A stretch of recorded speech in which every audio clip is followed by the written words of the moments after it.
Budapesten. Welcome everyone to Budapest. Heartfelt welcome here in Budapest at the third CPAC Hungary.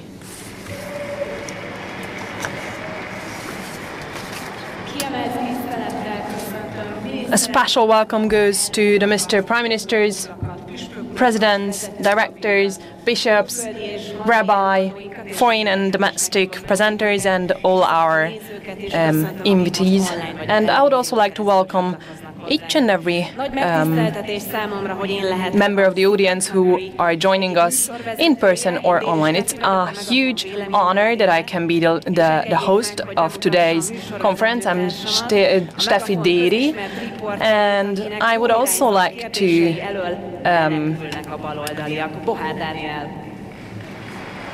introduce you my co-host, Daniel Bohár, who is a well-known reporter from Megaphone, whose well-directed questions make the leftists run away. Welcome, Hungary. Thank you very much, Steffi, for the kind words. I'll be honest, I'm surprised. I'm totally surprised by the facts that patriots of the words can actually meet in a country in a way that they do not have to be afraid to being banned or the conference to be shut down or tossed to another venue, or antifas are sent to here. So at the very beginning of CPAC Hungary, I would like to assure everyone that this is the safest country of the world. You do not have to be afraid of anything, so you just enjoy your time and have fun. That's right. For 2 days we will have the opportunity to talk and reminisce about the past year in a very relaxed atmosphere. And once again, the Center for Fundamental Rights has gone out of its way and done everything in its power to make us feel at home in this great space and this great venue. Thank you very much. The fact that the liberals can cry for help for 2 days, well, it's a very special treat for me. So from here, I'd like to greet them and thank you very much. So your happiness is already in place, Danny. This year's CPAC Hungary motto is borrowed from Donald Trump: "We drain the swamp of Brussels." The importance of the third CPAC Hungary lies in the European Parliament elections and the US president election, the outcome of which, of both actually, will have consequences for the whole Western world. Well, the event is an important engine for cooperation between sovereign powers on both sides of the Atlantic, and as such has a key role to play in draining that globalist deep state swamp in both Brussels and Washington. That's right, it's time to send the globalists packing and home. We Christians do not only believe in the power of people. For our efforts, we also ask the help of a higher power than ourselves. That is why I'd like to call on Gábor Esztergály Előd, pastor of the Csömöri Reformed Parish, László Kis Rigó, bishop of the Szeged-Csanád Diocese, and András Korányi, deputy bishop of the Southern Evangelical Diocese, Shlomo Köves, chief rabbi of the United Hungarian Israeli Congregation, and Sándor Németh, senior pastor of the Congregation of Faith, to ask God's blessing on the participants and supporters of CPAC Hungary.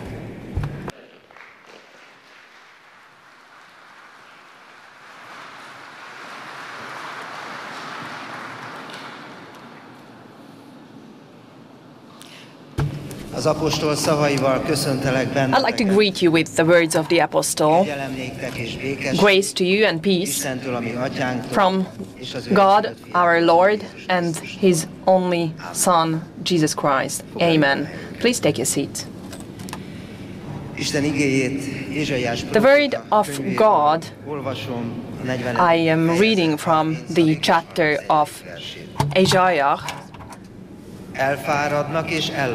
They are tired, while the youngsters are tired, and even the best ones of them are struggling. However, they can get their wings. They are walking or flying, and they don't get tired if they pray to God. Dear ladies and gentlemen, after the people turned its back to its Creator and the Garden of Eden closed down or shut down its gates, it is experiencing crises and crises after generation. If we look at the past couple of centuries, we've lived through such struggles and crises which challenged our physical and spiritual health as well. Economic crisis, migration crisis, COVID, and in 2022, energy and raw material crisis that we've experienced. It's just the last couple of years. And now, as a sword of Damocles, the directly and indirectly threatening wars are here, and the chance of the escalation of those wars are very high. Under such pressure, people can feel that the statement of the prophet is indeed real. Even the youngsters get tired. Even the best ones can struggle. We do not foresee what the year of 2024 will bring about. We do not know what path the very worrisome processes will take. We do not know what our life will turn into tomorrow or after tomorrow. But one thing is sure: Jesus Christ and its sacrifice on the cross, the relationship between God and human beings have been put in order again, have been put back to its path. And if we believe in that, then we can share the rejuvenating power of God. We can experience what God said once to the Jewish: our power will be rejuvenated. We can get our wings, we can run, and we won't get tired after walking long paths and ways. Ladies and gentlemen, we have taken on a noble battle when, in protection of our families and Christian belief, or for peace or for the sovereignty of our nation, we fight. However, in order for our aspirations to become, we need that heavenly power that can rejuvenate us. And this is why here at the opening day of the 2024 CPAC Hungary, do listen to the word, the encouraging word of God. Gain strength in Lord and in its great power. Amen.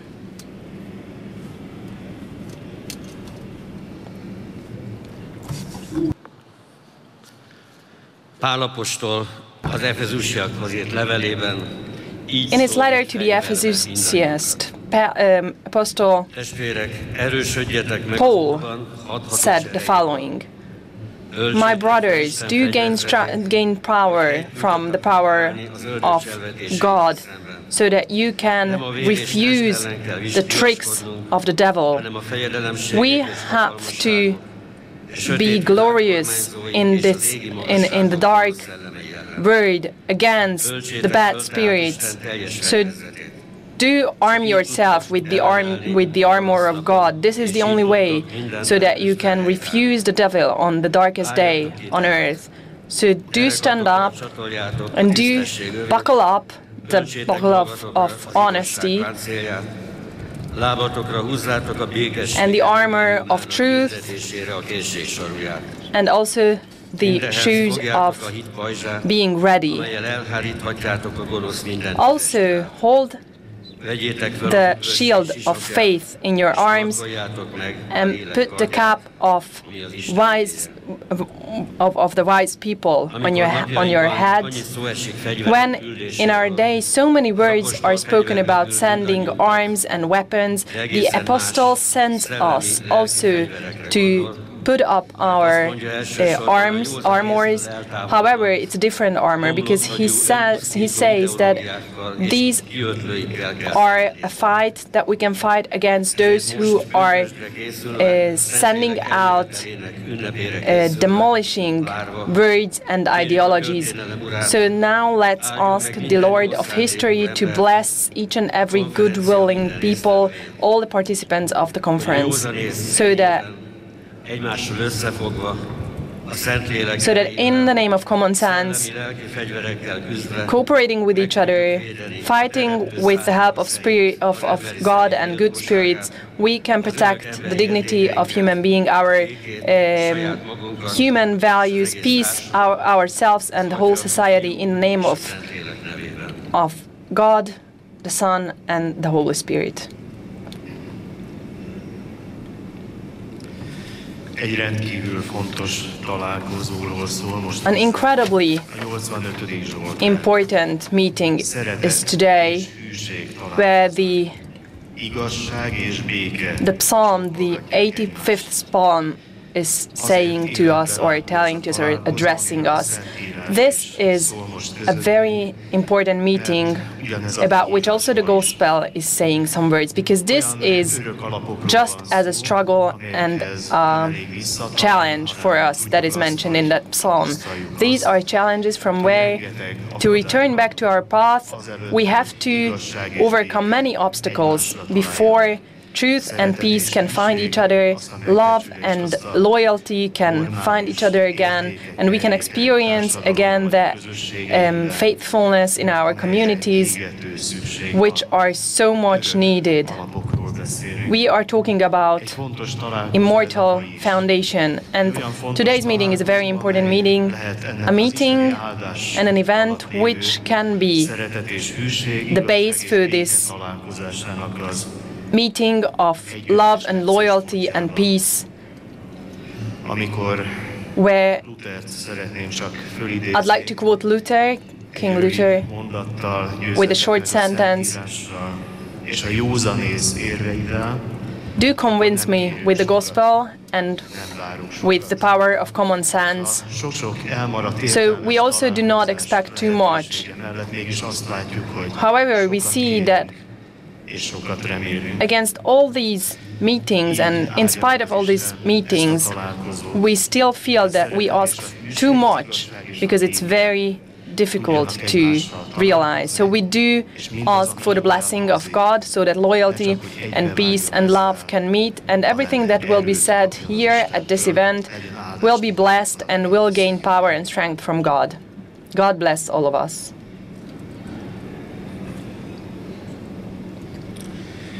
Kedves barátaim, dear friends, egyre többen és egyre gyakrabban érezzük, more and more of us, and we feel more and more frequently that we are surrounded by darkness. Some kind of deep, not physical, but spiritual darkness that I'm talking about. It's darkness where good is looked at as bad, bad is looked at as good, moral is looked as immoral, and vice versa. A killer of children is looked at as a fighter of peace, the victim as a murderer, peace as war, and vice versa. Something like this could be in the darkness of the gospel that threatened Israel. The darkness that 3 days ago was remembered in the Israeli homes. We read about this Israel darkness in the gospel, that while Egypt was threatened with darkness, Israel was peaceful. The experts of the Bible says that this means that in the same place where people from Egypt felt in darkness, a Hebrew person saw lightness. What's the point of this saying? There is a darkness that we can call objective darkness, where the sun goes down or when we turn off the light. But there is also a darkness, a type of darkness that is not that does not depend of our circumstance, but of our spirit. It's dark not because it's dark outside, but because our eyes are covered. Our task and the object of this meeting is that, in a word that is dark, and it's dark not because there is dark outside, but because something is covering our eyes. In this darkness, our task is to open up our eyes and also the eyes of our fellow citizens and fellow friends, and to bring lightness into this darkness. Dear friends, we pray for the God so that this meeting, this conference can serve this enlightenment, a lightness where things are called their names, a lightness where the values of the word are put in their right order and in their right place. And dear friends, when we pray for this lightness, do allow me to tell you a personal prayer, or tell a personal prayer together with you for the 130 people who are in the utmost need of this lightness, for those innocent people who have been kidnapped and who are kept in the darkness, so that Lord allows them to see this lightness, and so that today's meeting can also serve this lightness. I would like to also welcome the attendees of this conference. Welcome here in Hungary. In the name of the evangelist Christians, I'm speaking. We think it's very important that we can cooperate with such influencers and politicians and activists with whom our objectives are the same, and that a value community can be created among us. And I'm very happy so that this event can be realized. Congratulations for the organizers. I've participated in many events, but I saw at the very first moment that this is an event which has been organized in a very professional way, and I do wish that in the upcoming days can be successful in each and every aspect.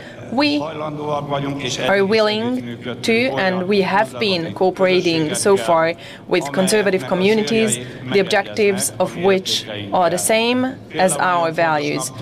For example, we think that it's very important to have peace instead of war, and that the Islamization of Europe is stopped, the irregulated migration, and also for Christian churches, the freedom is secured, which is important so that we can fulfill our obligation given by Christ. When we see that in the world more and more events are happening which are rather giving us reason for hopelessness, but I would like to remind you to Abraham, who against all hopelessness, hopingly, he believed that the promises can be turned into yeses. And I do believe that conservative powers, let it be spiritual or social powers, their objectives are the same as the objective of God, or at least the point and the point of it. So that is why I wish you that the upcoming days can serve the fulfillment of these tasks and obligations. We also think it's very important to preserve our national and biological identities, and also we expect governments and political powers, influences, that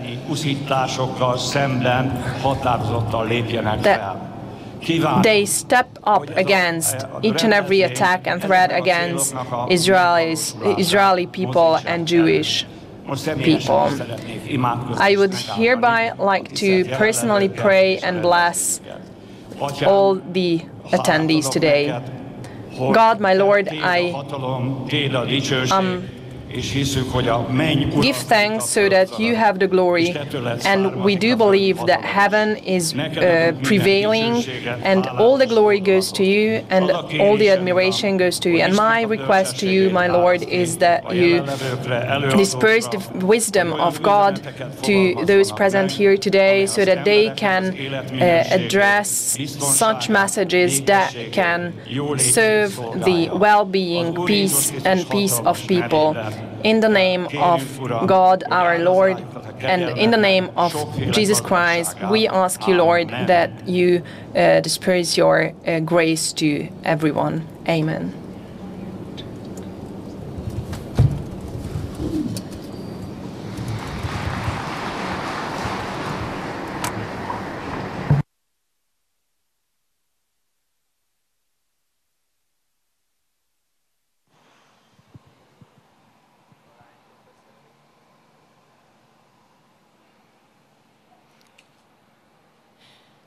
Now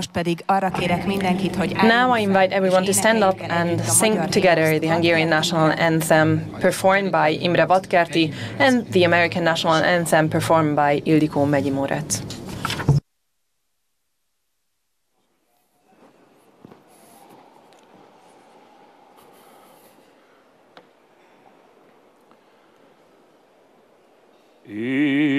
Isten áld meg a magyart,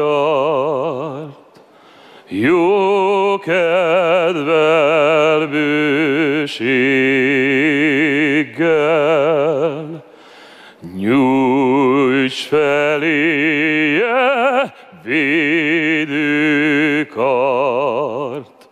ha küzd ellenséggel. Bal sors, akit régen tép, hoz rá víg esztendőt, megbűnhödte már nép a múltat s jövendőt.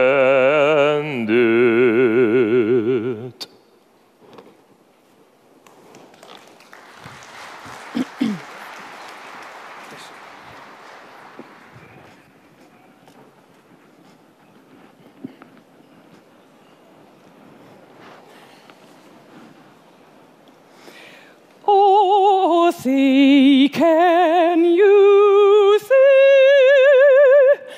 by the dawn's early light what so broadly we hid at the twilight's last gleaming, whose broad stripes and bright stars through the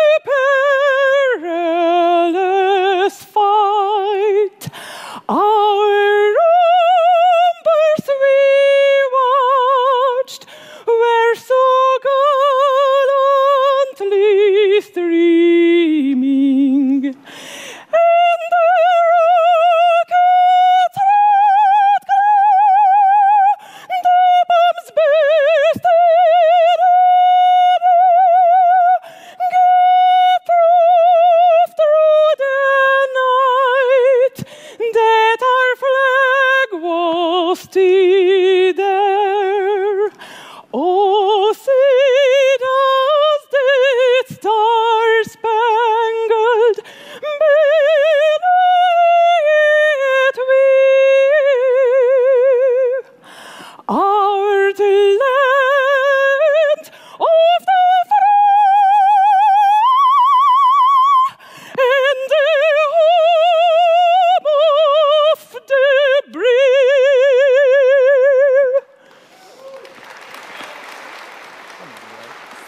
Szép.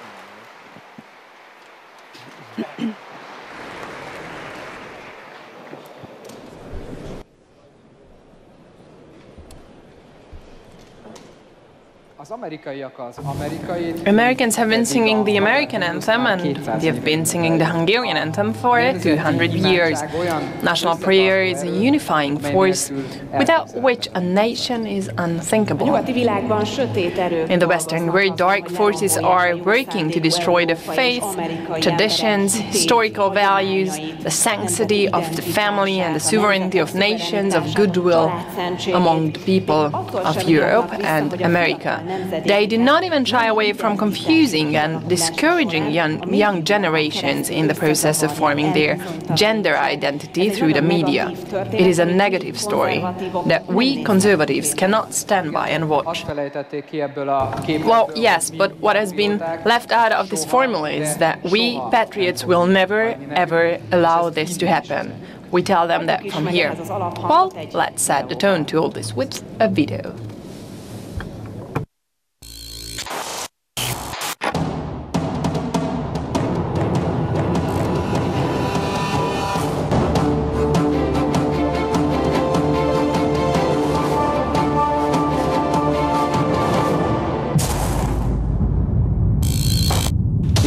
not the absence of conflict.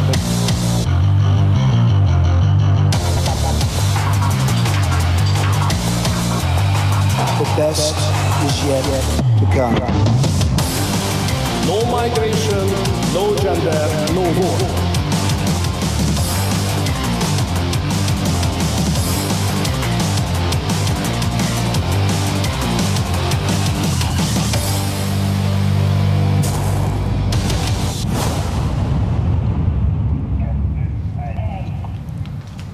A CPAC Hungary, ami konzervatív rendezvényünk nem való. Our conservative event would not have been possible without the joint organization of the American Conservative Union and the Center for Fundamental Rights.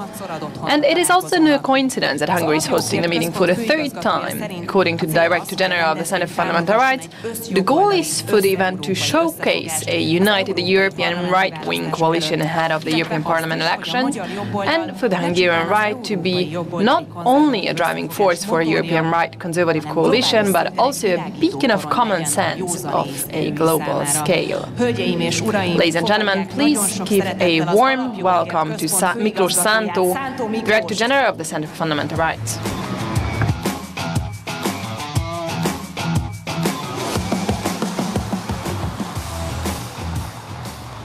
Thank you very much.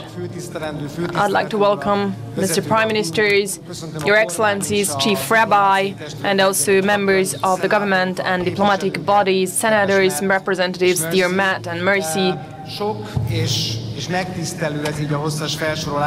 It's very honoring to have such a long list, but maybe what is even more reflected the biological truth and our constitutional content is that, ladies and gentlemen,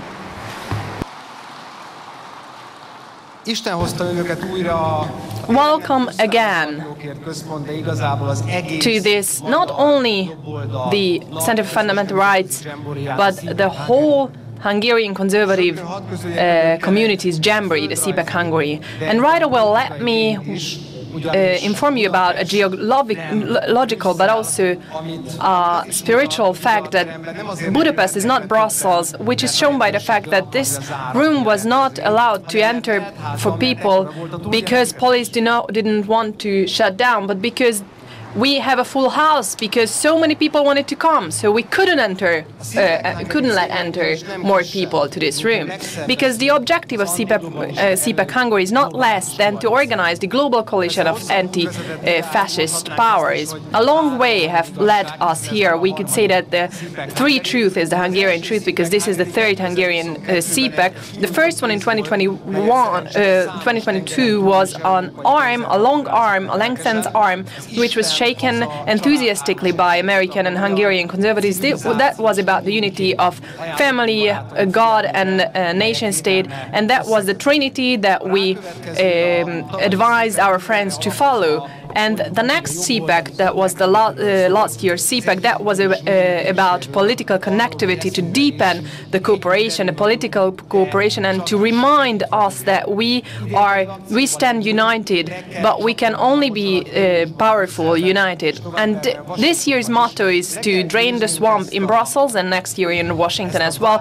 We have to win over and beat that monster of liberalism, which wants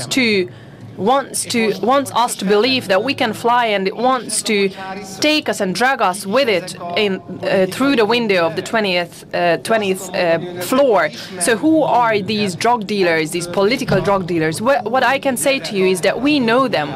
The only thing is that they named them a new name. They are now Bolshevik out of Bolshevik. But this shouldn't disturb us, because this is the same, and that is why we need eliminate.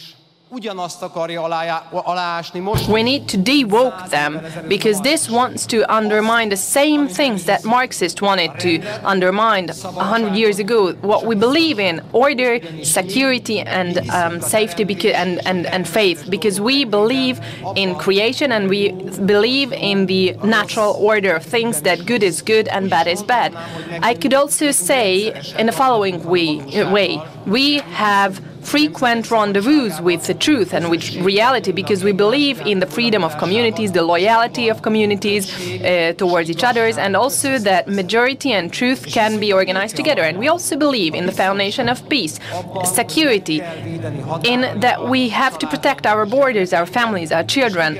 And also, yes, we think that in one of the most important questions of life, which is life, we are for life. But woke wants to turn everything upside down because they think that everything is only a social construction. In fact, we are at a point right now that in the name of freedom, it's not enough for them to do not fit in the list, but they want to ban everyone who think differently because this hurts their feelings. So it's not, the point is not that we have to stand together, but that this standing together is something that we need to prosecute because this traumatizes them, those who are not sticking together, who are sticking together. However, there is a less funny and a bloodily serious consequence, which is the woke, which is an ideology-led way of thinking. This is now in leading position in Brussels and Washington as well. We are used to the fact that the law in the courts in Brussels and in Washington is not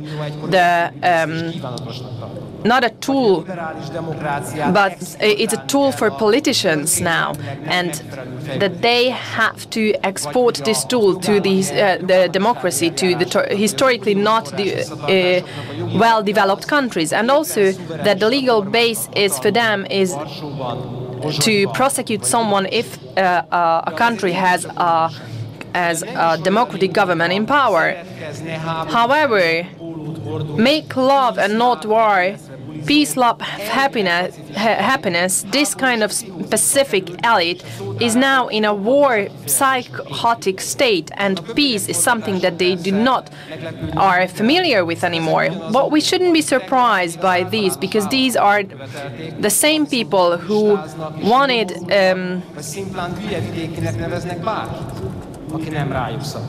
universal suffrage yesterday, but today and accused everyone with anti-Semitism, but then they are together with those anti-Semitic powers, and they started Me Too campaign.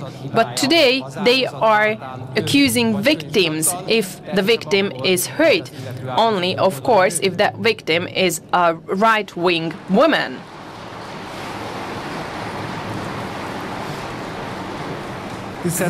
Ladies and gentlemen, the point of a woke is cancel culture, as we know very well. Political correctness. Things cannot name in their names because something from some aspect can hurt someone's feeling, those who are not in line with the others, or who do not step together. Today, in universities, we can't say the words father or mother, but we have to say parent 1 and parent 2. We can't say the word migrant, but someone who has an immigrational background. And we also can't say that mentally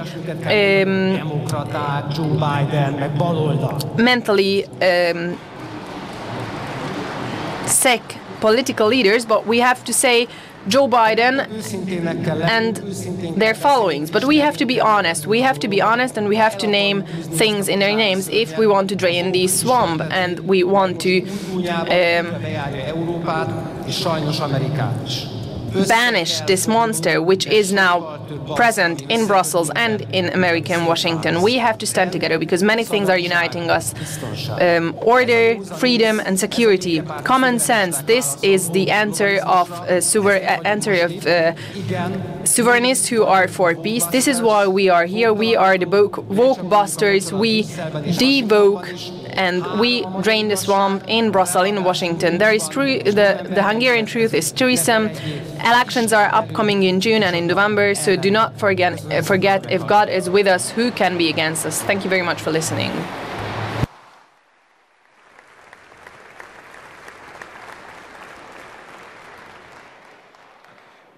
Köszönjük az Alapjogokért Központ főigazgatójának. Thank you very much for the Director General of the Center for Fundamental Rights for this welcome address and for the tremendous work they have done in organizing CPAC Hungary. But it would not have been possible for the third year in a row without the partnership of the American Conservative Union, which launched CPAC in the first place. So this is why I would like to now invite Matt Schlapp, President of the American Conservative Union, to give the keynote address.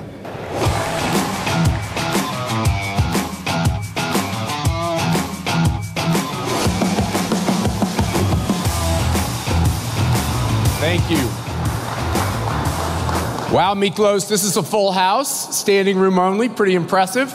I think we're in the biggest building we can be in Budapest.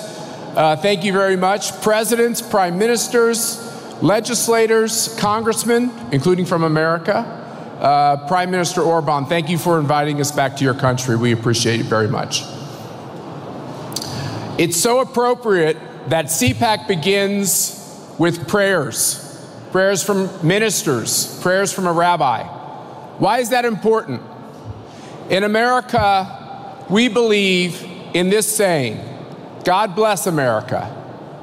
We say it so often that we've forgotten its value. And what's the value of God blessing a nation? It means a nation can do amazing things if it doesn't become in conflict with what God wants. Now, I'm not a preacher. I'm involved in politics. But I've learned a lesson, which is when a country becomes hostile to what God wants for his people, that country is not going to prosper very much longer. And in America, the heart of the struggle for civilization comes down to a realization that yes, we're in a political struggle, we're in a cultural struggle, but the center of that is a spiritual struggle. Why are we here? Why did God create us? Why do we want to raise a generation of children who will be happy and prosper? Why do we want these things? And what's the opposite of that? What's the opposite of not understanding the spiritual nature of the battle we're in? The opposite of that is fear.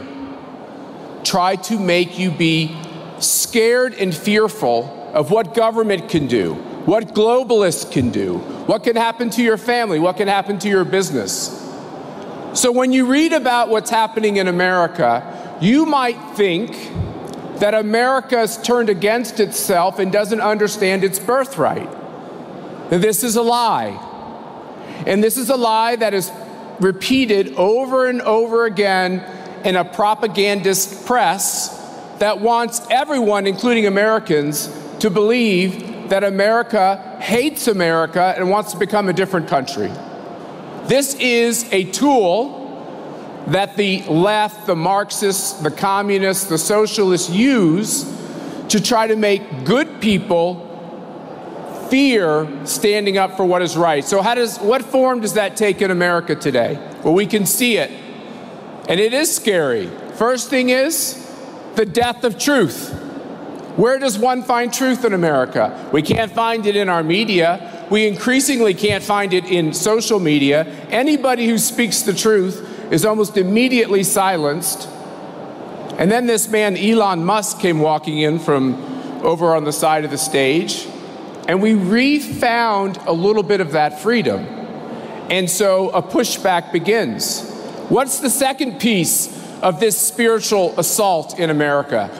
The second piece is, if you stand up for anything, if you stand up for Donald Trump, if you stand up for our Constitution, if you stand up for families, you will be indicted, you will be taken to court, you will be over-regulated, you will find yourself in legal jeopardy almost immediately. As Mercy, my wife, and I were getting up this morning before we had our first cup of wonderful Hungarian coffee, which is the best, we read about new indictments in the state of Arizona. New indictments, fresh indictments against those people who stood with Donald Trump in the last election. This seems to be an unceasing problem to bankrupt Americans who are patriotic and to destroy any hope of them being successful in the private economy. But I also want you to know something else. Within this spiritual battle, there's a good guy and there's a bad guy. And the good news is, the good guy is a lot more powerful than the bad guy. That's right. On this world,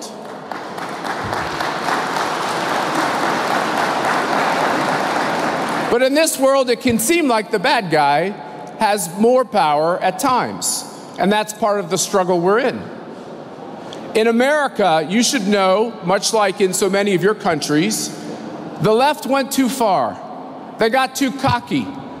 They thought the bad guy was actually in charge. And they made some fatal errors politically. The first error they made is to underestimate the support and the popularity of Donald Trump. They thought they could destroy him, take his money, and now they hope to put him in prison to take away his security detail, etc. Second mistake they made, they opened up the border. 165 countries sending some of the most hardened criminals into the southern part of our country, destabilizing our major cities and our communities. Huge mistake. Dangerous for all of us who are trying to stand up, but they went too far and they woke up a lot of people who usually aren't that political but are worried. Third thing, they went after our kids. They went after our grandkids in the schools. They tried to teach them that God created them with one of 62 genders, and that their parents and their grandparents are racist, and that America's a rotten country and a terrible place. And the center of this mal-education is on our college campuses, where the hatred of anti-Semitism is spewing out into the streets, where Jewish students and professors can't even feel safe. These were mistakes the left made because they miscalculated where the American people are. And why did they miscalculate? Because our polls are fundamentally wrong about where the American people are.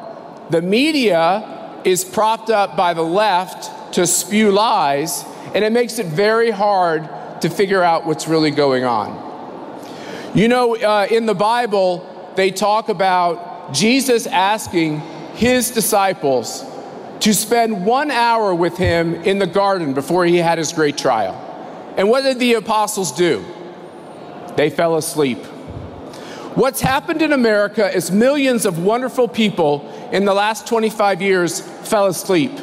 They fell into a stupor. They didn't realize how aggressive the left would be. But the left was so aggressive that we've been woken up. We've been woken up from our slumber, from our coma, from our stupor. And you should know that as fear has gripped America, the virtue of hope is now overtaking fear.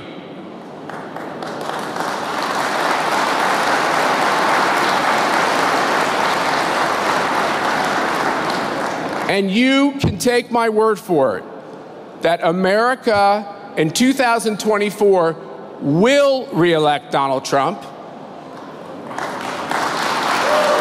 Thank you.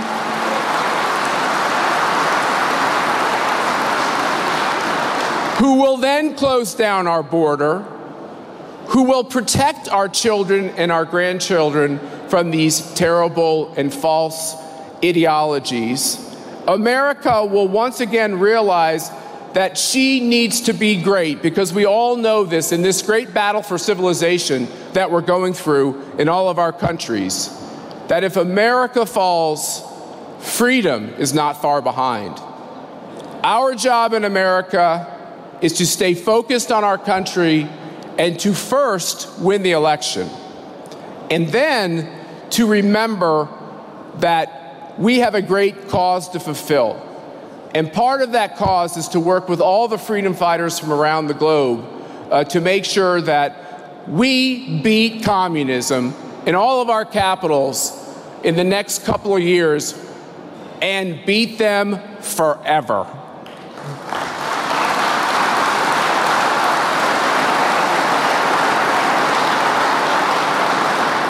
So I want to say specifically to Prime Minister Orban, we talk about the size of America and the size of Hungary in population, in economy.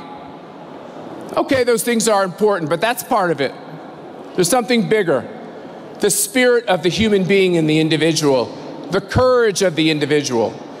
What Hungary does for America, for Americans who love America anyway, is you provide a wonderful example that sometimes it's not about how big your economy is, it's not how big your population is, it's about your mighty ability to stand for what's important.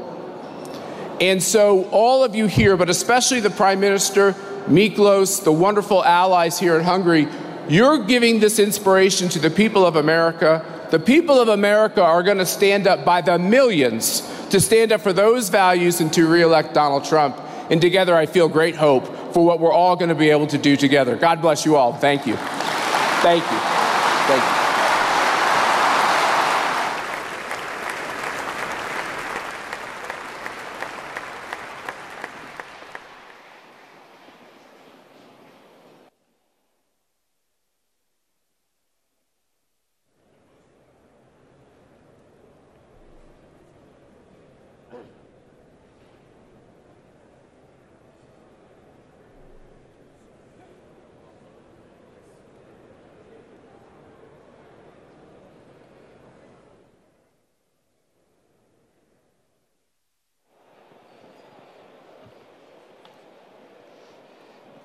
Ismerős lesz a sztori, amit You will recognize the story that I will now briefly relate to you. There is a country, the country has a government, and this government has repeatedly indicated that warring is something that it does not wish to support by any means, that this country should be left out of the whole thing and everybody should strive for peace. What did this country get in return? Criticism. And libel. We know what we are talking about here in Hungary, but this time we are talking about Georgia and the newly elected head of government. Ladies and gentlemen, welcome the Prime Minister of Georgia, Irakli Kobylitsky.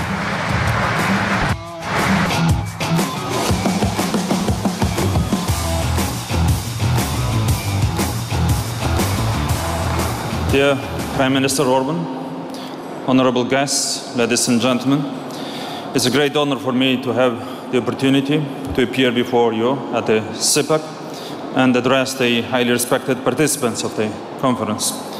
50 years have passed since the inaugural CPAC, a pivotal moment that laid the foundation for our ongoing struggle to uphold traditional values.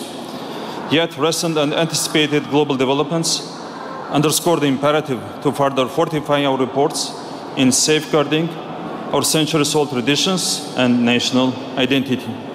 Today, the world order is experiencing profound shifts.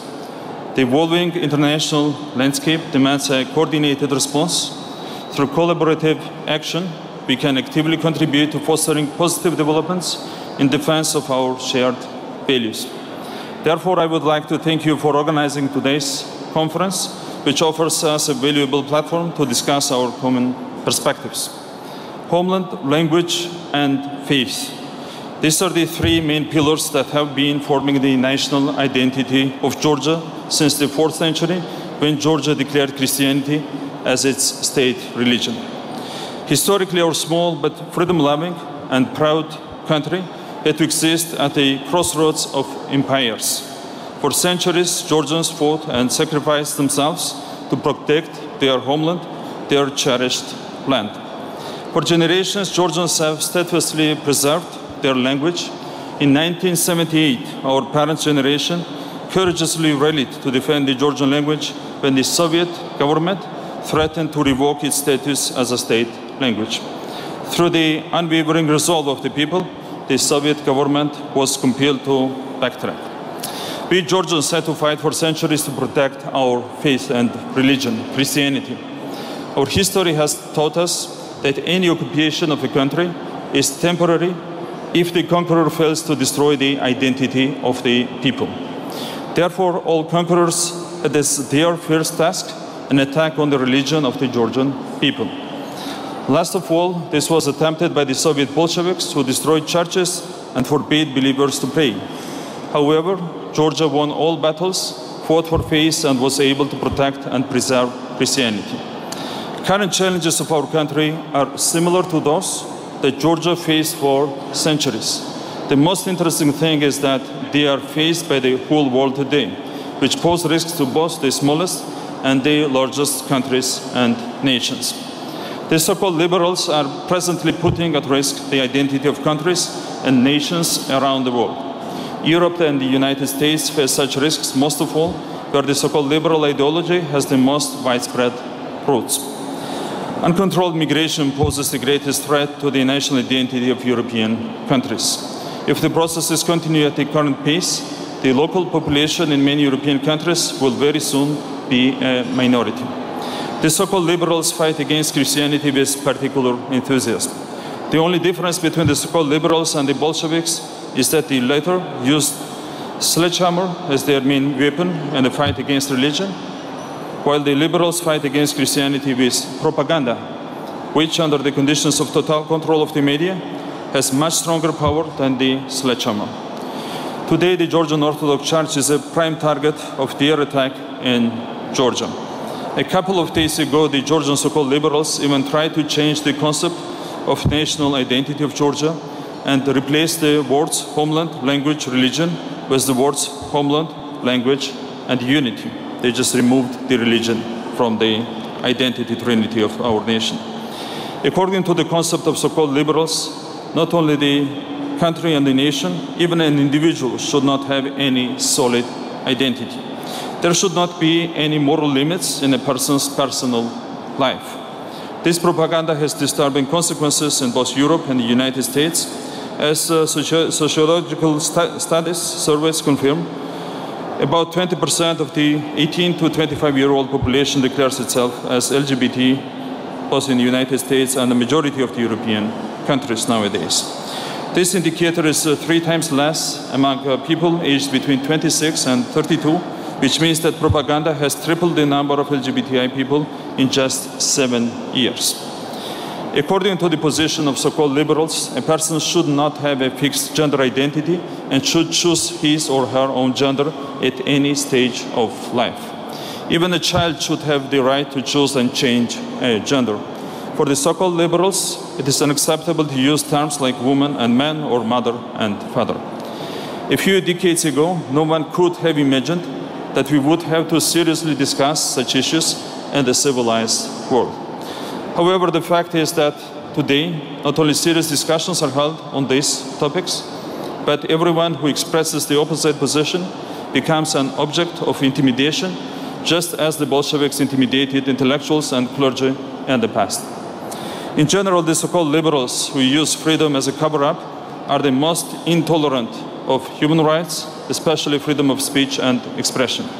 In fact, for a so-called liberal, such values as freedom and tolerance are completely unfamiliar.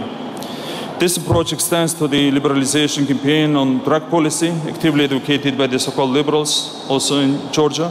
The promotion of drugs aims to strip individuals of their critical thinking and values, reducing them to mere subjects devoid of moral compass. The so-called liberals also fight against such an important pillar of the country's identity as state sovereignty.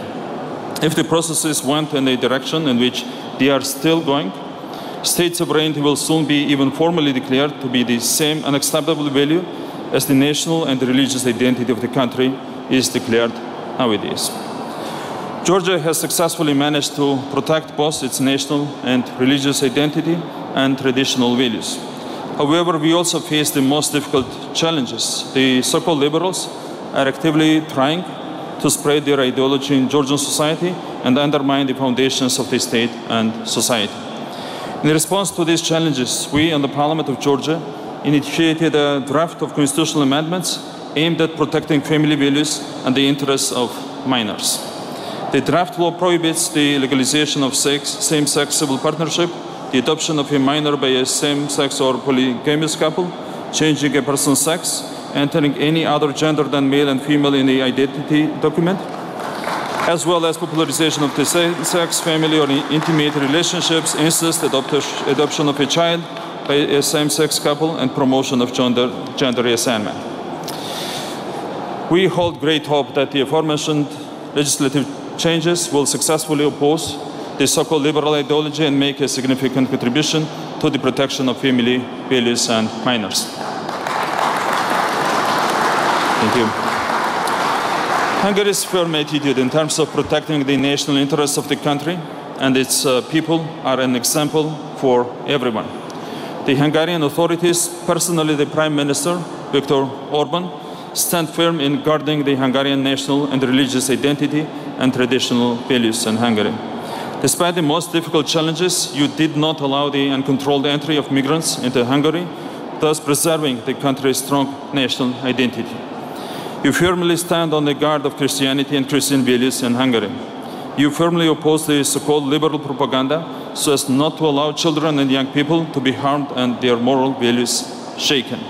You firmly protect the state sovereignty in Hungary, which is a necessary precondition for the protection and promotion of the country's national interests. Hungary and its government, Prime Minister Viktor Orban in particular, are role models for everyone who values the word homeland and patriotism. Therefore, it is a special honor for me to be your guest today and to have the opportunity to discuss our common values together with you. Accession to the European Union stands as the paramount foreign policy objective for Georgia and its people. I'm confident that in the near future, Georgia will attain full membership in the European family, and together we should make substantial contributions to fortifying the European Union and advancing a Europe founded on steadfast values. May God grant us strength and guidance to pursue this crucial endeavor. Thank you very much.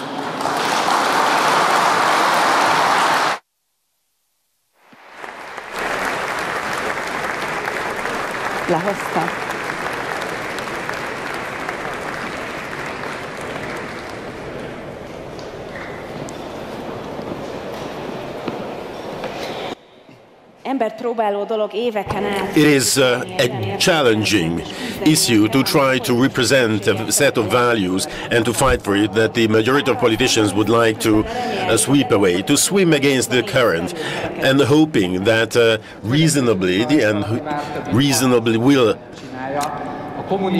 prevail upon frenzy. Now, he started this 30 years ago, starting fighting against communists, and the fight against is against communists, but these communists sometimes are called liberals, progressives, or socialists, but they are all communists. I think in this great hall we all know this.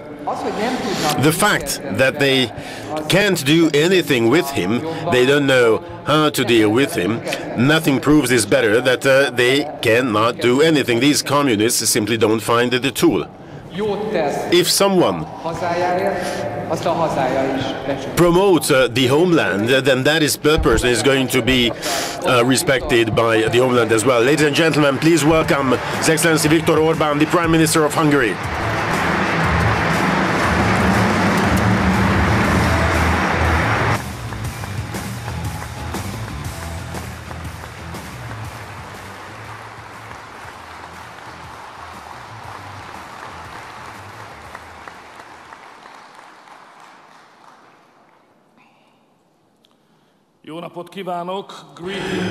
Good day, ladies and gentlemen.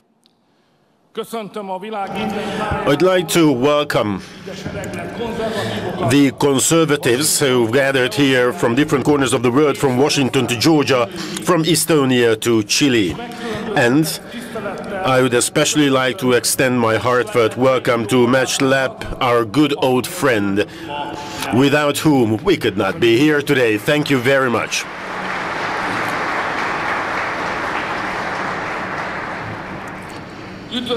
Heartfelt welcome to all here in Budapest. I'm really delighted to have the opportunity of meeting you, greeting you personally, although it's well known that you cannot break the world record in swimming in the morning. Hungary is well known in international politics today. This is really unusual because this is a country of 10 million. with a modest armed force, with a mid-range GDP, not significant and not really interesting. If you view this from Washington, from Brussels, from Berlin, from Moscow or Beijing. However, humbleness, real friends, really has a place here. Still, there is something attractive, something exotic in all this. Probably the language, which no one understands.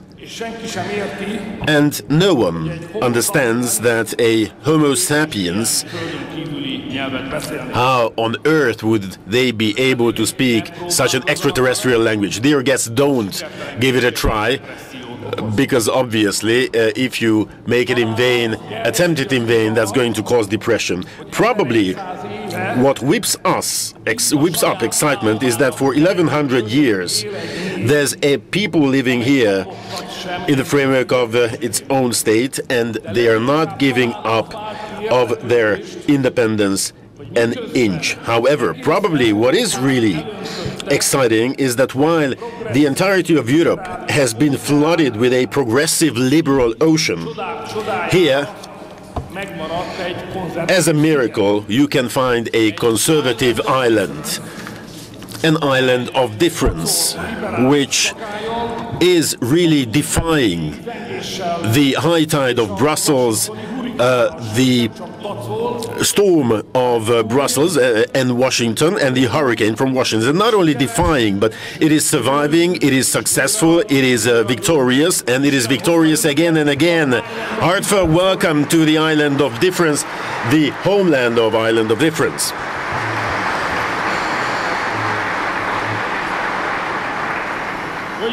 Ladies and gentlemen, this is a conservative conference in Europe which people don't want to ban. This is a conservative conference, the organizers of which are not threatened and blackmailed. They don't want to hurt their families. They are not going to tow away their cars. This is a conservative conference which is not kicked away from one place to another. This is a conservative conference to which police is not alerted to come upon. Because last week, all these things happened to us in Brussels. My friend Yoram Hazmi, they were organizing the NatCom, the National Conservative Conference. It was not easy, but they were successful, so congratulations to the organizers. Here, things are a bit different. Against all odds and against all other news, there's a rule of law here. Anyone can organize a conference what they want. They can rent a place according to their will, and they can say whatever they want. And as opposed to my colleague, to my counterpart in Belgium, the Prime Minister of Belgium, even if I wanted, I could not send a message to the Hungarian court what is the right thing to do, what is the right decision. Even if I did so, they would defy that message, because this is how it goes in Hungary. Hungarians do not like others to intervene in their affairs. As our American friends would say, don't tread on me. In Brussels,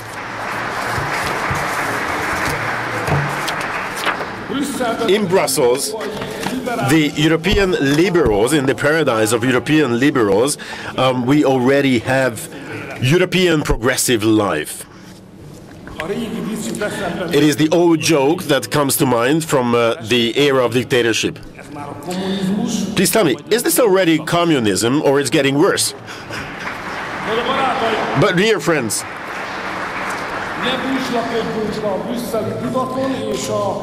let's not be sorry because of the tide in Brussels and because of our hardships, but let's just be very glad to be here. Heartfelt welcome to His Excellency Tony Abbott, the former Prime Minister of Australia. When the migration tide started in 2015, he was the Western Prime Minister who we cast our eye upon from Budapest, from here. He is our hero.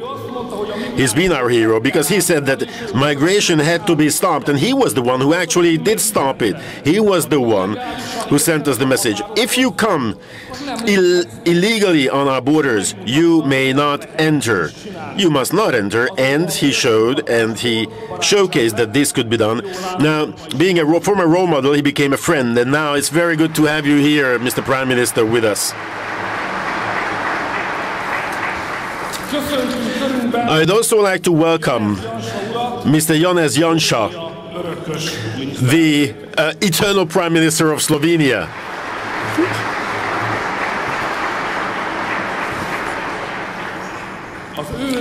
It is his big parade that no matter whether he is on government, whether he is ruling or he is in opposition, if you talk to him, you always feel you're talking to the Prime Minister.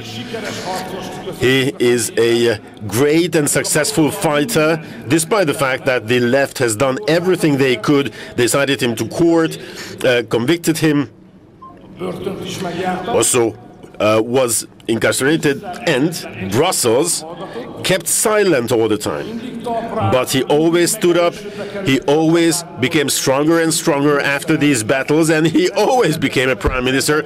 And hopefully, dear Jens, you're going to tell us the know-how one day.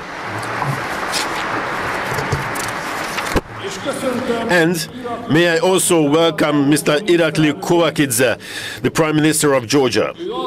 He is the Prime Minister who, back home, is considered to be a real chess player, a political chess player, and no wonder that is so, because in the millennial history of Georgia, that's in itself is a major geopolitical chess game.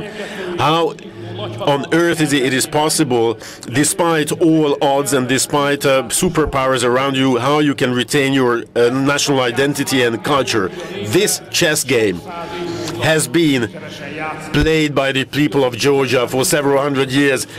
Mr. Prime Minister, thank you very much for being here with us, and wish you success, all the best. And here, if it's not here, he's going to come here, my friend Mateusz Morawiecki, the former Prime Minister of Poland. We've been old friends in fight. We've been fighting for sovereignty for the families of our nation and for the protection of our children. We've been fighting together, Poles and Hungarians, for whatever we consider to be important to us and what the progressive left wanted to abolish or wanted to force upon us. It's good that we will have our friend Mateusz here with us.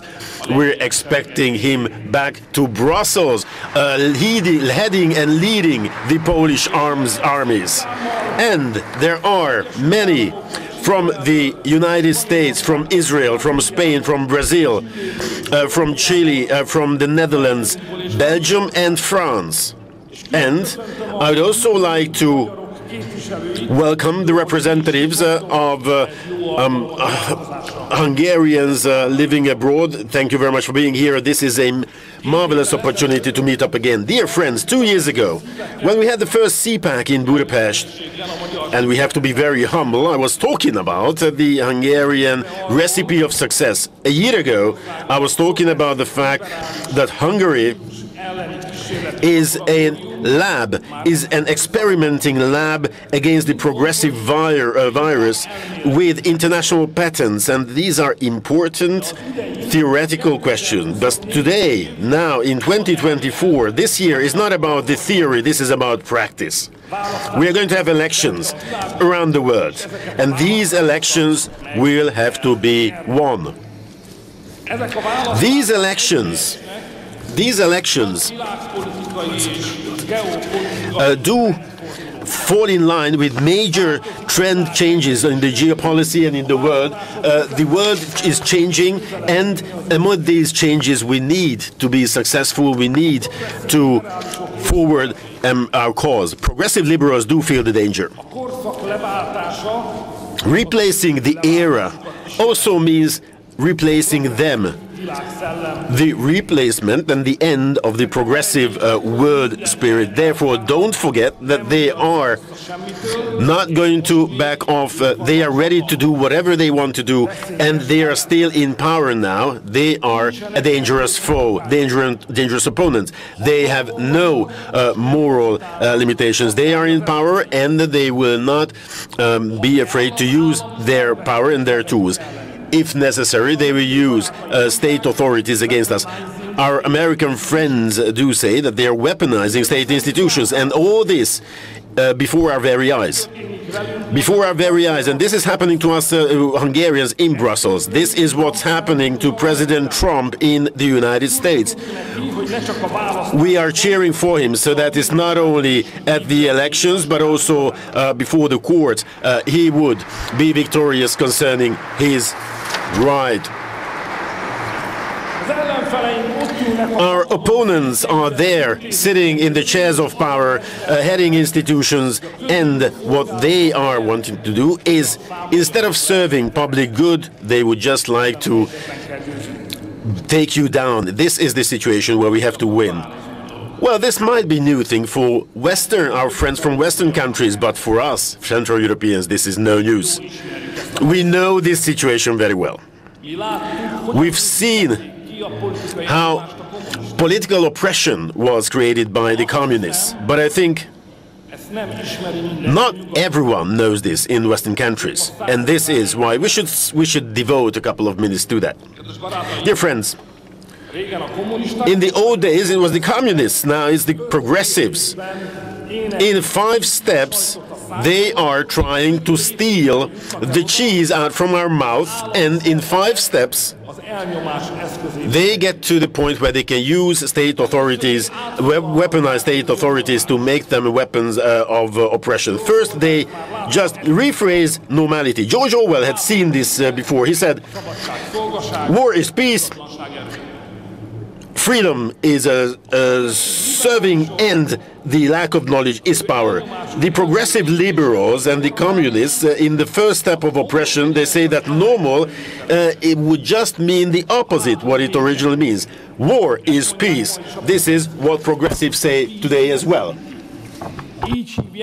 Peace facility. That's how they have christened the Brussels Financial Fund, used to send the most destructive arms to the front. Migration is a resource, they argue, while we are seeing an increase in crime, in the threat of terrorism, and while trust and confidence is slowly but surely disappearing from our societies. The second step is that this distorted normality is being spread through the means of state authorities. Whoever thinks differently is an issue. There is something wrong with you.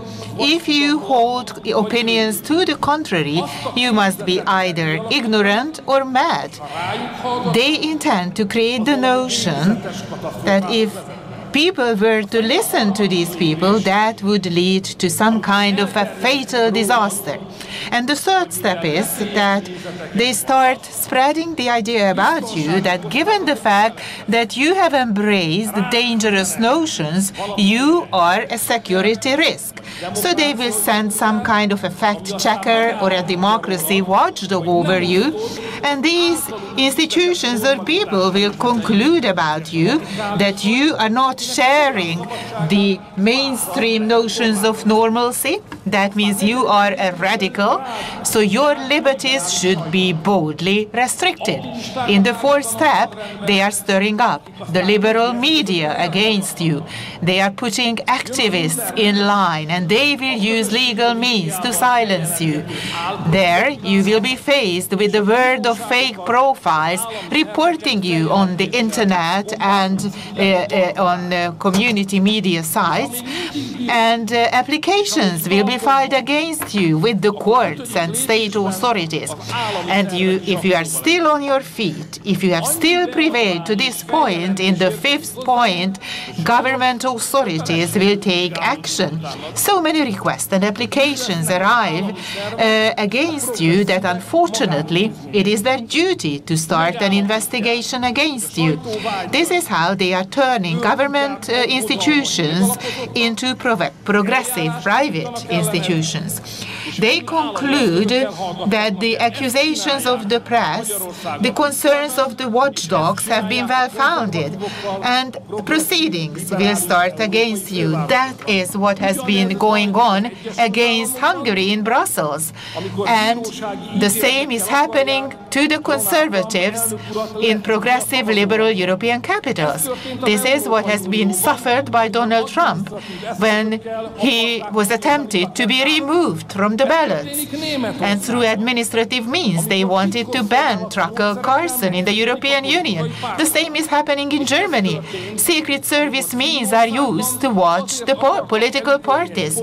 And the same thing happened when there was an attempt made in Finland to condemn the politician and the bishop because they quoted from the Holy Script.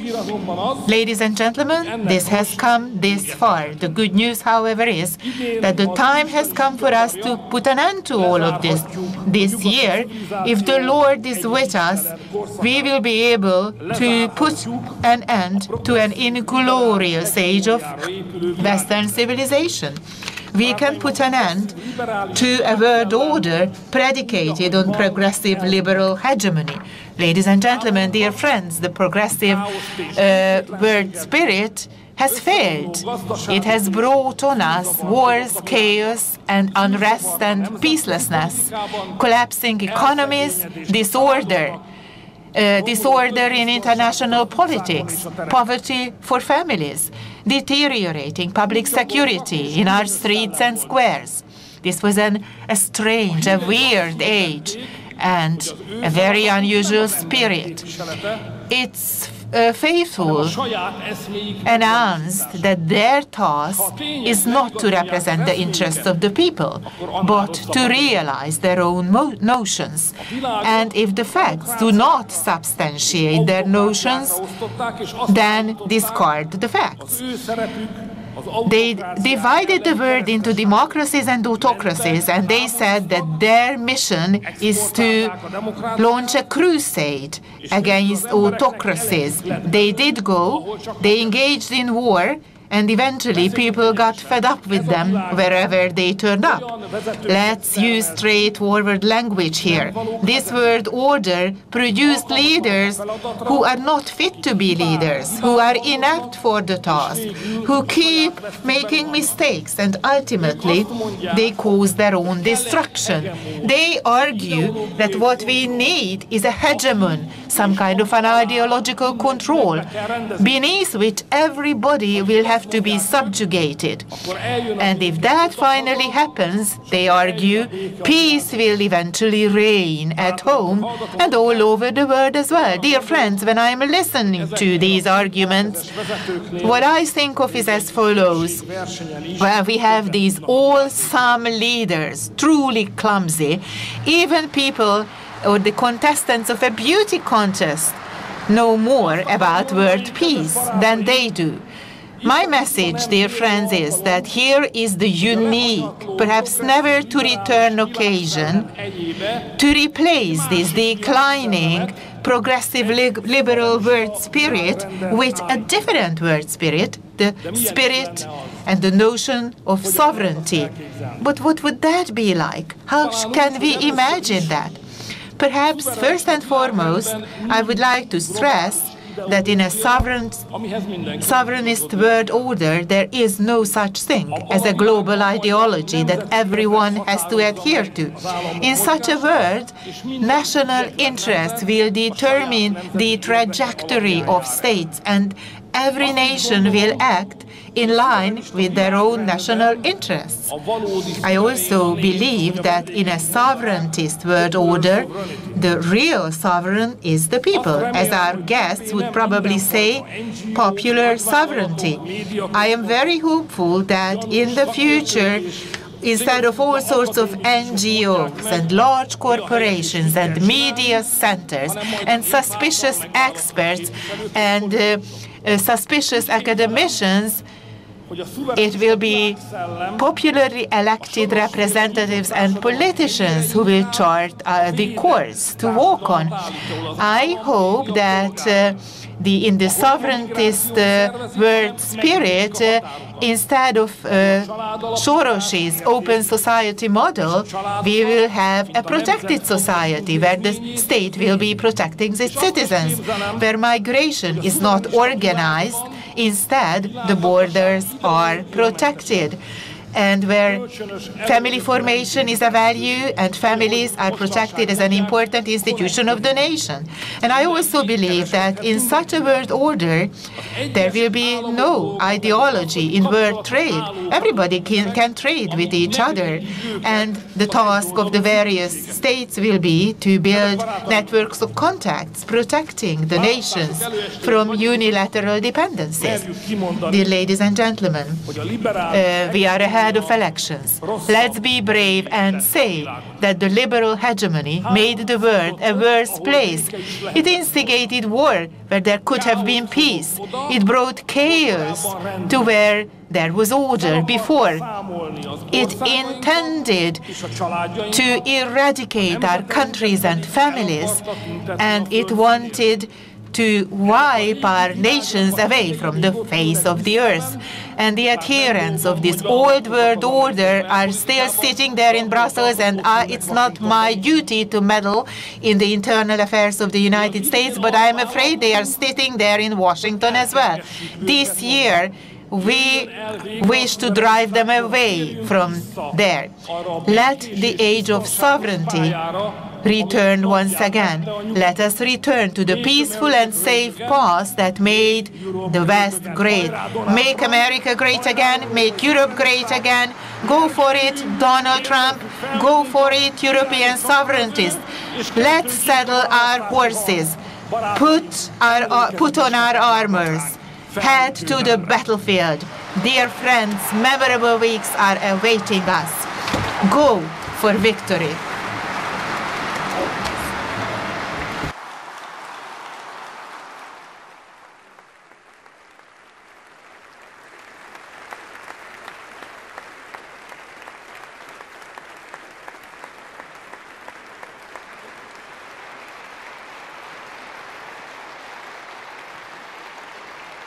Köszönjük, miniszterelnök úr, nagyon szépen köszönjük. Thank you very much, Prime Minister. Thank you very much indeed.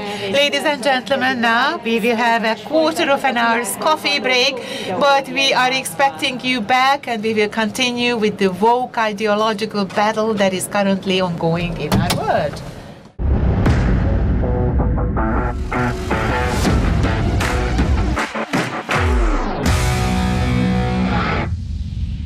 Woke, for me, is the synonym of madness, a movement to destroy normality. To me, woke is what we must fight against with all our might. I recently shot a film, for example, in Germany, where the cross is taken off your neck in the name of woke, and I could go on and on with these despairing stories. Terrible, the woke really ruins everything. It's as if the woke leaders are trying to herd us all into the woke cult. We will not allow that, however. We are now here together as woke busters.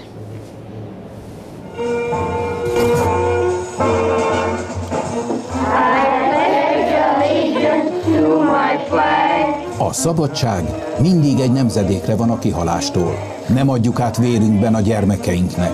Harcolni kell érte, meg kell védeni, majd továbbadni nekik, hogy ugyanezt tegyék. We do have a flag in the class that you can pledge your allegiance to. Oh, that one? A woke baloldal pontosan tudja, hogy a gyermekeinkre kell támadniuk, ha le akarják rombolni a világunkat. A genderőrület és a kritikai fajelmélet megjelent az iskolákban, és fertőzi a fiatalok tudatát. Azt tanítják gyermekeinknek, hogy dicső nemzetünk hősei bűnözők és LMBTQ agymosásnak vetik alá őket. If you need a family, you can come hang out with me.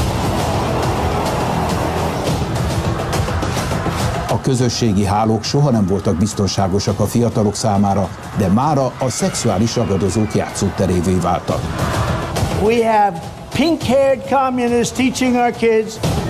A woke őrület beférkőzött mindenhová. A csapból is a szivárvány folyik. A popkultúra rég elveszett. De ma már a munkahelyeket és a sportot is megszállta ez a téboly. A woke mindent maga alá gyűr, és végül mindent elpusztít. Nietzsche óta tudjuk, hogy a radikális baloldal el akarja pusztítani Istent, ám nem sejtettük, hogy ami átveszi a helyét a közéletben, az végül a halál kultúrája lesz, mely a parttalan önmegvalósítás és az önző egoizmus oltárán feláldozza a jövőt és ellenségnek kiáltja ki a zsidó-keresztény örökséget. Mára a progresszív elmebaj elérte az európai és amerikai biztonságpolitikát is. Pedig a szivárványos bombák épp úgy ölnek, mint a hagyományosak. Az érzelemvezérelt külpolitika végzetes eszkalációval fenyeget. Egyetlen esélyünk maradt. Az idei választásokon győzzük le a woke szektát, foglaljuk el Brüsszelt és Washington.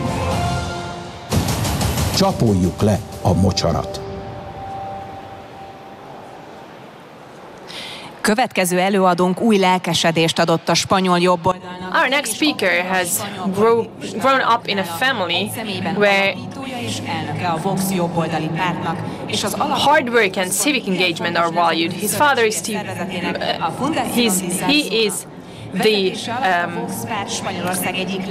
he has given the Spanish right a new lease of life with few more active Spanish politicians. He is the founder and president of the right-wing party Vox. Ladies and gentlemen, on stage Santiago Abascal, president of Vox.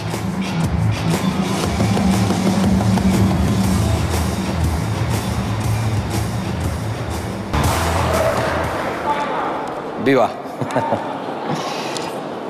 Queridos amigos, muchas gracias por reunirnos de nuevo y permitir así que avancemos en nuestra colaboración. Ladies and gentlemen, it's very nice to be here together and that we can move forward in this cooperation and the exchange of thoughts and in knowing each other better, getting to know each other better. Our realities, in many cases, are different. However, knowing it or getting to know each other can help us to recognize the opportunities and mutually and those threats that are threatening us all. Thank you very much for the organizers for inviting me and for giving me the opportunity to speak here. A special thanks goes to the Prime Minister Orbán, Viktor Orbán, who has welcomed us many times here in Hungary. We, however, are admirers of him, who is actually a person of paradigm in Europe, in the eyes of Europe. He is Gaia from Asterix and Obelix. He is the one that we all admire. If you allow me, I'd like to refer to our friendship with Viktor Orbán. This friendship is many times there in the Spanish parliament when I speak up. However, as a Spanish citizen, I'm ashamed because of the Spanish government, because the president of the government, stating that he's a victim, said that he's taking out a couple of days of holidays while thinking about whether he's willing to lead the government any further or not. You might know it better than ourselves, than us, how shameless socialism and communism can be. Communism that is lying, that is stealing, that is stepping on the truth and is failing the people, and then stating when something fails that they are the victims. I very much like to come to Hungary because once I set foot on the airport already I get in a very good mood, because there is a saying on the wall, stating that this is a family-friendly country. Our wills were never to participate in the political intrigues. We didn't want to fight in a political power fight. this is not what we want to do. We don't want to conduct those tricks in politics. The Patriot movement of Vox was founded by me, and ever since I've had the opportunity to get to know Viktor Orbán, Mr. Viktor Orbán, and at the very beginning our objective was to protect families. And I'd like to have our airports as well framed with these kind of texts and sentences, such as here in Budapest. At the very beginning, we've already saw what kind of attacks will come against families, how much they will attack the innocent children in school, common sense, biology, private ownership, borders, country borders, and also the sovereignty of the countries. These are terms and things that are constantly under attack. And those who are attacking them are representing a very old ideology in a new coat. And this is nothing else than the woke, which actually is just as a John Lennon song. And, well, this is actually a mixture of a John Lennon's song and the communist claim. The leftists are the one who can't hide their hate against the traditional values, for example, the cross. This is a barbaric thing to do, and under which only Taliban can escape. This is not only a new type of attack or danger that we are facing, an economic or political threat, which can be a danger to our future communities, but this is a totalitarian movement that we're facing, which in its roots are denying traditional values. And since people and nations are ever strongly against totalitarian systems and regimes, totalitarians themselves try to rip off parents from their rights to raise their children the way they want to, and to rip them off from their innocence. Their aim with all this is to step on our rights and to demolish our identity and to fake our history. And of course, they are totalitarian even when when they are faking political discourses. This new type of totalitarianism that are practiced both in economics, both in the media. Basically, this is counting on the old times totalitarianism. It starts with these pronouns that are used that are disadvantages. For example, when we want to protect our border, then we are xenophobes. When we want to protect the family and life, then we are reactionists.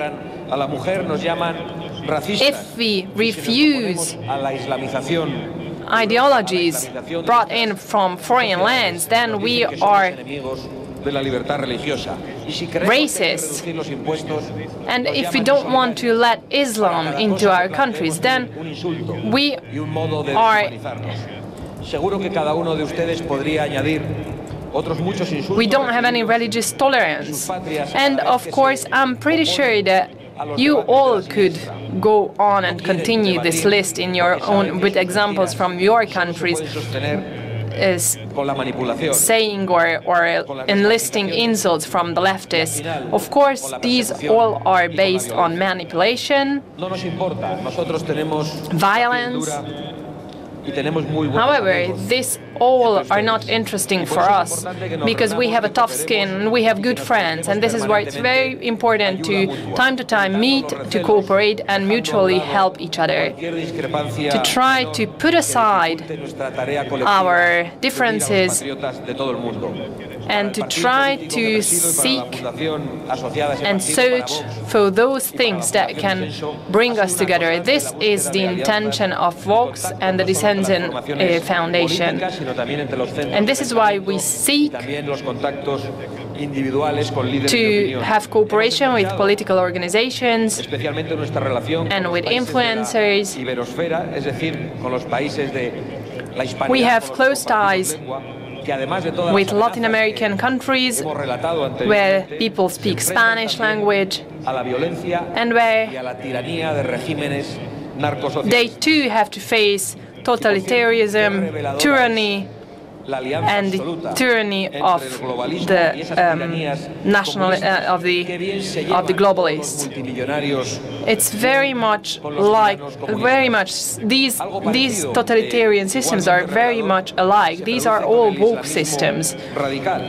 And similarly, radical Islamism is something that is their characterism, the spread of radical Islamism. They always have an excuse, always have an explanation with which they can explain these horrible things that happen.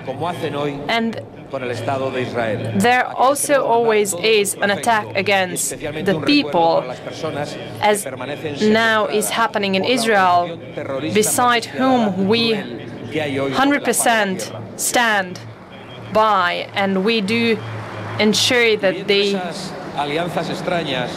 are supported by us against those horrible attacks that they have to suffer today. These weird coalitions, looking at these weird coalitions that are between woke oligarchy and socialist tyranny, we can only have to get to the conclusion that the only thing that unites these people is hatred, and that how lucky we are that we can be united, and that our union is based on the opposite thing, not hatred but love. Love for family, love for community, love for our nation, and love for our parents. I'm sure that you all agree with me that when I say that if we believe in that, then fear will disappear, and it's good if our opponents know that we are not afraid. We have our future, and the only opportunity we have is for them not to think that we will surrender, because we will never surrender. Thank you very much.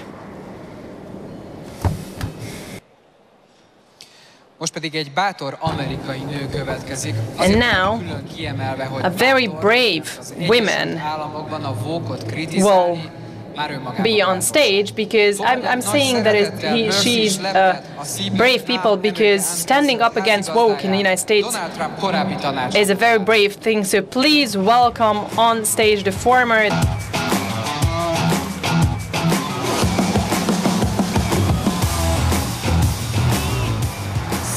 See ya, Hungary. Is that okay? Is that okay? Hello, Hungary. CPAC Hungary. Wow. This is a lot of people. They told me it was going to be very little, but no. It is a big crowd. It is an energetic crowd. And it's really been incredible to watch how CPAC Hungary has grown to become CPAC International. And I would like to give a very warm thank you to Mikolos and his team, and to an incredible Prime Minister Viktor Orban. You all have a very strong leader. And as someone who worked in the White House for President Donald J. Trump, and I worked on his campaign, he was also is a very strong leader. He's an excellent boss who really did what he could to make America strong, because we know when America is strong, the whole world can be strong, those who are fighting for freedom. I'm also honored here to be with my wonderful husband, Matt Schlapp. Hi, honey. I thought you were going to be with me here. Well, come down. Come down. Come see me. Come on. This is great. And our 5 daughters could not be here today, but one of my daughters is actually flying from Rome to join us here at CPAC Hungary. And you know why we do what we do? We do what we do for our children. We do what we do for our grandchildren. We can sit back and do nothing and relax and let the communists take over. But we say no. We are not going to let the communists take over our families. We are not going to let the communists take over our institutions. We have to fight, and we have to fight harder now than ever before. And you know what the communists do? The communists want you to feel alone. They want you to say, no, there's not enough of you. The European Union is super big. The leftists in America are super big. Oh, hey, honey. Hi, sorry about that. It's okay. So, Mercy, I was supposed to interview Mercy, but I decided to have some of that American champagne, Coke Zero, that the ambassador talked about last night. So, can I ask you a question or two? Yes, go ahead. So, you guys have heard of this guy, President Donald Trump, right? Can you imagine being a communications advisor to Donald Trump? Does that sound like the worst job? Well, it takes the most talented person to do that, and you did that. I did. So what is the... But I could not control Donald Trump's tweet, okay? He would tweet at 2 o'clock in the morning. There was no controlling Donald Trump's tweets. And then we would wake up the next day, and then the crazy left-wing media would call us and be like, why did he tweet this out? And I would be like, I don't know. He tweeted it out at 2 o'clock in the morning. So when we used to read Donald Trump's Twitter at like 6 a.m., I asked Mercy, do you think he drinks scotch or something, you know? And no, this man is like working 24 hours, no drugs, no alcohol. You always get what he wants. So you're his communication advisor. Tell the wonderful people here at CPAC Hungary, what's the #1 misconception that the media lies about him that turned out to not be true? So the media, when you're in the White House, the propaganda machine, they hate Donald Trump, right? And so they would come to us and be like, this is Donald, you had a meeting, and I heard from someone outside the White House that this is what happened in the meeting. And you would be like, no, I was in the meeting. That did not happen. And what did the leftist propaganda do? They reported whatever the other person who wasn't in the meeting about that meeting. And it was so frustrating. But Donald Trump would talk to the left-wing media. He would not be afraid of them. You have Joe Biden, who falls asleep every 2 minutes, doesn't talk to the media. They try to keep him in the basement, and that's who they want, who's right now president of the United States. So we feel that it is important right now to take back our country, to take back America, and make sure Donald Trump becomes president, and we need the Republicans to win, because that sends a very strong message to the rest of the world that America is back. So,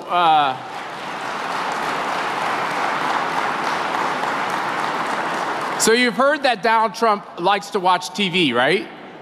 He used to even like CNN. He doesn't like them so much anymore. But he doesn't read. He just watches TV all day long. He watches Hannity and other things. Does Donald Trump read a lot? Yes, Donald Trump would read so many news articles that you would walk in and he would be like, did you see this article? You have had to read everything by the time you would see him in the morning. He would read, he would obviously be ready to go and ready to fight the battles. But I do want to say, he's taught us the lesson, a very strong lesson, which I think Viktor Orban teaches you all every day. You have to be battle ready. You have to become a conservative warrior in your community. They want you to feel alone. We are not alone. We have people just like you in Latin America, in Asia, in the US. I mean, it is growing so big. CPAC is growing so big that you have to realize that it is not just a movement, a small movement. No, it is a strong movement that is the only movement right now that can push back against the communists. And I do want to say, my father, who is now 88 years old, he fought against the Fidel Castro regime in Cuba. He lost everything. He lost his businesses. They threw him into jail.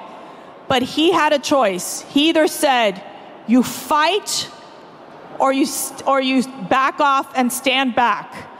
And this is our moment in time in history. God has given you the talents, the skills, whether you are 10 years old, whether you're 90 years old, you are on this earth right now for this purpose in time. And you are being called to stand up and fight and make sure that we protect our countries, protect our people, and most importantly, protect our children. Last question, I think, for the second one. Okay, so can you believe this woman is the mother of 5 children? Our oldest is 20 years old, and she's landing like any moment now. Yes. Viana, we'll see her. We all know you have the problem of dealing with me as your husband, but as you think about our 5 daughters, what's the number one thing you're teaching them? We're teaching them. Well, I think the number one lesson that we can teach all of our children is to love God and to love each other. If we do not have prayer and God in the middle of our families, in the foundation of our families, then our society will crumble. The family is the most important building block of our civilization, and it is exactly what the left wants to do, which is to destroy our family. And we say in Spanish, no más, no more. We will not allow the left to go after our families, to go after our children. In America, we call it the mama bears and the papa bears. We fight hard to make sure that our families stay strong and together. But I also do tell my girls, because they're all 5 girls, marry a good conservative who loves God and will stay strong to make sure that that next generation continues to fight hard for their countries. Never back down. God bless you all. God bless America. And God bless Hungary and all of these wonderful European countries that are with us today. Thank you so much.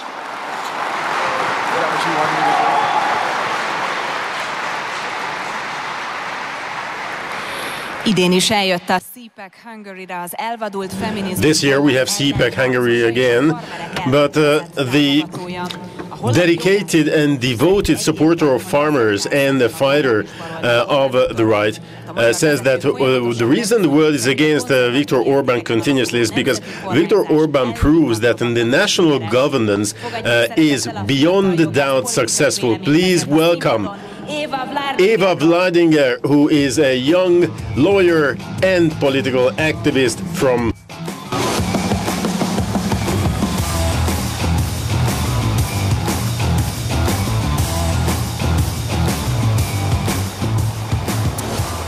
Hello Hungary, hello Budapest, hello fellow Europeans and American friends. Thank you so much for having me. Allow me to skip formalities for a moment and dive right into a subject that is not so cheerful, but very, very necessary to discuss. Let me walk you through the past 7 days in Europe.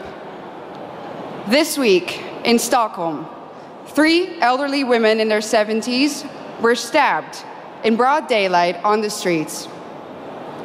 In London, 4 people were stabbed in a time span of just 42 hours. In Paris, hundreds of Afghan migrants took to the street to riot. And in Brigalow, also in France, yet another church was burned down to the ground. And that, ladies and gentlemen, is just a few incidents in just a couple of days on our beautiful continent. But we all know that these incidents aren't incidents anymore. If there's one thing that's for sure, is that we know, and our governments also know, that there is a link between mass migration and crime. In the Dutch city of Dordrecht, something interesting happened the other day. They announced, and this is a small city in the Netherlands, in my home country, that a new asylum center will be put in that little town. And what did the municipality do? They said, we are going to offer citizens who live in the vicinity of this center 1,000 euros to take extra safety measures. Our new reality in Europe consists of frequent rapes, stabbings, killings, murders, shootings, even beheadings. But let me be clear about one thing. This did not used to happen before. This is a newly imported problem. Samuel P. Huntington predicted this over 25 years ago when he wrote, and I quote, "In the new world of mass migration, the most pervasive, important, and dangerous conflicts will not be between the social classes. They will not be between the rich and the poor. They will be between peoples belonging to different cultural entities. Tribal wars and ethnic conflicts will occur within civilizations." Well, boy, was he right. And the worst part is, we as a society seem to have become indifferent to it. When another white boy or a white girl dies at the hand of an immigrant, we might shake our head, we might let out a sigh, we might even get angry for a minute or two, and then we go on with our lives. We offer the family thoughts and prayers, but nothing ever changes. Ladies and gentlemen, what does that say about us? This is a response of a society that has already given up, a society that has already accepted its defeat. But is this true? Have we given up? Do we really accept the new reality that our globalist leaders have in mind for us? I know one thing for sure, and that is that if nothing changes, if we don't start to seriously fight for our continent, for our religion, for our people, our countries, then this time that we live in will go down in history as the time in which Western nations no longer had to get invaded by hostile armies in order to be conquered. This time will then go down in history as the period in which the invader was actively invited in by a corrupt elite. And not only did this corrupt elite invite the enemy in, they made the native population pay for it too. Everyone who has eyes can see it. The native, white, Christian European population is being replaced at an ever-accelerating rate. Let me back this up for you with some statistics from my home country. Let's take Amsterdam, the capital. Amsterdam currently consists of 56% migrants. The Hague, 58% migrants. Rotterdam, almost 60% migrants. And of course, most of these immigrants come from non-Christian, non-Western, African and Middle Eastern countries. Conclusion, the Dutch population is already outnumbered in the majority of our cities. But let's look onwards. London, 54% migrants. Again, conclusion, native population outnumbered. Brussels, color me shocked, 70% migrants. Conclusion, native population majorly outnumbered. And other Europeans will of course follow suit soon if they haven't already. So I'm going to draw the forbidden conclusion here. The Great Replacement theory is no longer a theory, it's reality. And what's interesting about replacement is that the establishment will either deny its existence, or when they admit to it, they say that it's a good thing that the native European population is soon no longer a majority on its own continent. Dutch national disgrace and dubbed climate pope Frans Timmermans already stated in 2015 that diversity is humanity's destiny. and that Europe will be diverse. And of course, by now, I think we all know what they mean with the word diversity. It means less white people, less of you. Imagine this in an Asian or an African country. Imagine their leaders rejoicing in the fact that their people will soon no longer be a majority in their own country. Absolutely unthinkable, unimaginable. So what in the world is wrong with our leaders? The underlying sentiment of what they say is always the same. Our establishment claims that white people are evil and that our history is somehow fundamentally different from that of others.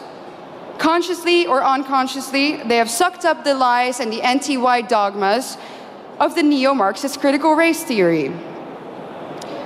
That's why the totalitarians in Brussels are trying to force you, the Hungarian people, a sovereign nation, to accept immigrants despite the fact that the population has said no, and so has the government.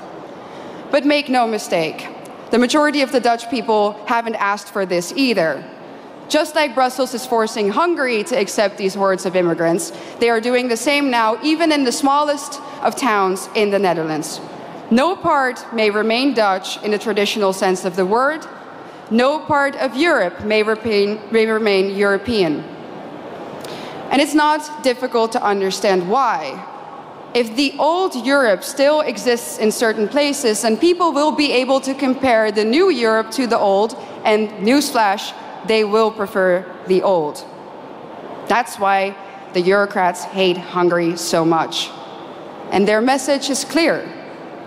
Our way of life, our Christian religion, our nations, they have to go, without exception.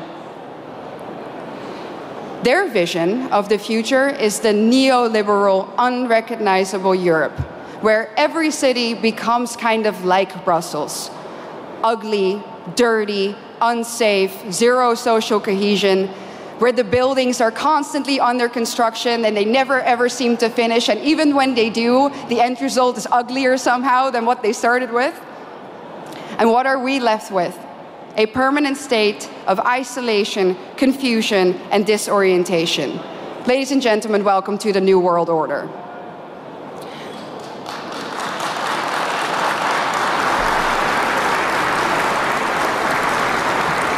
So what's the antidote? A strong Christian Europe of sovereign nation states. That's why we need to outright reject the lie that nationalism causes war. It's not nationalism or national sovereignty that causes war. It's expansionism. And where in Europe do we find that nowadays? In one place and one place only: Brussels.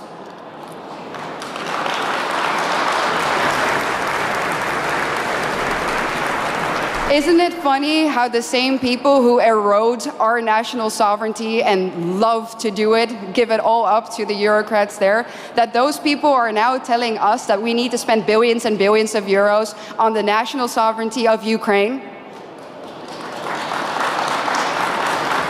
It's a joke, honestly, and it's a pretty sick, expensive, and dangerous joke. During a recent interview, I got asked by an interviewer, do you think that you ever go too far? Do you think that you're ever too radical? I thought about it for a second, and I said, no. No, I don't think I go too far. Truth be told, ladies and gentlemen, I think we in Europe do not go far enough. I think that if we really think about the organized, structural attack on our civilization, that we don't do enough. Do we do enough to stop the attack on our families, on our continent, on our countries, on our religion? When we hear about another murder, another stabbing of a young innocent child, do we do enough? When we know that our national sovereignty has been given up in less than a century to Brussels, do we do enough? When we hear that Christian kids in Germany are now converting to Islam to fit in, do we do enough? I don't think so. The totalitarian institute of the European Union needs to come down. Let me be clear, I don't believe in reforms. When the foundation of your institution is rotten, and that is the case in Brussels, you can rebuild the house on top of it all you want, but it's still going to crumble. So the only answer is the Tower of Babel needs to be destroyed.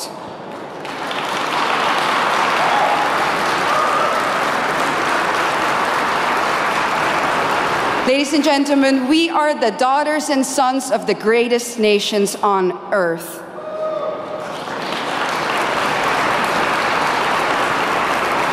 And we need to ask ourselves, what has happened to us? Where do we come from? And more importantly, where are we going? Our elites have declared a war on us, and now it is time for us to put on the full armor of God, fight back, and win.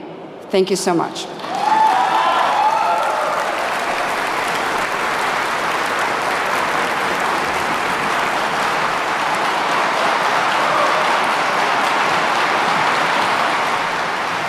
Következő felszólalónk nagyon egyetért a magyar gyermekvédelmi. Our next speaker very much agrees with the Hungarian Child Protection Act, even suggested that the United States would follow suit and would legislate this type of legislation. Now, the American star journalist and an influencer of Polish origin actually earned the hate of the liberals because of that. Jack Posovic on stage, please welcome him.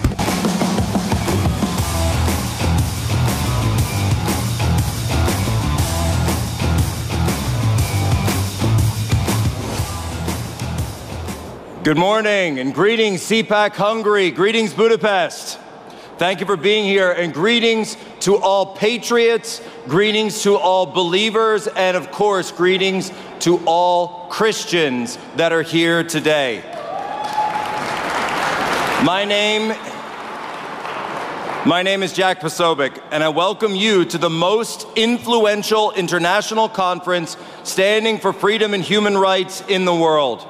As I speak to you in this beautiful city of Budapest, I tell you, we stand here today on the precipice of 100 years of victory. We are facing victory. That is why our enemies are terrified of us. They are terrified of you. They are terrified of the speakers here, and they are terrified because they are losing.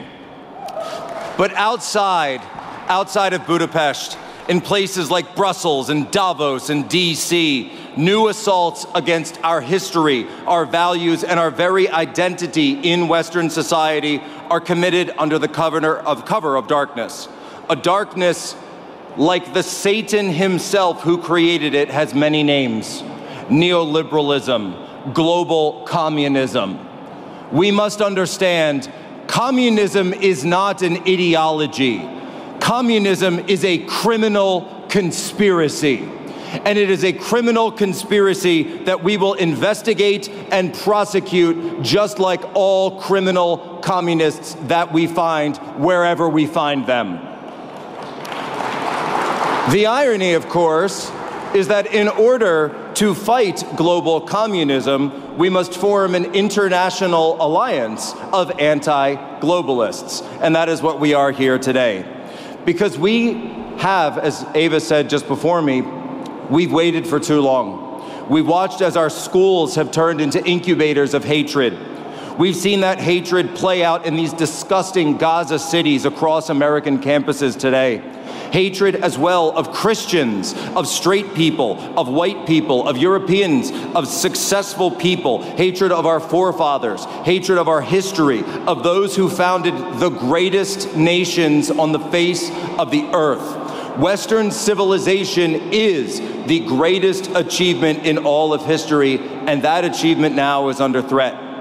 We've watched as laws were twisted into arbitrary mandates of the political class that are never applied to themselves or to violent criminals. As I stand before you today, and this wasn't even part of my speech, I woke up this morning and I found out that one of my best friends, the head of Turning Point Action, He is a co-host on my show, Thought Crime, that we hold every Thursday.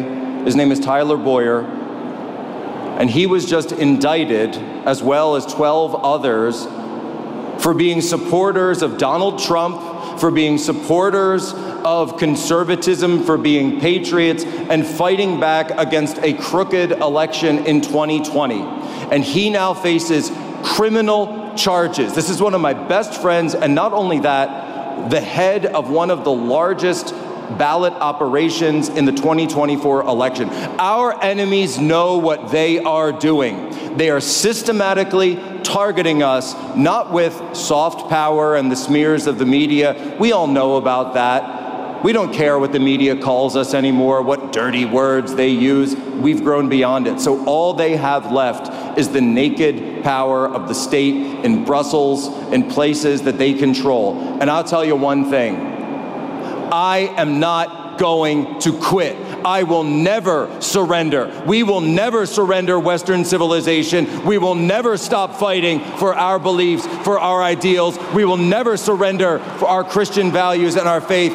It doesn't matter what you do to us. It doesn't matter what you charge us. We will never quit, and we will never be silenced. Because for every single one of us that you silence, that you arrest, that you indict, you will create 100 more, and we will be there on the streets. We will be there in front of your houses if we have to, because we will never quit this fight. And you know, they want you to think that the West is dead. They want you to think that all of this is over. But I will tell you something, like Christ himself, the West will not stay dead. Tradition is not the worship of ashes. Tradition is the preservation of fire. And the spark of tradition, of our Western traditions, resides waiting in the hearts of the people. I truly believe it is in the hearts of all the people. And look at some of the allies that have come and joined us in this fight. People like J.K. Rowling, people like Bill Ackman, people even like Elon Musk, that the socialists in Brazil are now trying to take down. I say to one thing, not only will we support Elon Musk, but I know everyone in this room agrees, Brazil will be liberated. We will liberate the people of Brazil from the socialists and the communists that have taken over that great nation. We will tell the truth, and we will support truth tellers like Julian Assange and the J6ers and so many others. And ladies and gentlemen, if we fight for the West, if we fight for our values, I tell you, we will be victorious, because we are inevitable, and they can sense it. They can sense that our victory is inevitable. We must not be afraid. We must forget cowardness. We must forget all of it. We must not be afraid to call out the communist for what he is, unhuman. Cultural Marxism and the neo-Bolsheviks seek to tear away the human rights of all those around them. I will not let that stand. They seek to destroy civilization. They are against humanity itself. We must defend humanity. We must defend the civilizations that our forefathers built. This is how we do it, and we will learn from those who went before us in these fights, fighting the communists wherever they are, whether it be the Bolsheviks in Russia, whether it be the Rojos in the Spanish Civil War, where the brave Spaniards stood up and saved their country from communism in the 1930s. We are talking about Pilsudski in Poland, when the brave Poles stopped the Red Army from crossing the Vistula, the miracle of the Vistula, and defeated the Red Army at the Battle of Warsaw. People like Chiang Kai-shek who fought that fight. People like Pyotr Wrangel, people like Joseph McCarthy in America. The heroes of anti-communism are the heroes of humanity. And I will leave with this. The single greatest blow that we can strike to the global left will come in 6 months' time in the United States of America, where we will send the greatest president in modern American history back to the White House to finish the job that he started in 2016 when we re-elect Donald J. Trump. Ladies and gentlemen, God bless you. God bless Hungary. God bless Viktor Orbán. God bless Western civilization. Thank you.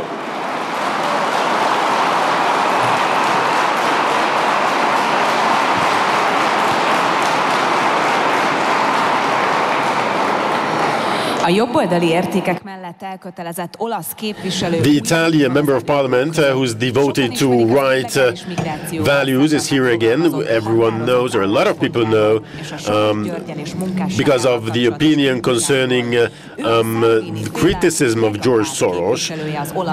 The member of parliament of the Lega party of Salvini, Simona Bildi, on stage.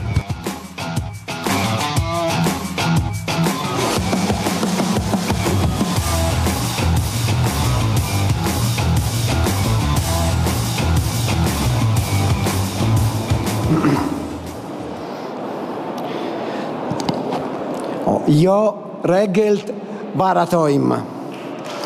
Good morning, everyone! I am truly delighted to return on this stage once again.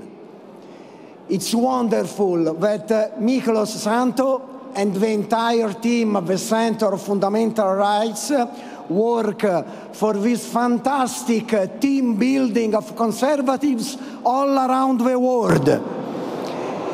In 1 month, there will be a crucial decision for Europe. Continue with a failed coalition of socialists and liberals, or turn involving conservatives and identity forces, addressing Europe's challenge and rectifying the disaster caused by Ursula von der Leyen and her supporters. We, as Lega Salvini Premier, we will never vote for von der Leyen. Von der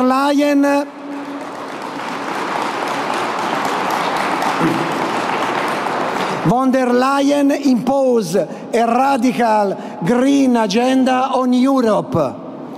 Greenhouses, stop combustion engines, electric cars, imposed by the European directives in so short time.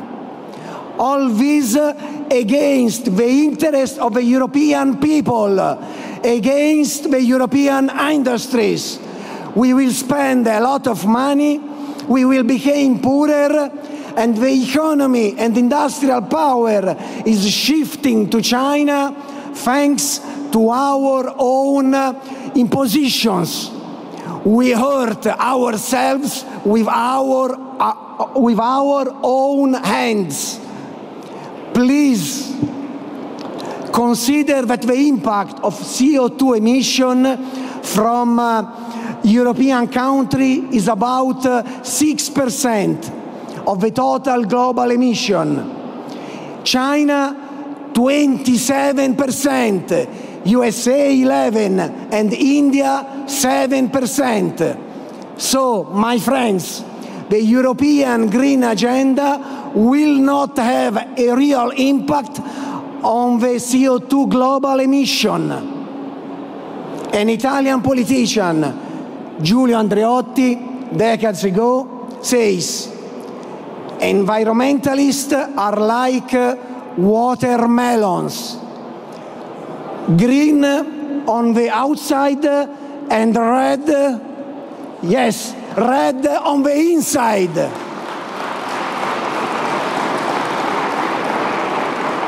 The European directives cannot be like directives of the ancient Communist Party, imposing law from above for the higher interest of the society without a connection with the real world and without considering the real problems of the people. We need an economy liberated from bureaucracy, less interference from the state, especially less interference from the socialist European superstate, from the communist European superstate. The Western countries, we must remain united in all fronts. European Union must strengthen its foreign policy within the framework of existing alliances. We contest the European economic dirigism, statalism like in the old Soviet regime. Finally, the von der Leyen Commission has failed in another important challenge for our Europe: immigration. This is because socialists and liberals consider immigration something positive and to be facilitated.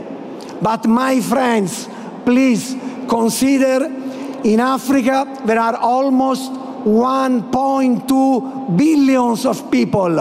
In the Middle East, 800 million of people. In the European Union, as you know, we are about 400 million.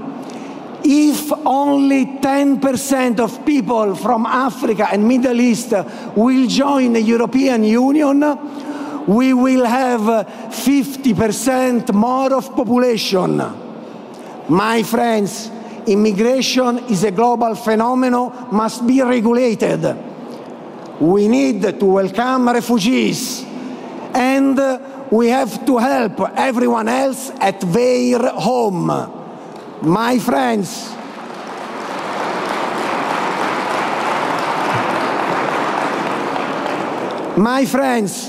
the diversity of the European people is essential for the Europe's role in the geopolitical challenges for the coming years. Defend the different cultures, stories, traditions, and promote European values is essential for our future. Only if we know who we are, we can understand where to go. Together.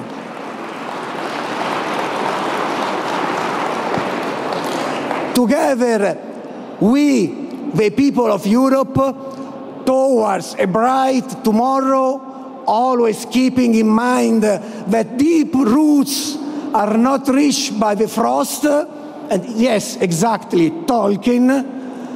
Only a strong and united Europe of people can guarantee prosperity and peace for the future generation all around the world. This is a battle not only for the next European election in June, but for the next 20 years. Let's work together for a new Europe of people and build a global peace. Thank you.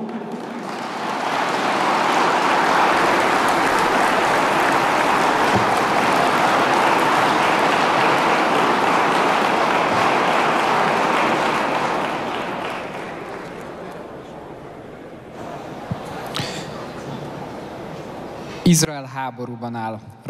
Israel is at war. There are missile attacks, making their lives miserable. People are dying. It is horrible. And in addition to the roar of weapons, there's also an ideological contest going on, an ideological war.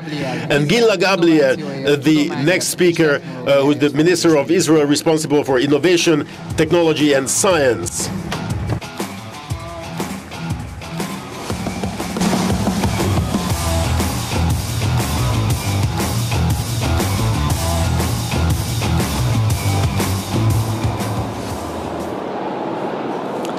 Honorable CPAC colleagues, I want to express my sincere gratitude to all participants of this vital CPAC conference for your steadfast support of Israel's just cause.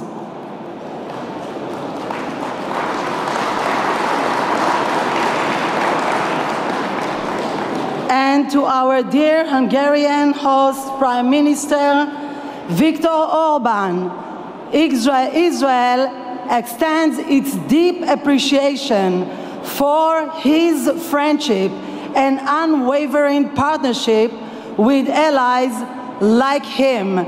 By our side, the future of the Jewish state and our ability to overcome even the greatest threats is assured. Thank you very much.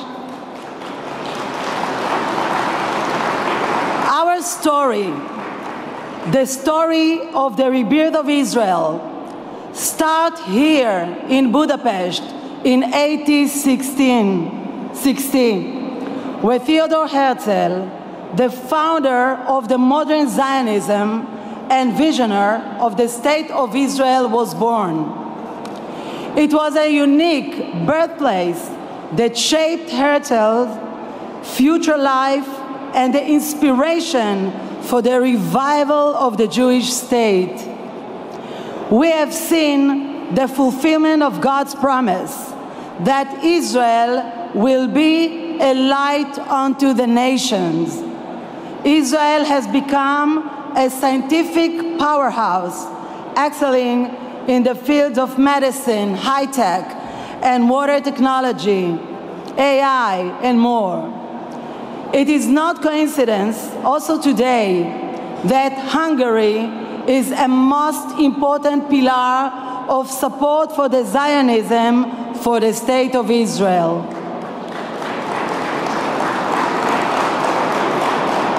Supporting us today in Europe and elsewhere as we fight for our existence against a surrounding coalition of barbarian Islamist terrorists orchestrated by the Islamic Republic of Iran. This phenomenal support of Hungary for Israel rests solely on an admirable leader, namely the Prime Minister Viktor Orban, the European Prime Minister that stands fully and whole with Israel, with all his heart. And we really thanks about that. We are currently celebrating the days of Passover, the holiday of our freedom. 133 hostages remain in Hamas captivity for over 200 days.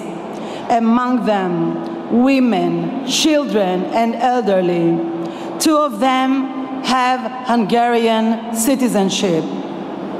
Omri Miran and Ilan Weiss. Unfortunately, Ilan Weiss' body. We are committed to returning them all home, the living and the deceased alike.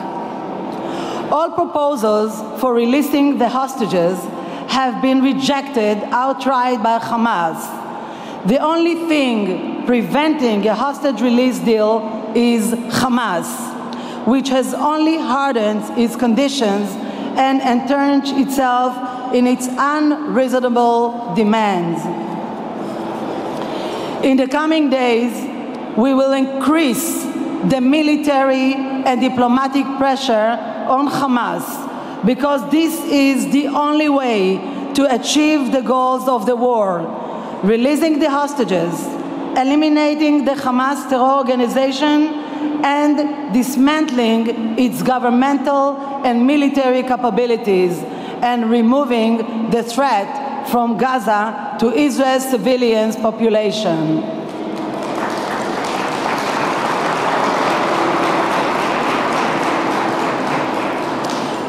The security forces are spread throughout Israel and remain well prepared and on high alert to maintain the safety and security of the Israeli population. We will continue to fight on all fronts to eliminate the terrorists' threats to the people of Israel, so that the residents of South and the North can return safely to their homes and every civilian in Israel is secure.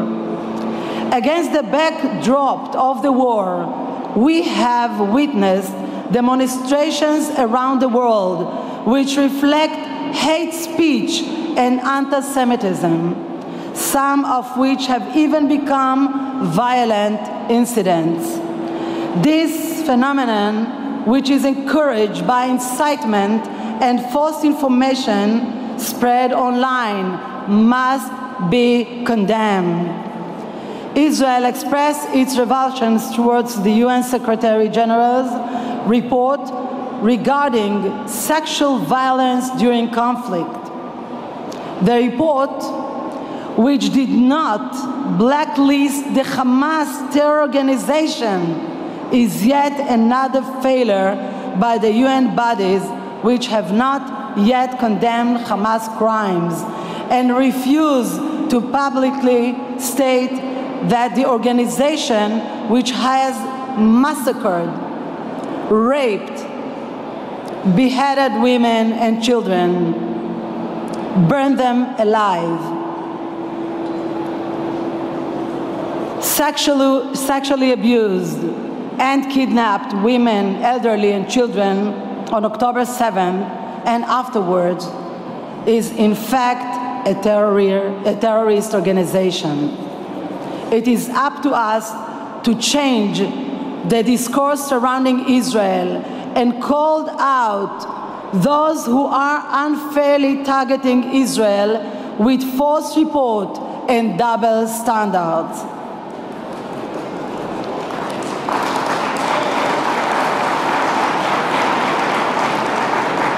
No doubt that the October 7th terrorist attack of Hamas on Israel results directly from totalitarian and very fundamental Islamism.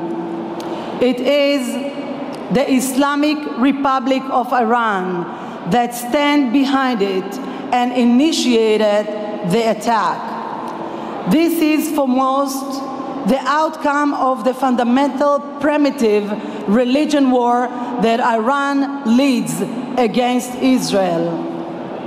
It is Iranian strategy that aims to destroy Israel as its first priority and not less our Judeo-Christian theological and cultural foundations. Iran poses a threat to Israel's existence and to world security. The international community must stop Iran and prevent it from continuing its terror operations which endanger Israel and the region. The Iranian regime, which endangers the world, cannot be permitted to pursue nuclear weapons. God instructs us to pray for the peace of Jerusalem. Only by working together can we continue to strengthen support for Israel and make an impact on Israel's future. Together, we can make a difference. It says in the book of Genesis, I will bless those who bless you, and I will curse those who curse you. You understand that Israel is the living proof of fulfilled biblical promises and have been our most vocal supporters. All of you have given your blessing to the Jewish people, and I believe that God will bless you all, together with us in return. On behalf of the State of Israel, I sincerely thank all the leaders present today for their strong stance on behalf of Israel and Jerusalem. Thank you, those who stand with us on the basis of our common history, and may you continue to be blessed in your efforts. Thank you very much. Thank you.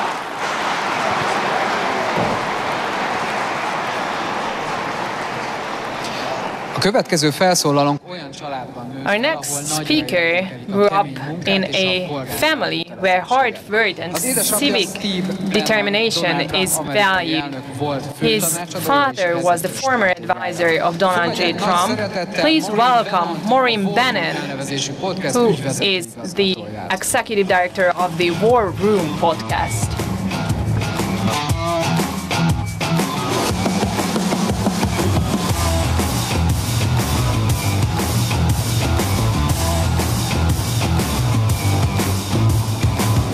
Good afternoon. Thank you for the opportunity to address all of you at CPAC Hungary today. I have always been told how beautiful Budapest is, and I was blown away by the beauty when I arrived. Much of Hungary's history is marked by the struggle for freedom.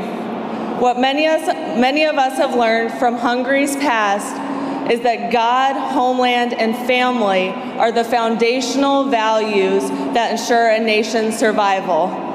Prime Minister Viktor Orban has been a leader in the sovereignty movement worldwide. His actions defend not only the citizens of Hungary, but Europe and the Judeo-Christian West. They must not be minimized. Prime Minister Orban and Hungary are the leaders to the rest of the world because they have courage. Not only does the courage of Prime Minister Orban, but that of Hungary inspire leaders from all over the world to step up. History teaches us that courage is the most important of all values and virtues because it is upon courage that all virtues rest. We are gathered in Hungary at the center of this fight. Prime Minister Orban shows us, just like President Trump, that if we don't quit, we win. The globalists will do anything they can to get you to quit. They want us to quit both ahead of your parliamentary elections in June and our presidential election in November. The fight stops when we say it does. War Room was built for this fight, for this time in history. As Chief Executive Officer of War Room, I commit to CPAC, Hungary, America, the MAGA movement, Prime Minister Orban, and especially President Trump, that we have not yet begun to fight. Thank you. My father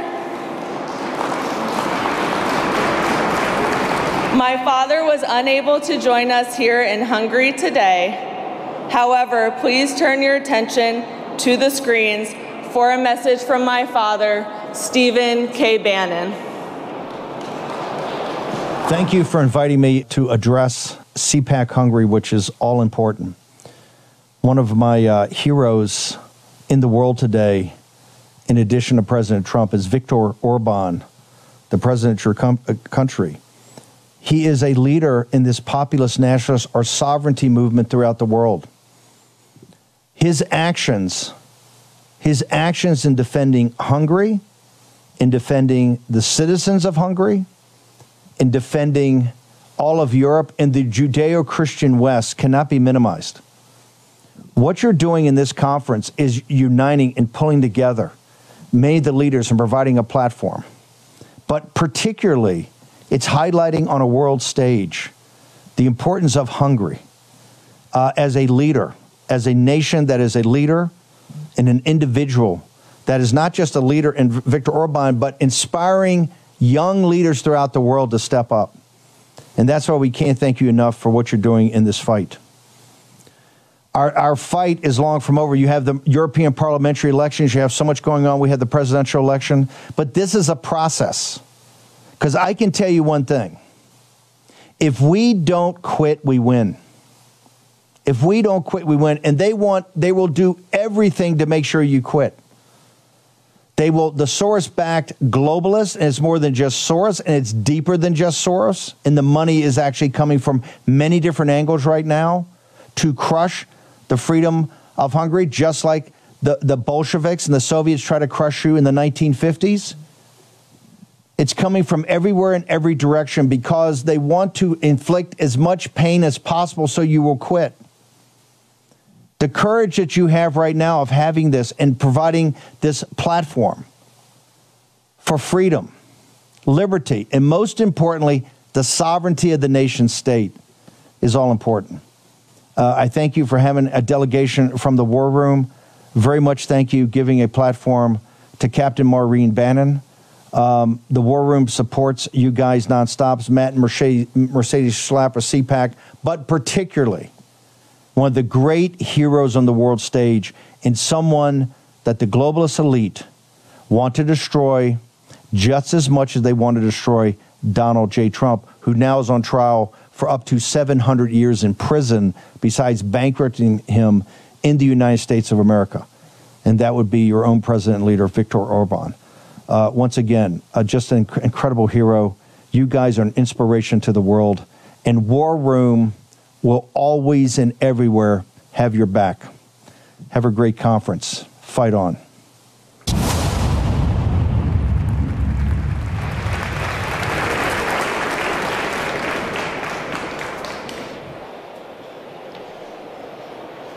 A következő felszólalónk nem is olyan rég úgy fogalmazott. Not long ago, we heard that the woke mob has taken over the Western public speech and also urged us for international cooperation. This is a huge challenge because woke indeed wants to take over the whole of our lives and every days. And how to fight that back, this is a very important question. And the one who will answer to that question is no one else than the operative manager of the Center for Fundamental Rights, Péter Törcsi.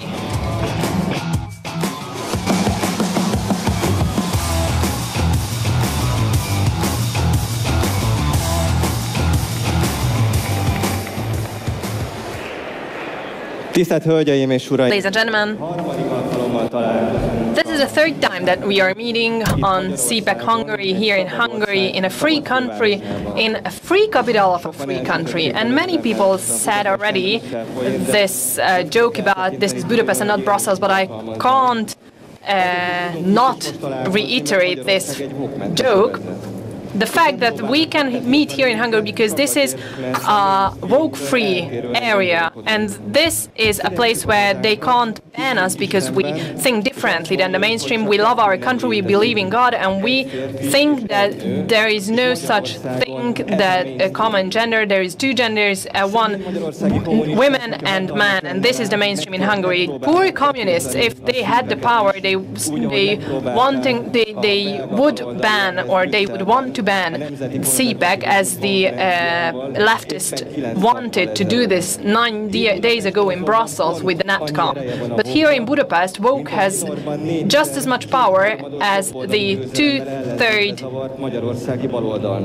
the defeated Hungarian left side, which has been defeated by a 2/3 majority of the right wing. So Hungary, it is a bit fearful thing to think that Hungary is the last bastion of conservatism. So our task is to strengthen the cooperation of conservatives, and united we fight back the leftists. This is important because now, in addition to the Western wokies, there are other huge challengers. But it can also be the fact that we, the people of the Western conservatives, have grown together. It doesn't matter that we are richer than other parts of the world if we are weak and we do not have the tools, and we appear toolless for our challengers. And the source of the problem is the woke. This is a movement, the nature of which is just as communism. It wants to eliminate the past in all the values within it that the Western civilization was built on and that made it successful. This is how we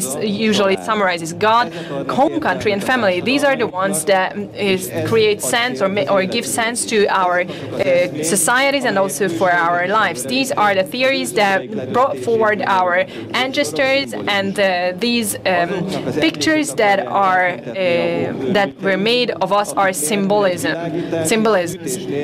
They want to eliminate a glorious civilization, and they would live their every days as servants of other civilizations. So the time has come to put everything in order, to straighten our backs and spines, and to send back all the competitors in their rightful place. Representatives of the woke do not only want to rewrite our history, but also want to mute us in the present. We don't have to explain that to anyone who from Brussels or Washington has come to us and visits now Hungary, because in the capital of the European Union, all the police are alarmed and sent upon us if you want to organize a conference. Our friends were taken away their freedom, and politicians in Poland are imprisoned. In home of freedom, people didn't want to allow for the Republican nominee, Donald Trump, to run for presidency. And these people try to educate us day by day about the rule of law and democracy. And the horrible thing within all this is that while the Western decision makings are debating about such things as whether a father or a man can give birth a child or whether abortion is a human right, in the Middle East, political decision makers, or in the East, they are laughing at us and started to attack our civilization, while the leaders of the civilizations are occupied by their own problem and about how to repress the right wing here. The political leaders are debating and negotiating about how to take over. So this is why it's important to elect strong leaders on the Western. Hungary has shown that with a smart leadership, a small country can also go far and can have a huge impact, bigger than its own size, on the conservative cooperation worldwide.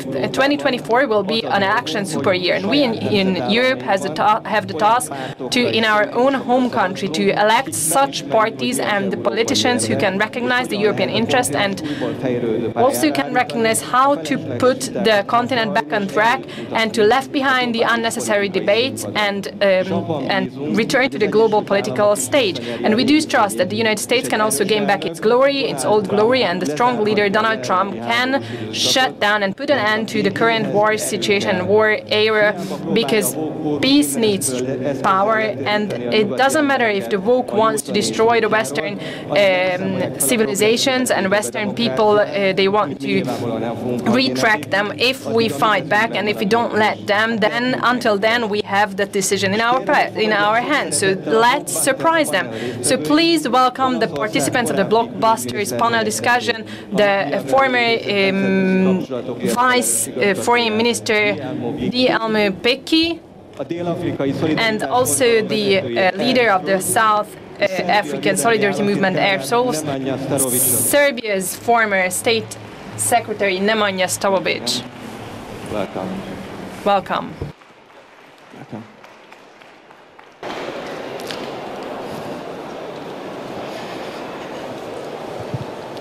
Gentlemen, welcome to CPAC Hungary. Welcome to Budapest again.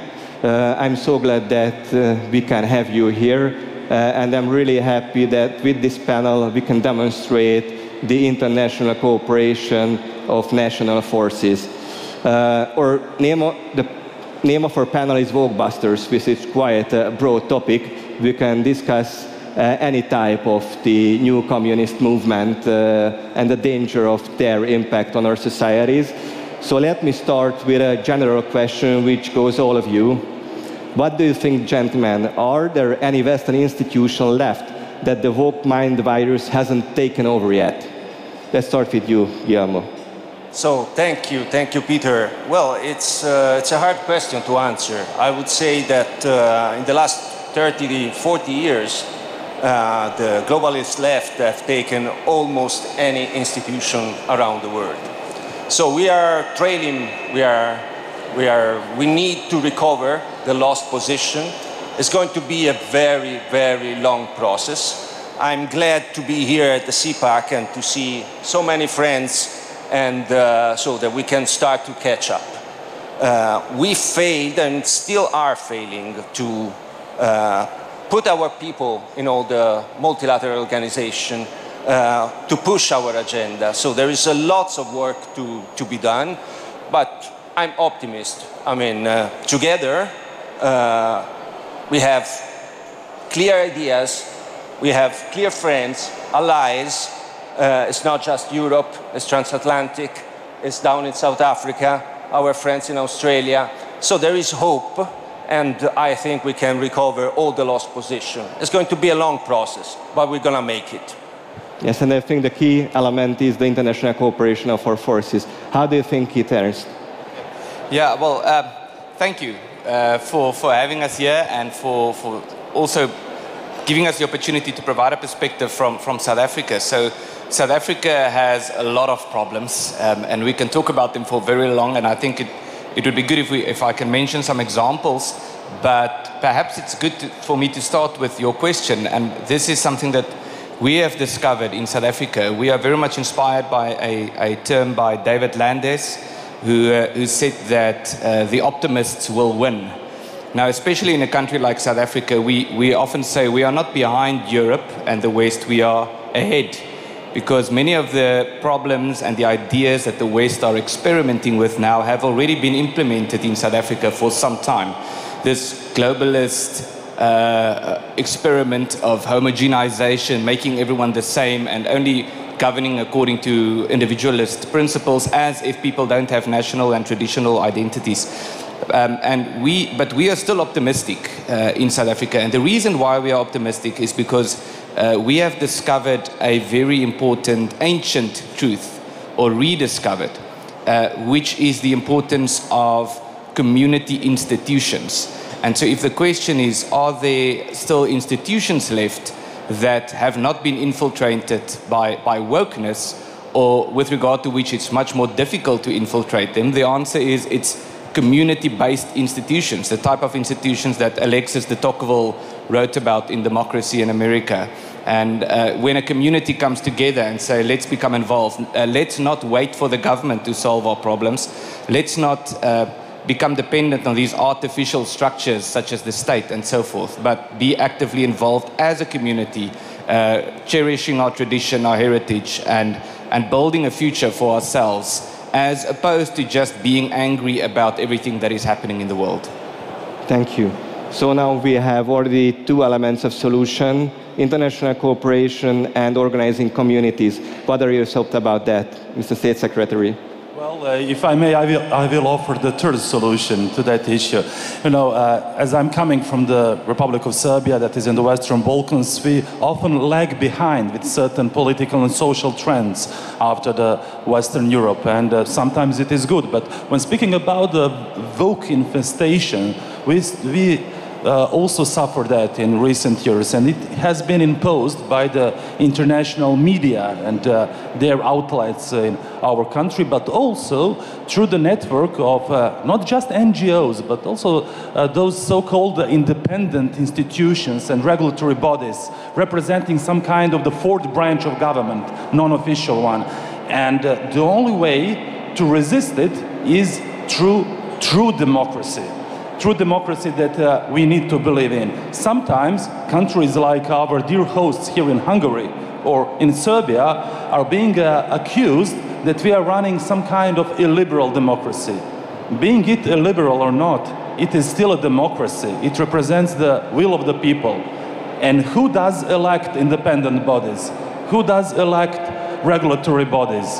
Nobody. So that is in fact the dictate trying to be established by a non-democratic institutions. So what our friends and colleagues in the West Europe are experiencing right now, I would call it non-democratic liberalism. The only way to answer it is a democracy, the full democracy, and the strong bond, strong appreciation and a strong feedback between the state leadership and the vast majority of the people.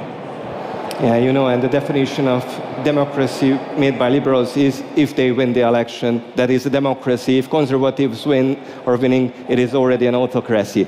So my second question goes to all of you again. What do you think, in this framework of our institutions, are we able to tackle international wokeism and radical left? Should we build new institutions and destroy the old ones? Well, events like this one are perfect to strengthen our cooperation, our bond, to exchange best practices, to exchange the reality, the difficulties that each of us is living in his own country.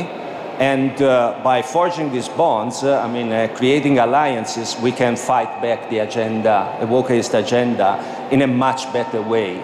If I only recall 3 years ago when we started here at CPAC, we were fewer, we didn't know each other well. After 3 years, we are now not just allies, we are friends, and we have, given each country sovereign and different, we have a common agenda that is for, 80–90% is basically the same. We are fighting for defending our values, our, real institutions, family, God, and the homeland. I mean, that's the three keywords that we have the duty to defend. So, continuing and fostering these alliances, we can strike back the wokist left. And of course, as said, we need to, as here in Hungary, get to government. And once we are in government, not to fail. Because often, conservatives are in power, but they fail to implement their agenda. That's a mistake that we should learn from our friends here in Hungary, that they did well, and we should do well as well in our own countries. It's interesting what you were talking about, because yesterday we had a short discussion at the reception, and you said, looking around, that, again, the usual suspects. And it's a sign for me that this cooperation is working. It could be organized wherever in the world, in Washington, in Rome, or in Budapest. The cooperation of conservative forces is already working, because we see every time the usual suspects. What do you think, Ernst? How can we reform the political landscape within our own institutions? Yes, so I'm a Protestant, and some Protestants tend to make the very grave mistake of thinking that the history of the church started with the Reformation. And it's the same with the situation we are in now when we are talking about wokeness, that we often hear this argument that the solution to wokeness is to return to the Enlightenment. And that's very close to saying to a very sick patient that we're going to take you back just to the moment where you got sick, as opposed to healing you, because we have to understand that a lot of the problems that we experience today in terms of wokeness, this hyper-individualism or this extremist individualism, you might say, where you can not just do anything you want, but you can be anything you want, and you can decide what reality is, and then reality has to conform with your decision. These things sprout from some of the ideas that have come up in the last few centuries. It's not just things that have developed over the last decade or so. So if the question is about traditional institutions and the way forward, I was at a bookstore here in Budapest yesterday looking at the philosophy section, and it was in chronological order. And I remarked to one of my colleagues that it's very sad to see how, if you go chronologically, you start with the Athenians and the Romans and the Bible, of course, and you go down the road up until today. The farther you go, the worse the philosophy gets. So the history of philosophy is a history of regression. The solution is not to say we must return to the so-called dark ages, as the accusation is often. We are modern, and we live in a modern world with modern technologies, and we must embrace innovation and all of these things. But there are some ancient truths that can be found in our sources, in Rome and Athens and so forth. So the solution to wokeness is not to return to the Enlightenment, it's to look further back in history and to find those ancient truths, which is about, firstly, not trying to prescribe what reality is, but to try to discover what reality is. And not trying to demand reality to conform with your ideology, but having your ideas and your frame of reference conform with reality. And then, of course, the old ancient truth that man is by nature a political animal. In other words, that by nature we love our families, we love our nations, we love our identities, and that the sources of evil in this world should not be traced to those who want to preserve these things that they have inherited, but rather to those who are trying to destroy these things that we have inherited. Thank you. Please, Mr. State Secretary. I'll try to be a bit more practical in my answer that I will offer. So first and foremost, I wish really to praise you for organizing such a great conference. I think this is really the great opportunity for like-minded people to stick together, to exchange knowledge, to exchange ideas. But we need to support each other in establishing our base and coming to power. But not just that. I think it is very important when the sovereignists vogue busters, as you call them, and I like the expression, when they come to power in their respective countries, they need to show in practice that they are following the values that we do share, and to bust some of the myths that are being imposed on us. One of the myths that you often hear in the woke media is that if some sovereignist leaders come to power, they will make problems with the surrounding, with their neighbors, you know. And the best way to counter that narrative is to use the very example of Hungary and Serbia, of two great vogue busters, two great sovereignist leaders, Prime Minister Orban and President Vučić, who established the best relations between our two countries and our two nations in the last 1,000 years of history that we live one side by side. So that is the example that the great sovereignists are not, you know, destroying the relations, but on the contrary, improving and making them the best possible in history. That's true, and it can happen in a very short period of time. I have some individual questions for you, and let's go the other way around. So the first question goes to you, Mr. State Secretary. Serbia is not yet a member of the European Union. Does this mean that you're relatively safe from the influence of the cult of folk, or is it already targeted your country? And I'm thinking about especially the fight against illegal migration, because you have a very strong experience with that. Well, yes, thank you for that question. The first part I think I already answered. Just to sure. Save some time, I will tell a couple of sentences about the migration. First and foremost, you know, being a woke also means that you are able to totally ignore the reality around you if that is not convenient or it does not fit to your agenda. And what particularly hurts us as Europeans, that the part of the woke agenda actually right now before our eyes is establishment of certain Muslim-dominated areas or even separate states on the European soil. And we have spoken since this morning. I've heard about the population replacement, about the mass illegal migration. We have felt that. Back in 2015, 2016, more than 1 million illegal migrants passed through Serbian territory. And the fortune within our misfortune that we were still a little bit underdeveloped and nobody wanted to stay and reside in Serbia. They just traveled through Serbia, aimed for Germany, Sweden, Great Britain, and so on. Yet, when we speak about that part of the woke agenda, very serious one, apart from the mass illegal migration, we are facing in the Balkans another method to it, and that is carving out a new, separate, Muslim-dominated states out of established countries. You know, I have been born in one rather progressive country called Yugoslavia. It is no more. It disappeared. It was dismantled during the 90s, and it was a whole lot of mess there, not coming back to it. But what is the end result? Right now, that, for example, one country that used to be called Yugoslavia in a nutshell, and that is Bosnia and Herzegovina, where because of such a complex ethno-religious mixture, now, over years, it became a Muslim-majority country, with more than half a population being from the Bosniak Muslim community. And the moment it happened, they tried to remove all the constitutional safeguards for the equal treatment and equal representation of all constituent peoples, including Christian Serbs and Christian Croats.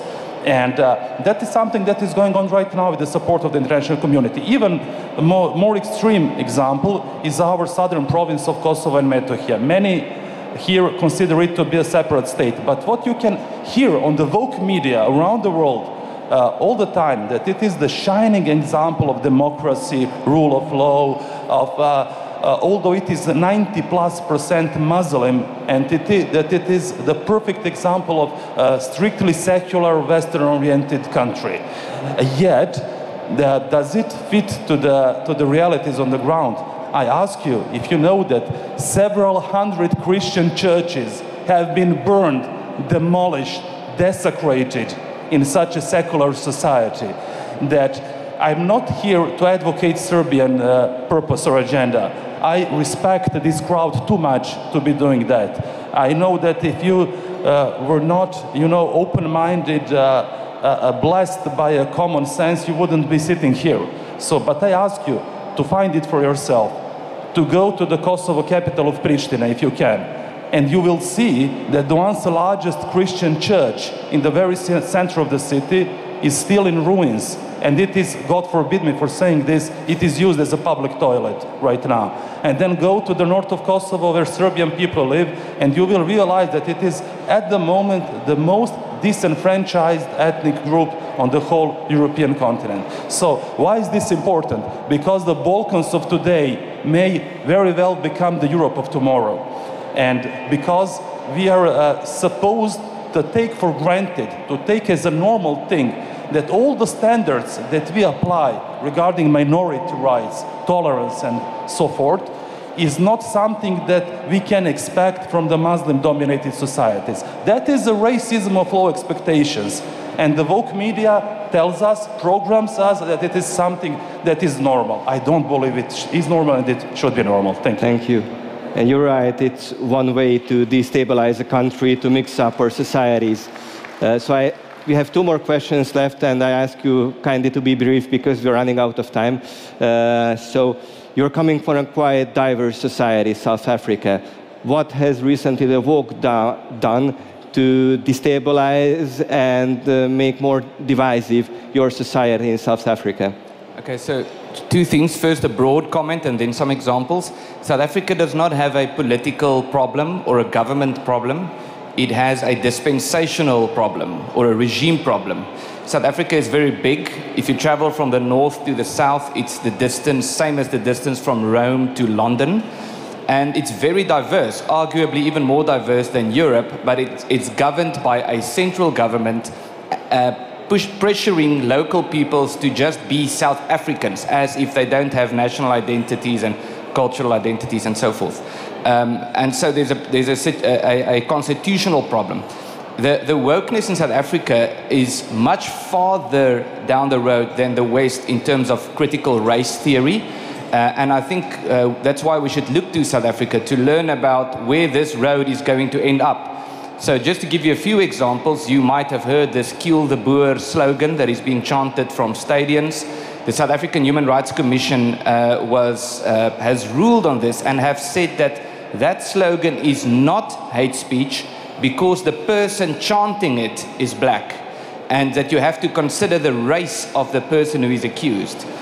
In another example, a judge just last week gave a ruling saying that he was not able to properly apply his mind to the case because the lawyers were white, and that white lawyers and white people do not have a proper perspective. And so this is a very dangerous road that we're heading down, and Europe must stop this from happening, must stop the South Africanization of Europe by taking a stance against wokeness before it's too late. Thank you. And my last question, Guillermo, goes to you. So there is hope in Europe because since 2022 you also have a conservative government. What were the conservative government of Italy able to tackle wokeism and radical left with policies and from a cultural perspective in Italy in the past 2 years? Well, unfortunately, it's just 18 months that we are in power. It's good to have a conservative government, finally. As I mentioned before, to reverse years and years of woke institution throughout the country makes for a conservative government really difficult to rule. It's almost impossible when you have the academia, diplomats, the entire sectors of the society, judges.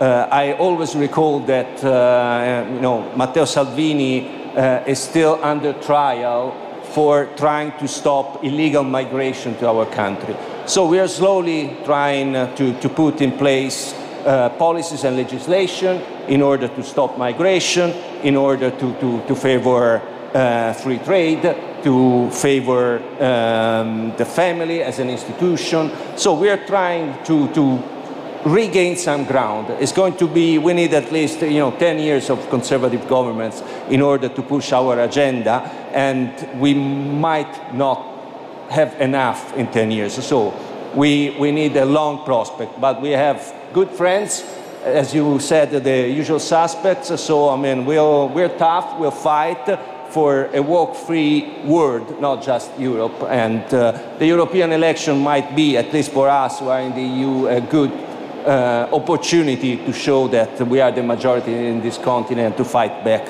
the woke agenda. Thank you. Gentlemen, I would love to continue this discussion with you, but unfortunately, concerning the panel, our time is up. Thank you for your participation, thank you for your contribution, and enjoy the rest of CPAC. Thank you for coming. Thank you. Thank you. Thank you. Please.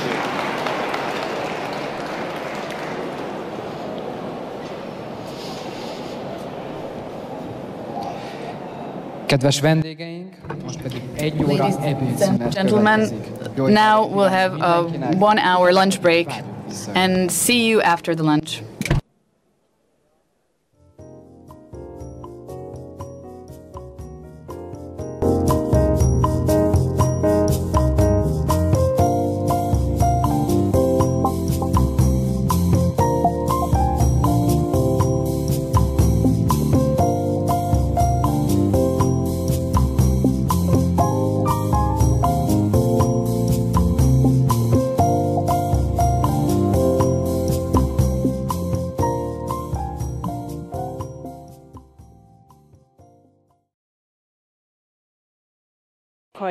Ladies and gentlemen, we hope that you had a nice lunch and you could refresh yourself a little bit and have some fruitful discussions. Now we will go on with our afternoon session titled as Sovereignty Lives and Globalism Dies. Hungary is a place where, well, how to put it, the left side is a place where not the sharpest persons are ruling. And, well, this place was also actually bought for pennies on a dollar's bill.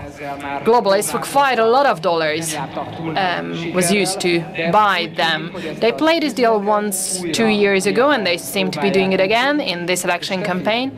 And, well, Steffi, if someone is paid from abroad, what do you think? What interest will that person serve? But foreigners. That is why it is important to talk about the fact that sovereignty lives, globalism dies.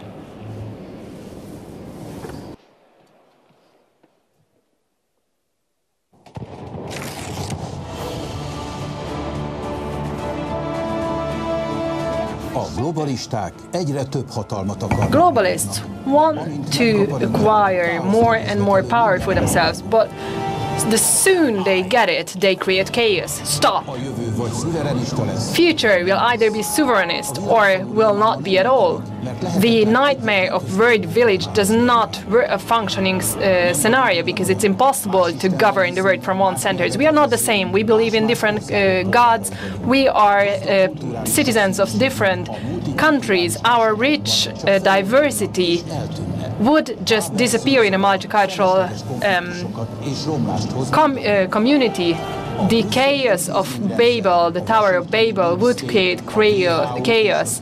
The deep state of Washington, the Brussels bureaucracy, and the Davos World Economic Forum, these are all institutions which are only representing themselves. For them, not the citizens, but the global elite and their well-being is only important. This globalism is supported by the Open Society Foundation network by Soros, by George Soros, and other NGOs, but most enthusiastic, this is served by the Hungarian leftists.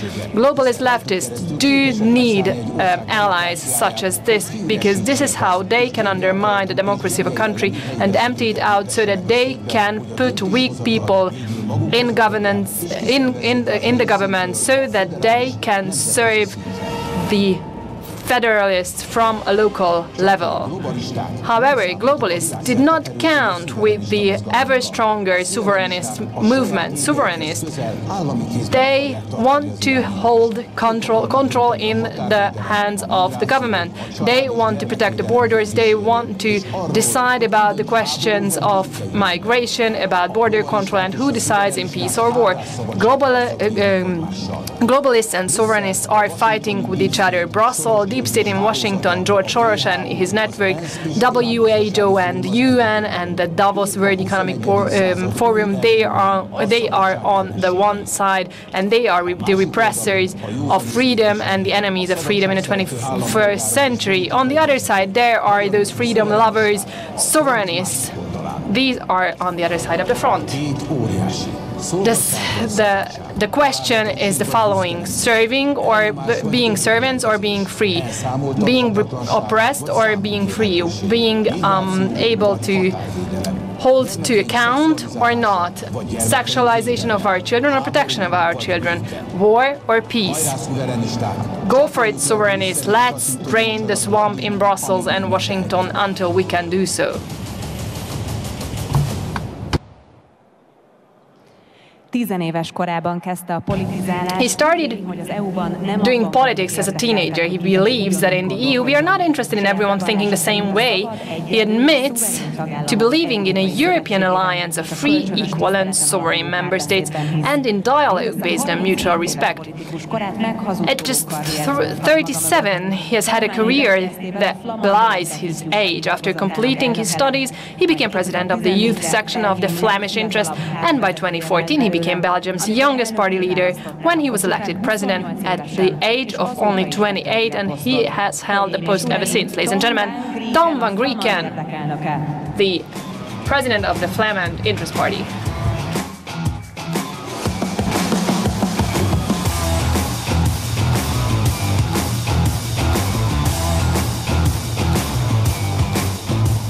Ladies and gentlemen, dear fellow conservative and patriots, let me start by telling how great it is to be here at CPAC in Budapest. It is the third time that I'm invited and my second time here on stage. It's amazing how this conference gets bigger and better every year. Bigger because, let's face it, conservative parties are winning all over the world. And better because year by year, day by day, hour by hour, we are proven right. Do not believe the left-wing media. We are not far right. We are just right so far.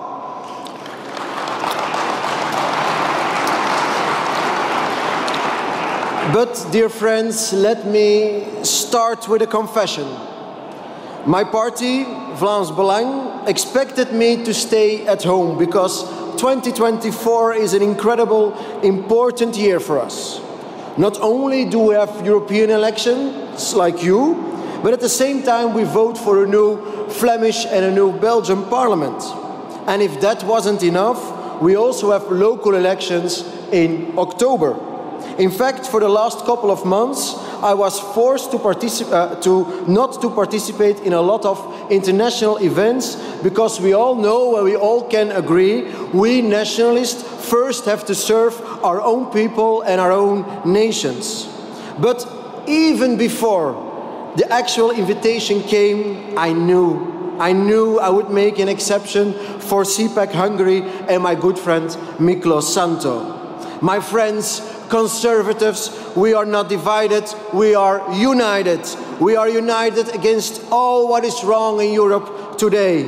Sometimes it feels like an uphill battle, but being here among so many like-minded people, among fellow woke busters, it gives me so much energy. You guys give me energy. You inspire me, you motivate me, and therefore I want to thank you all.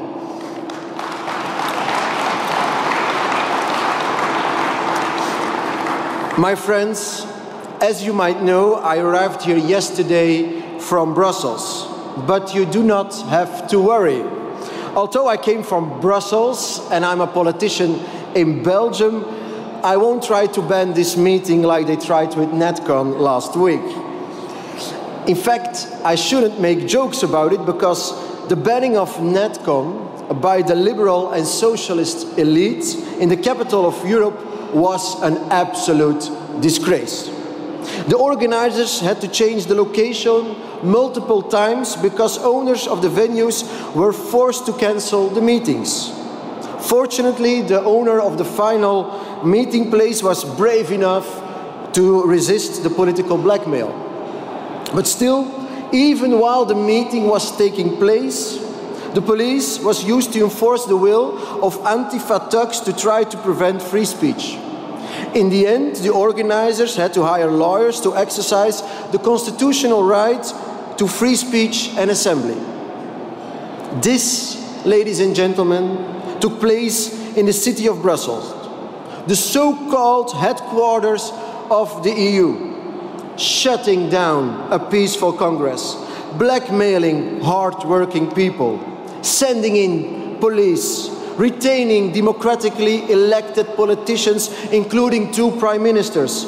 We would accept this in a third world countries, but it happened right under our nose in the capital of Europe. And to be honest, I'm a bit glad it happened. For the organizers, of course, it was not very nice, but it was good that it happened for the world to see. Now the whole world knows the true nature of our opponents and the battle my people, my party must fight every single day. Every time my party members try to peacefully meet in our own capital, we must go to court. Imagine the same thing happening here in Hungary. The globalists in Brussels would go completely crazy. Ladies and gentlemen, it was only after the British minister and others expressed their outrage that Alexander De Croo, our Belgian Prime Minister, condemned the ban. But make no mistake, my friends, our Prime Minister didn't condemn the ban because he likes freedom of speech. No, he only condemned it because his long-desired international career might be at risk. And because he knows that the Flemish people will lead my party, Vlaams Belang, to an overwhelming victory, and that victory will end his Belgian career on the 9th of June.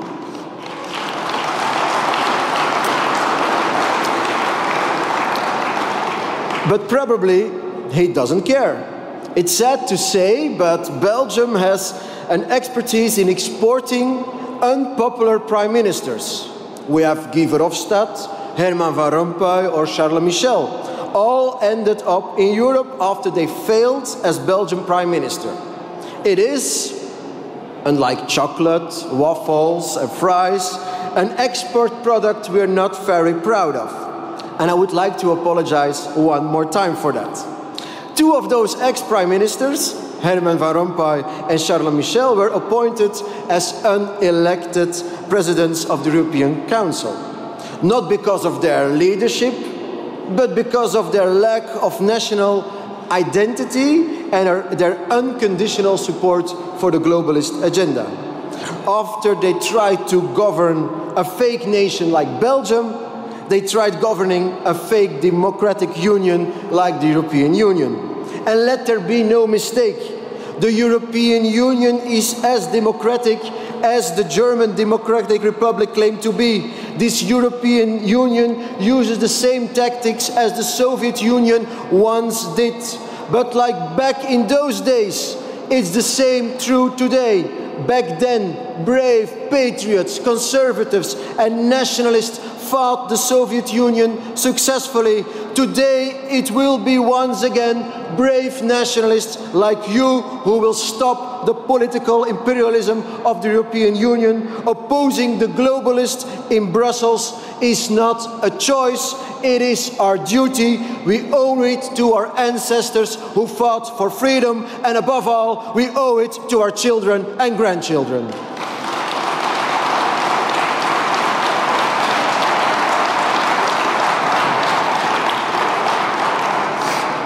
Dear friends, why do we patriots, why do we conservatives like coming to Hungary so much? Not only because of the beautiful country and the charming ladies where we can still live and breathe Europe we all love and cherish. Not only, unlike Western European capitals, Budapest is not flooded with illegal immigrants.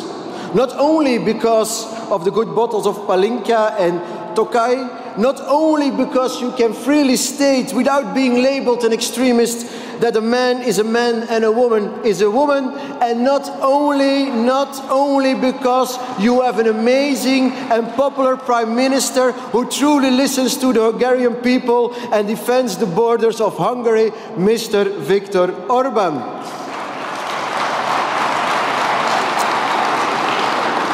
No, we nationalists like to come to Hungary and Budapest because today Hungary is the heart of the conservative resistance against the globalist elite.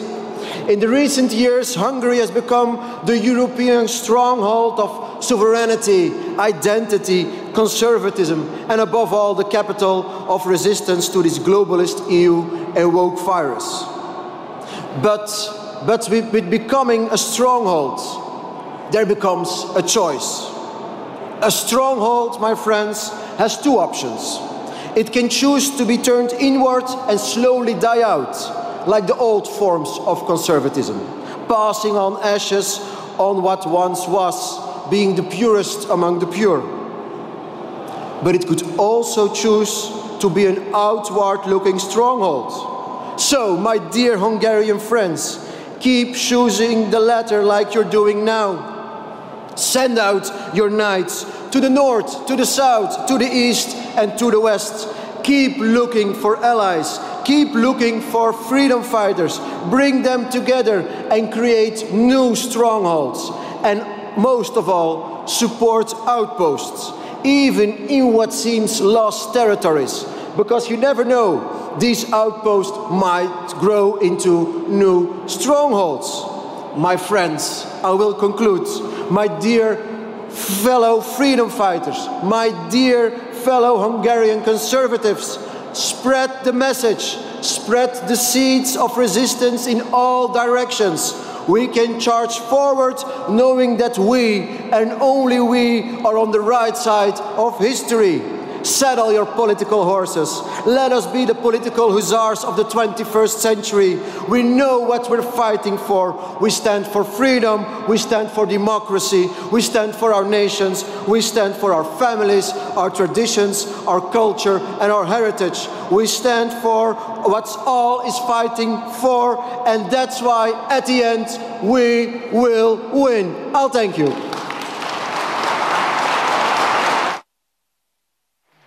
Ja, mehetünk.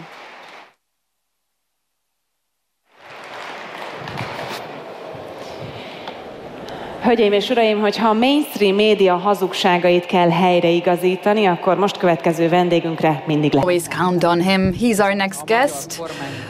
Indeed, the Hungarian government's State Secretary for International Communication and Relations has for years taken on a challenging task. But knowing him, I think he enjoys what he does. It's no coincidence that he's been producing a successful podcast series for 2 years now, in which he and his guests regularly set the record straight about Hungary. Today's guest is the Trump administration's former acting attorney general. As prosecutor in Iowa, he became famous of his crackdown on drug dealers, earning him the dislike of liberals, obviously, but he's also passionate about child protection. Ladies and gentlemen, CPAC Hungary will be hosting The Bold Truth About Hungary with Zoltán Kovács and his guest, Matt Whitaker.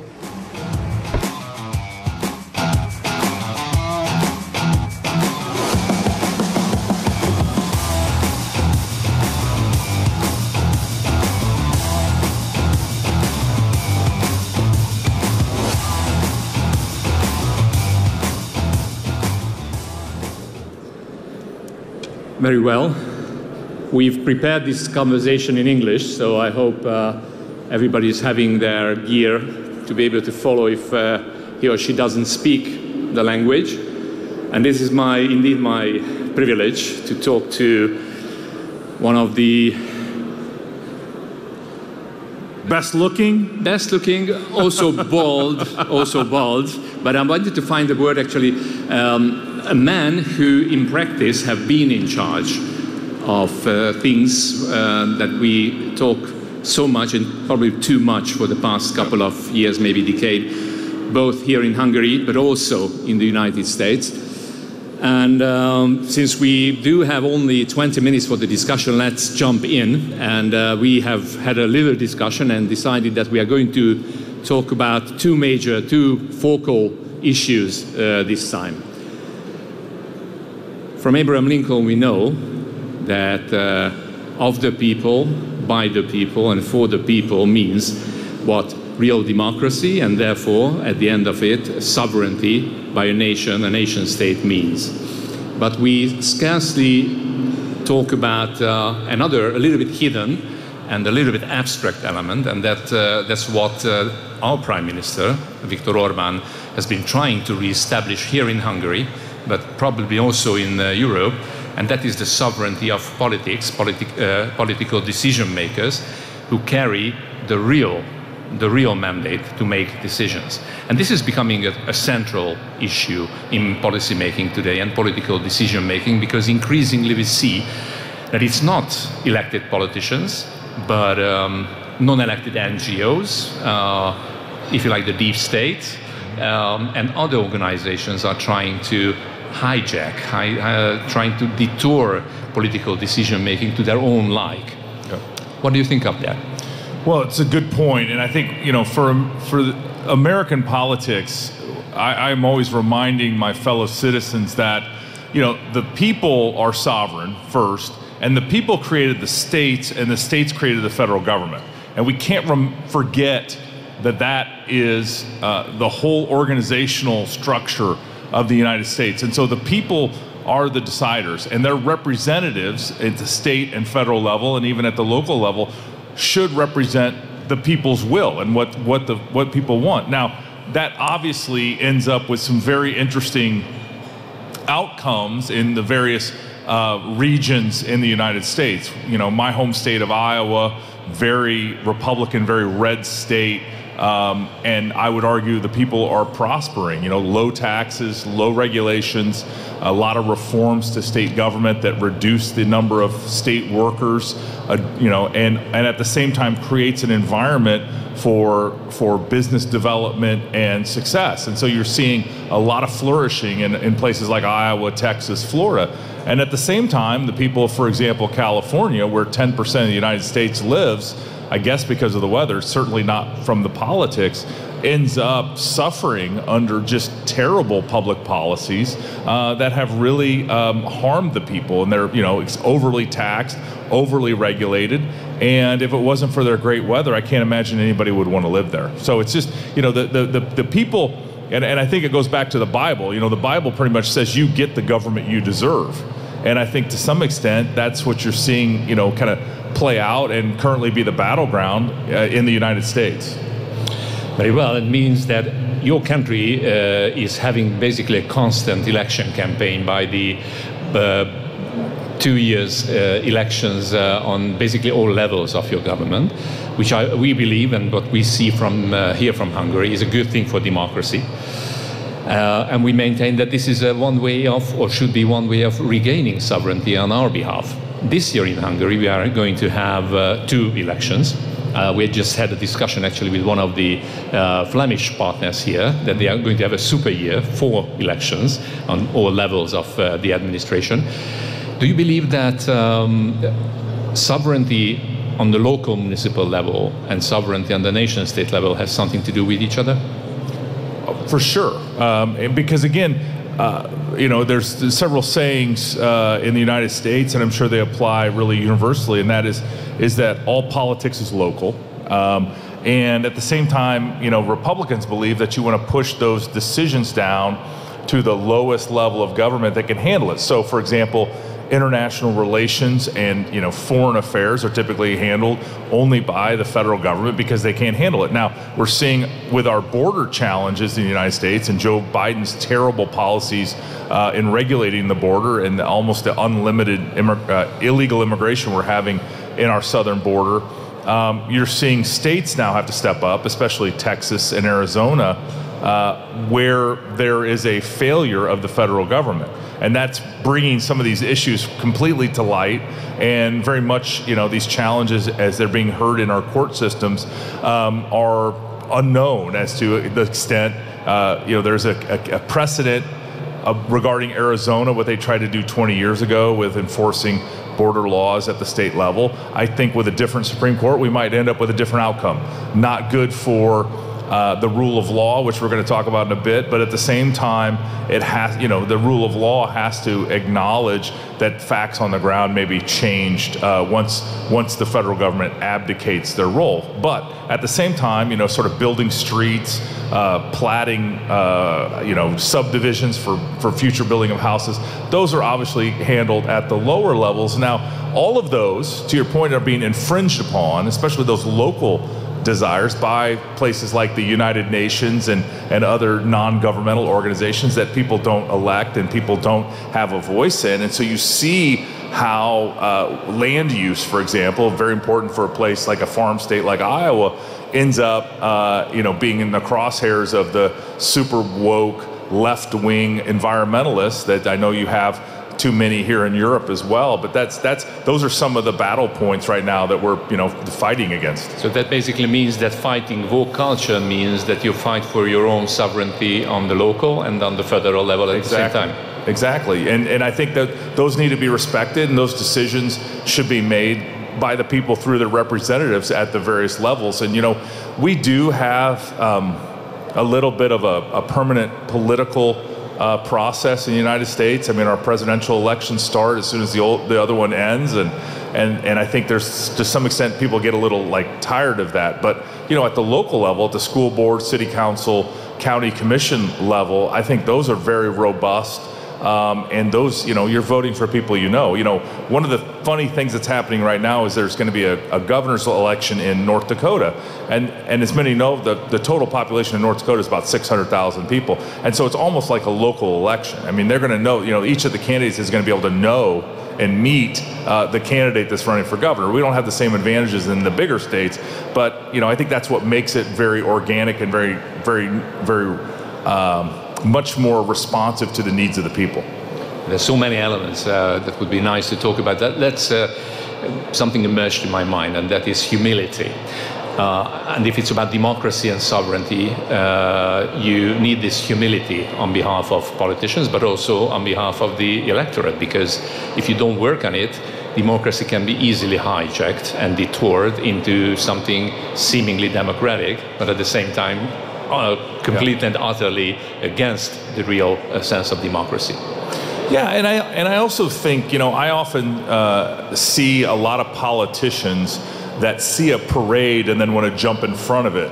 And the courageous politicians are the ones that are leading, that are convincing and otherwise making the arguments and standing for something. I think for too long we have had too many politicians with their finger in the wind, looking to where the electorate is and then saying, yeah, so they jump in front of a parade that's already started. I think what we need is folks with courage that don't have to, that, you know, their identity isn't their elective office, that they're willing to lead, they're willing to take a stand. We just saw, for example, the support for Ukraine. We saw about 20 Republican senators vote against that, and they voted on principle. I mean, is it, you know, I mean, are there arguments on both sides? Certainly. Did they listen to him? Certainly. Some of my friends like Rand Paul and Eric Schmidt from Missouri and others, you know, voted against that bill because, you know, they wanted to lead. They wanted to be courageous. They wanted, and at the same time, I think that reflected a lot of where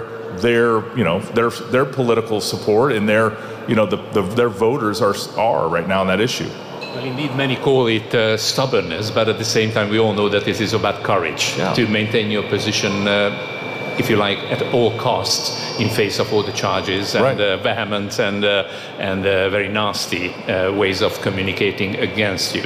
But let's talk about the other element actually we wanted to bring in here, because in our perception here in Hungary, sovereignty at the same time also is giving you the basic principles, but at the same time also the tools to exercise the rule of law. Could you give us a very simple explanation of the rule of law? I'll try. So the rule of law means that you know, you have written laws that say what they mean and mean what they say. They're passed through a process that is, again, through representatives of the people.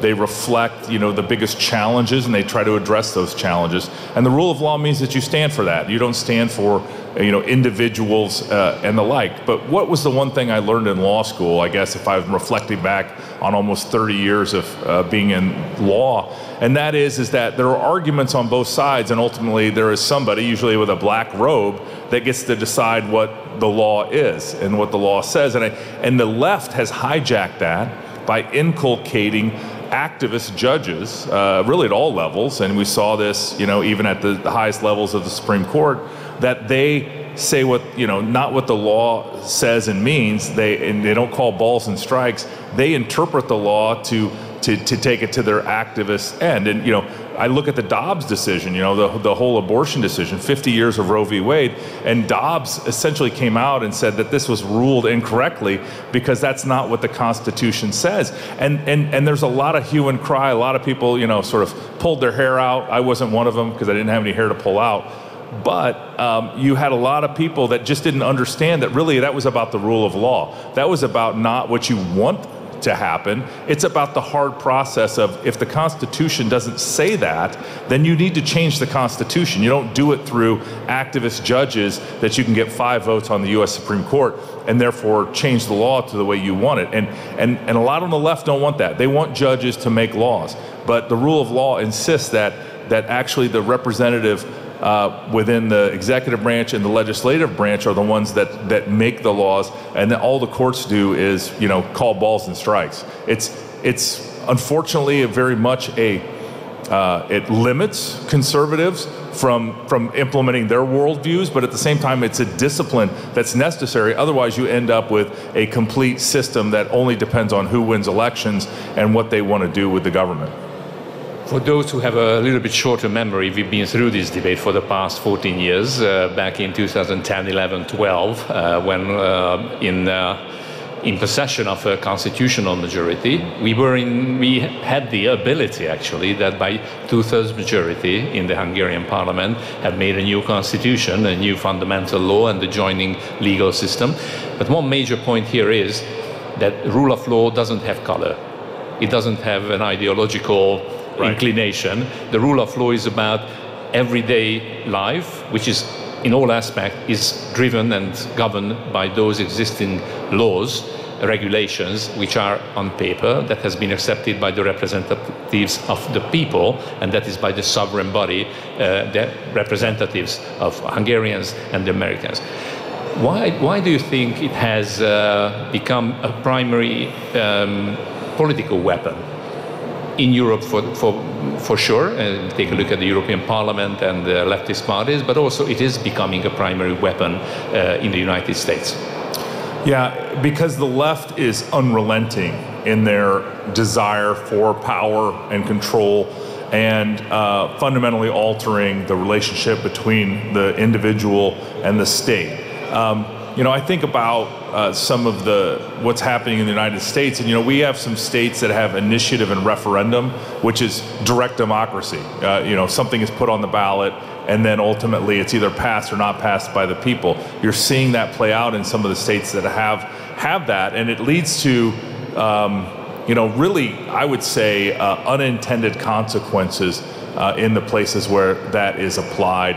And mostly because they're either poorly written or written to confuse people, and then they qualify for a ballot, and the people that don't understand it vote one way or another, depending on how it's marketed. And that's, I think, one of the biggest challenges. We can talk about the sovereignty of the individual. We can talk about how important the family and the individual voter is to a functioning republic. Like in the United States, but unless that individual exercises not only their intellectual capacity, but their involvement in the system, the whole thing fails, because you end up then with one of the things that I am most adamant against, and that's career politicians. You end up with a political class that has done nothing but win elections and has no life experience. Our founding fathers in the United States, and I'm sure it's not much different here in Hungary, where they hope that it would be people that were in the real economy, were farmers, lawyers, all sorts of trades. They were inconvenienced to serve and then went back and lived under the laws that they had passed. I'm not sure we're at that point right now, but hopefully we can get back to it. That would be my last question, because we are approaching the end of our 20 minutes. How is it possible to bring back the original common sense, down-to-earth and practical sense of rule of law in our everyday life and in the minds of people? Yeah, a lot of it just is people have to frame their discussions in that context. Instead of politicians saying, vote for me, I can fix all your problems, to understand that there are bounds with which our elected officials can only do so much within the system, and to do the hard work also. If you really believe that one of these issues needs to be changed in the Constitution, to do the hard work to amend the Constitution. To your point, you mentioned that has been done in Hungary. The United States, we have not had a great tradition because it's a very high bar to amend the Constitution. Our founding fathers, through their infinite wisdom, said this is what it's going to take. It's going to take a supermajority in the Congress, and then it's going to take a supermajority of the states. And it's a high bar, but that shows you how important and how foundational the constitutional document is. But we oftentimes we don't talk about that. We suggest that we can solve all of our difficult problems just either through legislation or executive fiat. That's just not how it works, or how it should work, quite frankly. It took us almost 25 years actually to get to a new constitution after the fall of communism, but we all know what you are talking about. Thank you for the conversation, and I wish that you have an enjoyable afternoon and further discussions here in Hungary. Yeah. Welcome, and let's meet next year. It's good to be back in Hungary. Love everybody here. Thanks for having us, and you're such a great audience. Thank you.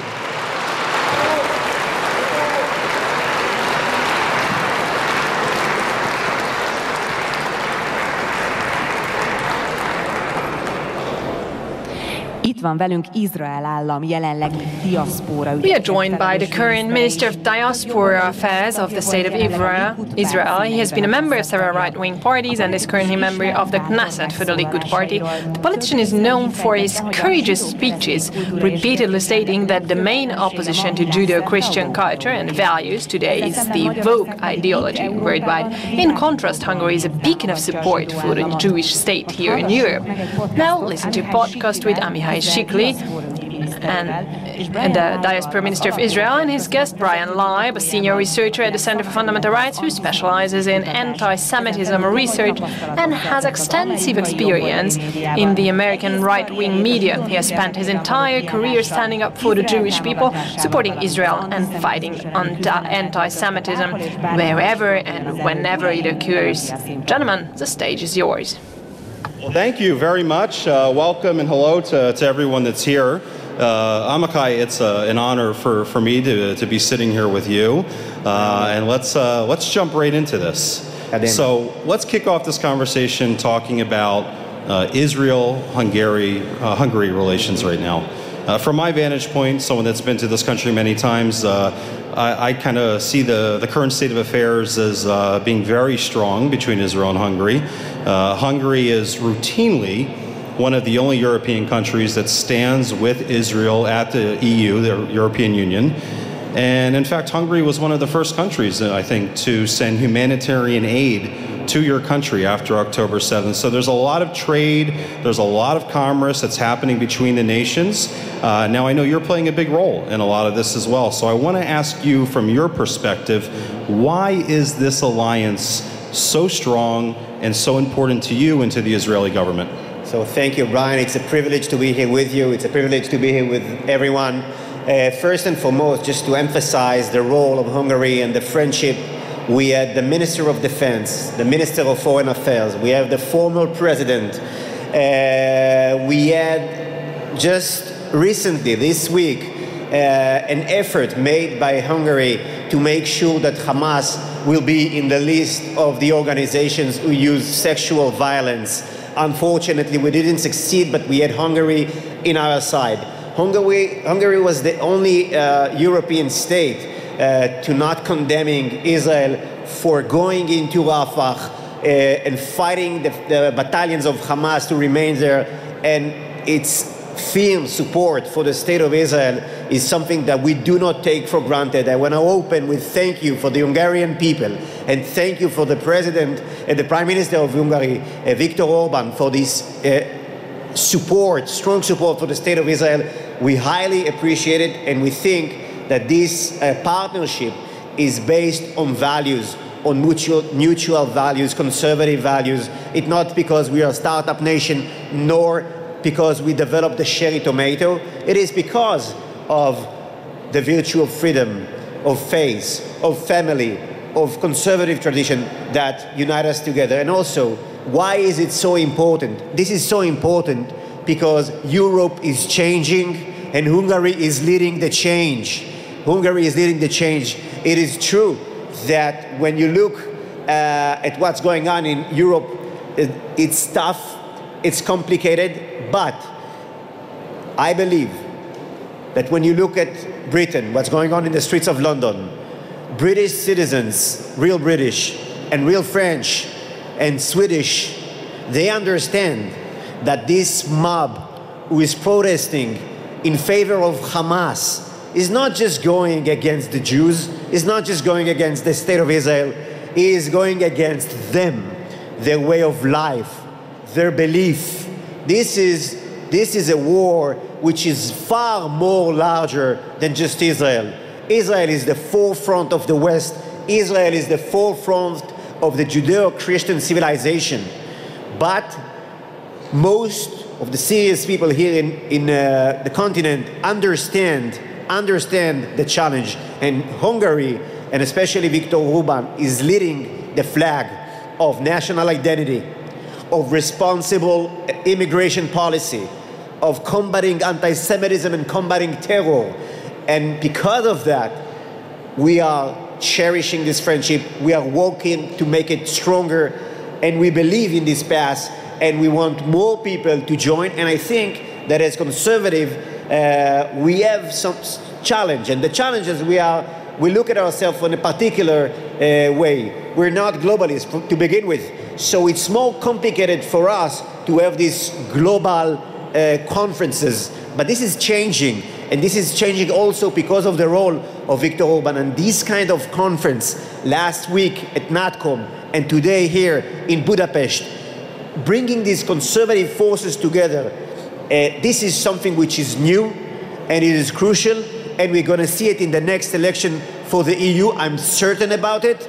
And I'm optimistic, although we are facing a lot of challenges. But as we said, we believe in freedom, we believe in faith, we believe in truth. These values are eternal. These values shall win. Thank you. Thank you. Very well said. Thank you. Let's shift for a second right now about the anti-Semitism that's really spreading like wildfire throughout all of the world, but especially in my home country, the United States of America. There are Jewish American college students that are being targeted because of their Judaism, because of their love and support of Israel. And earlier this week, Columbia, yes, ladies and gentlemen, Columbia University, one of the most prestigious universities in America, has closed their campus because Jewish students were under attack and they were not able to get it under control. And it's not just Columbia. Yale, a Jewish student was stabbed in the eye with a Palestinian flag.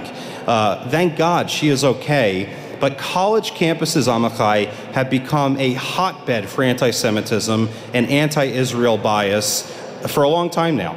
So speak to this troubling situation a little bit from an Israeli perspective. Yeah. How do you feel when you see Jewish students in America running for their lives? So first and foremost, the situation is horrific. It is a very dangerous moment, not just for the Jews in America. This is a very dangerous moment for the American people. And when you look at the logo and the motto of Columbia University, the motto is from the Book of Psalms, "In your light we'll see light." And in the logo, you have the name of God. And how far Columbia University went from the core values that was the foundation of the American heritage, of the American culture, and to what we're seeing today. And by the way, same goes for Yale, with the Urim Vetumim of the high priest in Temple Beit Mikdash, the holiest place in Jerusalem. So this is something which is fascinating, extremely disturbing, but what's really going on? So we have two different movements with different motives, but with one thing which is common. We have the woke movement, progressive movement, neo-Marxist, that basically separate the world into two: oppressors, the white men, the Zionists, okay? And then you have BLM and the Palestinians, etc., etc., who are the oppressed. So it is very, very simple to follow. So you can make it very, very trendy.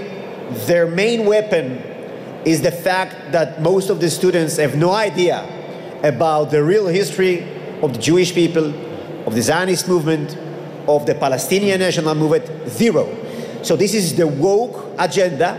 And then the other movement is the Muslim Brotherhood, extremely sophisticated, led by Qatar, Turkey of Erdogan, and many organizations who are operating in America, such as SJP, such as CARE, and other organizations. And they are working together. We call it the Green and Red Alliance.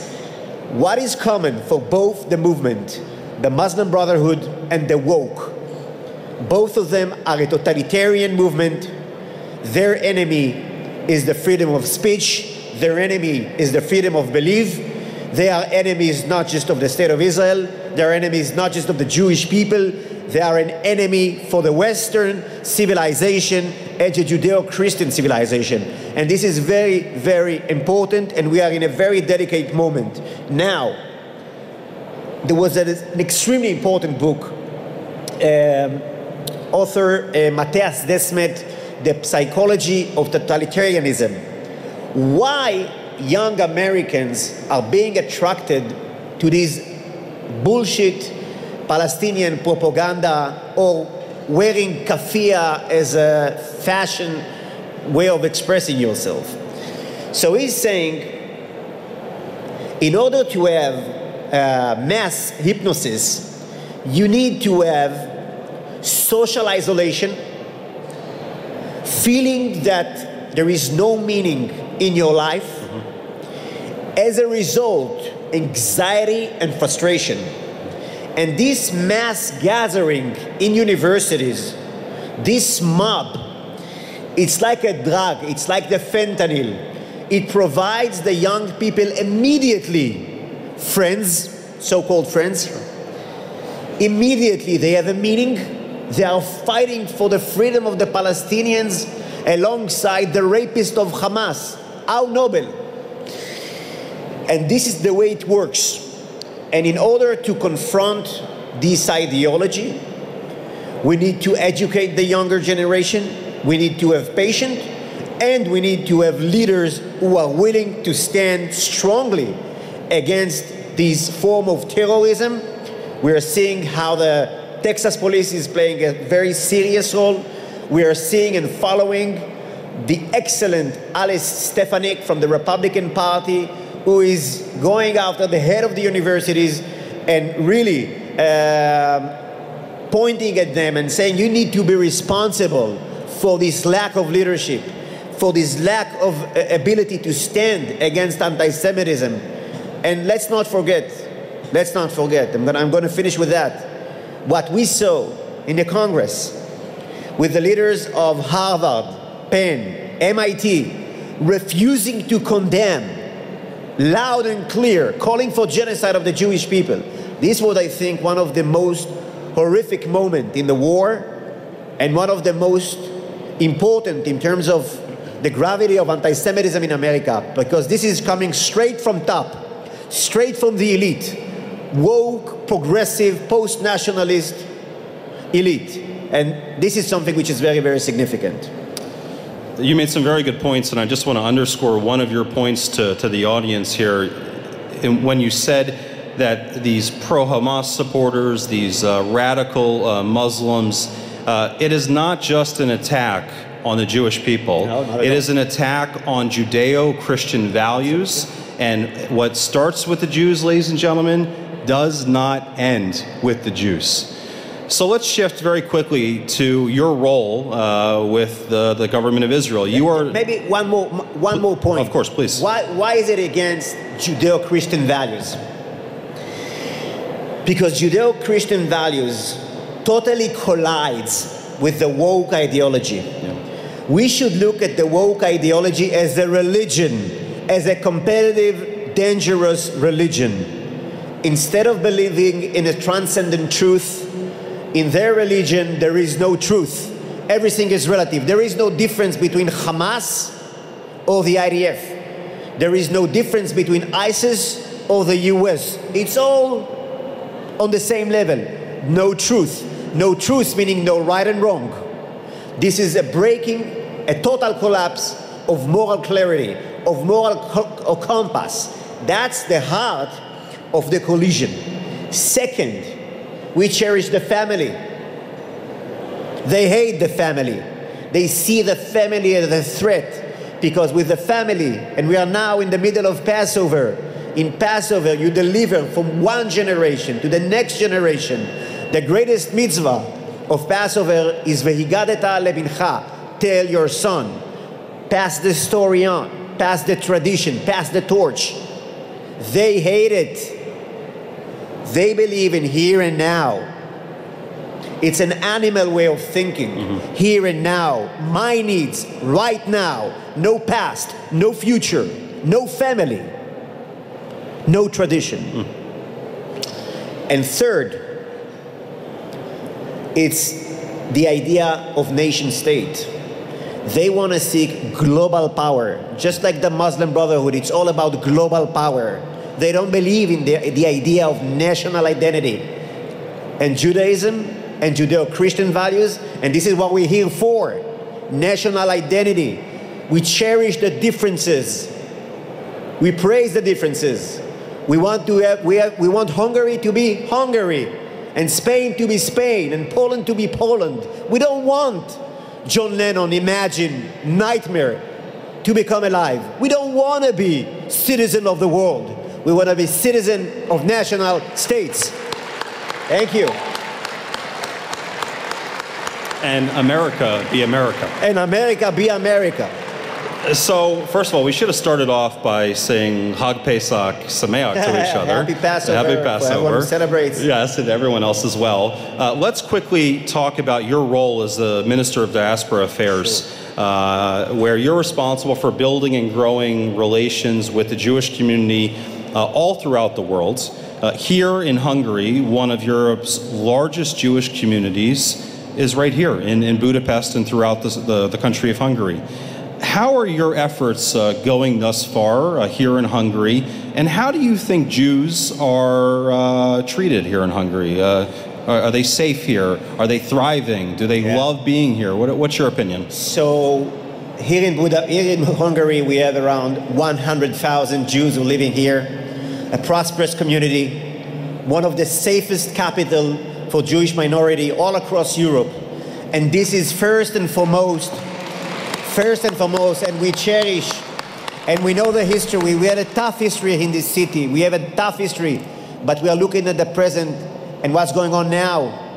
And due to a very responsible immigration policy, and due to the policy of zero tolerance for anti-Semitism, you can walk in the streets of Budapest on Shabbat evening. You can wear a yarmulke. No one will look at you as if something is wrong. You can go to synagogue. You can celebrate. The community has the support coming from the government, and we highly appreciate it. And now to compare it with London, last week, a Jew wants to cross the street. He made a sin. He wears a yarmulke. And the police officer saying, you are openly Jewish. And if you will not walk away, we will arrest you. For what? For being openly Jewish. This is the multiculturalism of Sadiq Khan, who play it nicely, but we all know his true nature. Muslim Brotherhood, enemy of Western civilization. Period.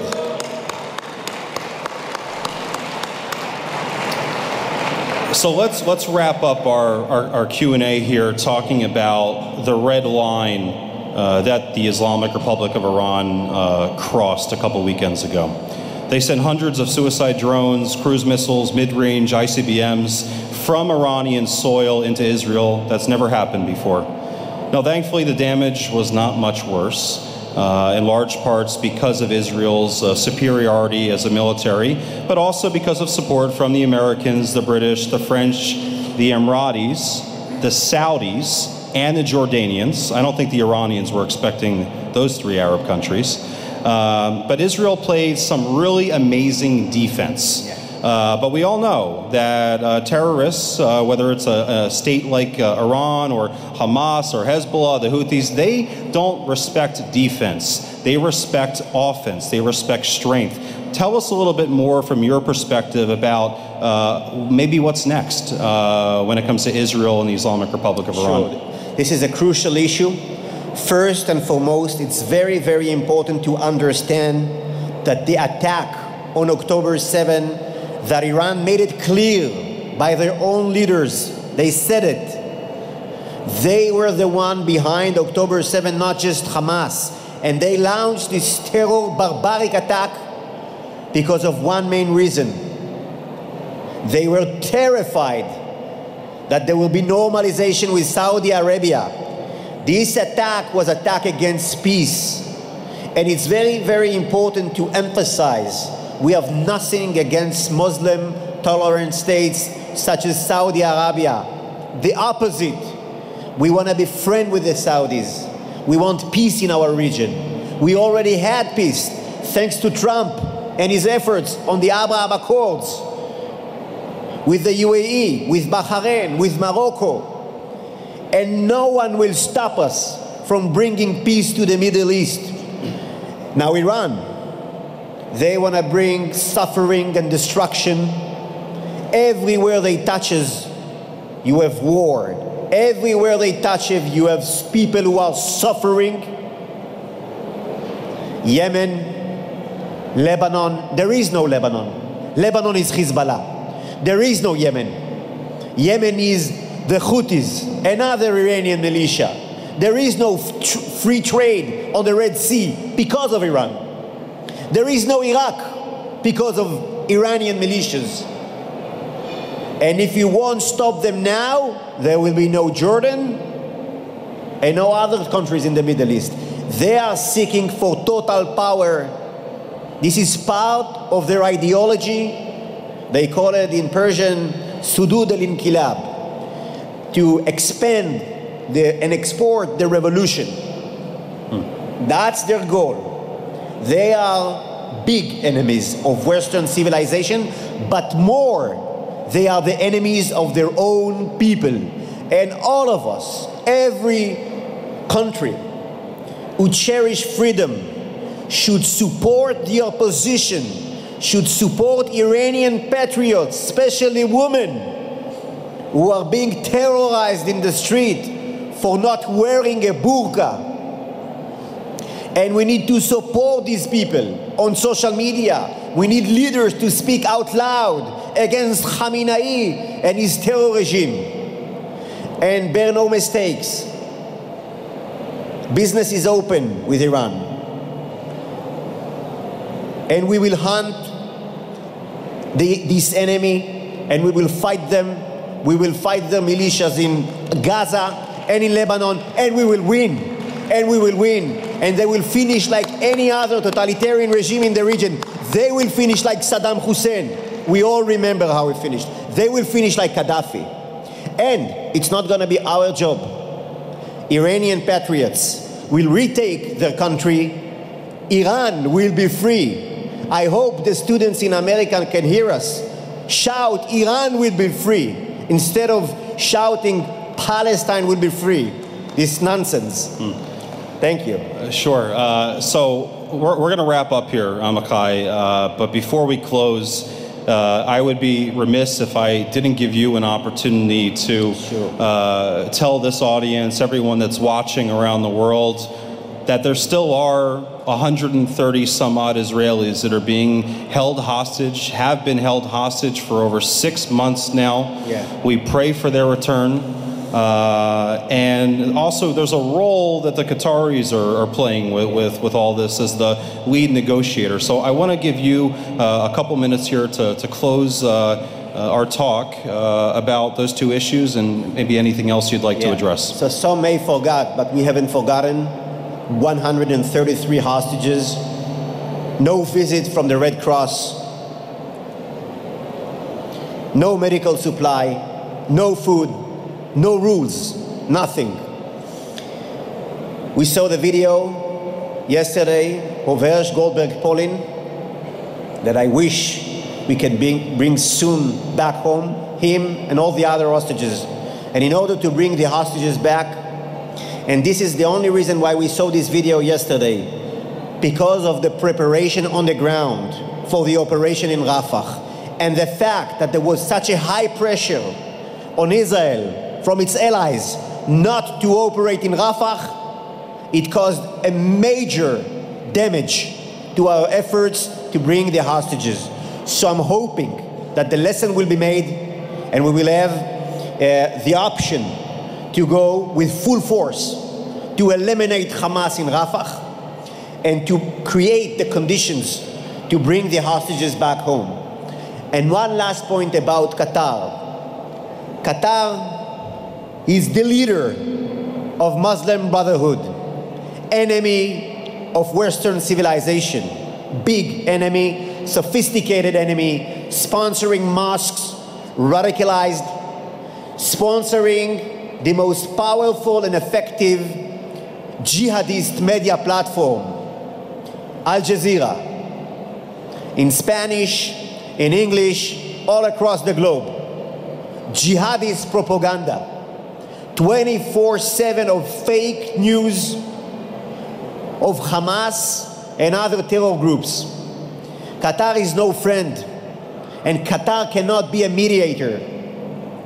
We saw 2 days ago a representative, formal representative of Qatar, saying in the Arab League discussions, open discussions, cameras are on, microphones are on, saying October 7 is just the beginning. We're going to eliminate the Jews. This is the true nature of Qatar. No business with Qatar, no friendship with Qatar. This is crucial to understand.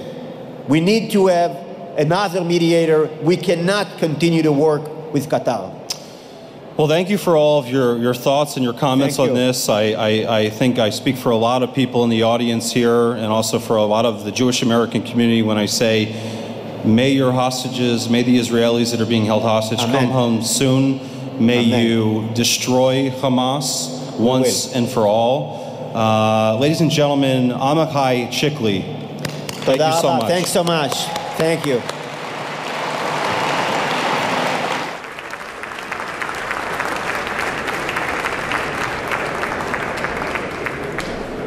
Thank you very much, gentlemen.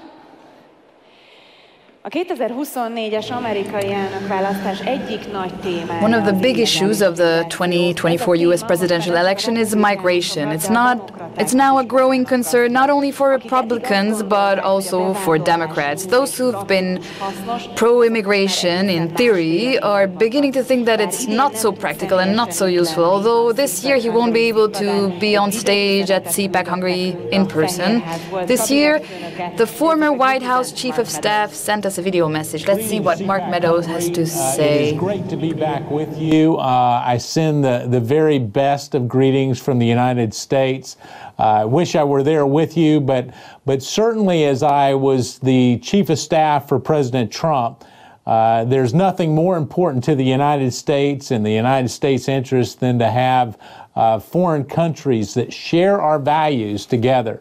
And certainly it's the values of faith, family, and freedom that many of the Hungarian people share with those of us that reside in the United States. So I wanted to say thank you for standing strong for being part of a conference that actually supports the values that have not only made America great, but made many democracies prosperous and thriving throughout the decades and centuries of history that we've experienced.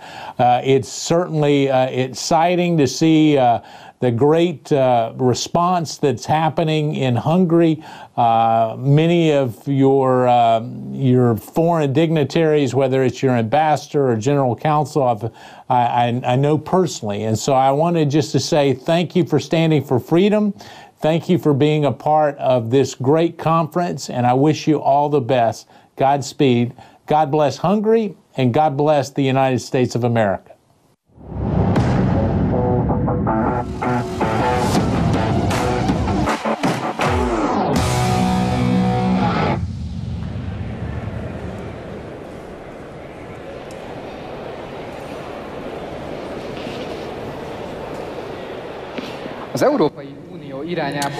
There are more and more signs, actions, and decisions from the European Union to take away the remaining sovereignty of the member states. Their aim is clear, it is to disregard the will of the citizens of the nation states. What to do with this pressure? It's a good question, and hopefully our next presentation, then followed by a discussion, will find out what to do with this. Please welcome Attila Kovács, Director of EU Research at the Center of Fundamental Rights.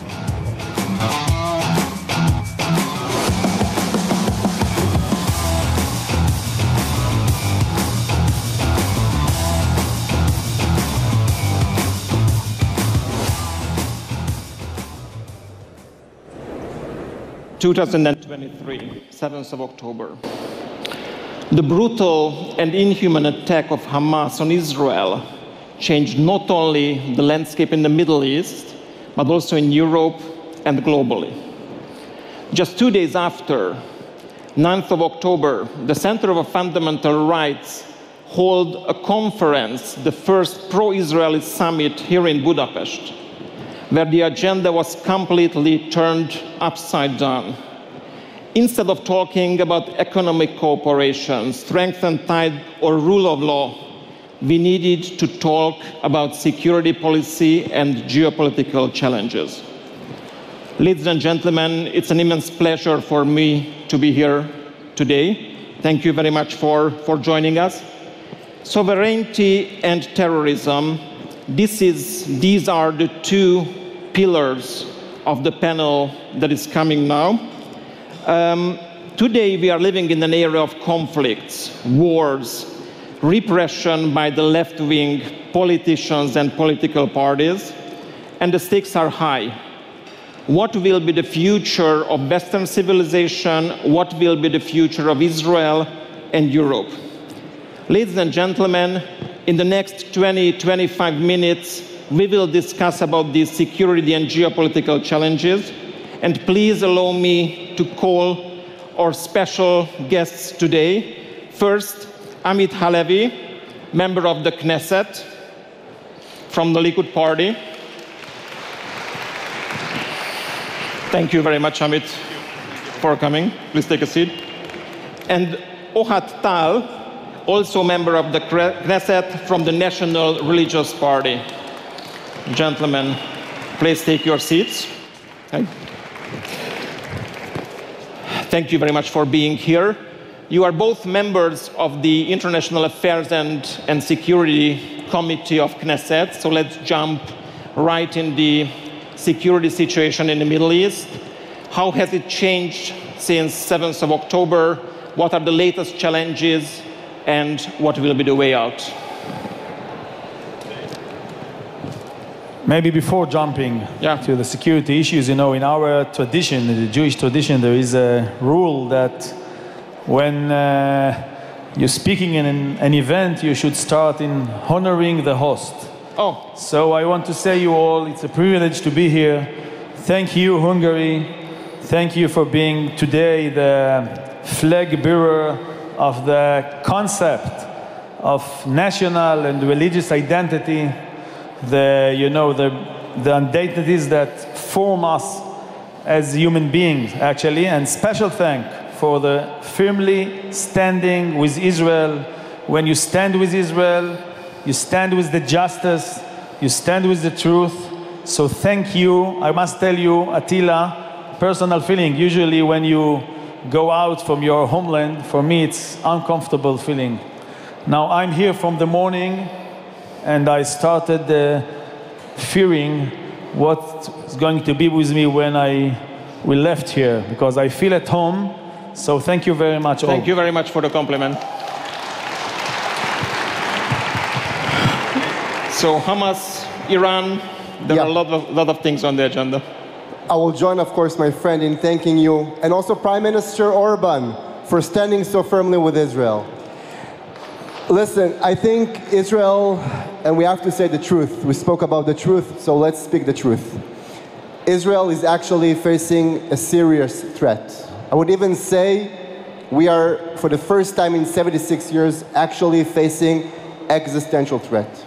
Because what Yahya Sinwar, the leader of Hamas, did on October 7th, is not just butchering 1,200 people, including babies and women and elderly. It's not just kidnapping 240 people. It's proven to everybody in the neighborhood of the Middle East that Israel is vulnerable. And when you are weak in the Middle East, or when people think that you are weak, it's very dangerous. This is why we've seen also, for the first time, Iran directly attacking Israel. Not just through proxies, as they usually do, but directly attacking Israel. And it's a serious danger. Amit, what can be the way out? I mean, are we escalating into more serious conflict in the Middle East, or there is still hope and there is a way out that can be seen somewhere in the distance? Look, the way out is, first of all, understanding the terms. You know, this panel is under the title Terrorism versus Sovereignty. So first of all, we must. And this is, you know, in every war, if you don't know your enemy, you cannot defeat him. So our enemy is not a regular terror organization. I mean, Hamas in Gaza is not a terror organization with local conflict or local issues. This is this terrorism. Yes, this terror is global terrorism with global goal, and it's all on the table. So I think the first step is, first of all, to understand, to have well understanding regarding who is our enemy. And the war is not for Rafah or for Gaza or for Jerusalem. It's for Rome and for Budapest and for Washington and for London. And one more thing. This terror has, when I say this terror has global goal, I mean it's not aim only to take over the world and to threaten the sovereignty of every national state. It's also threaten. It's a threat for the sovereignty of every human being. I mean, the global vision of the radical Muslims is to undermine, to erase the national identities, the national states, and the sovereignty of every human being. You must be a Muslim or to be enslaved to a Muslim. So we are in a war, in a battle against the sovereignty of every human being and every national state. And one more sentence, allow me, because for the first place it sounds that you see the modern leftists, the modern people in the left that cooperate with these radical Salafian Muslims, and you ask yourself how they come together. I mean, what's going on?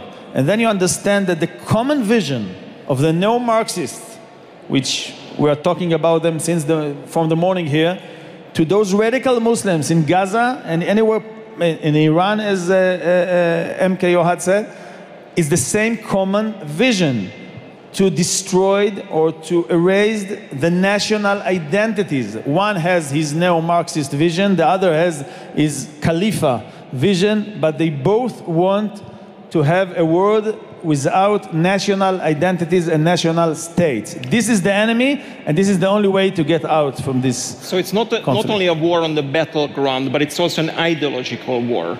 Because if we see the implications globally, then we can see anti-Israel protests on the streets of Western Europe. We see atrocities against Jewish students in US universities.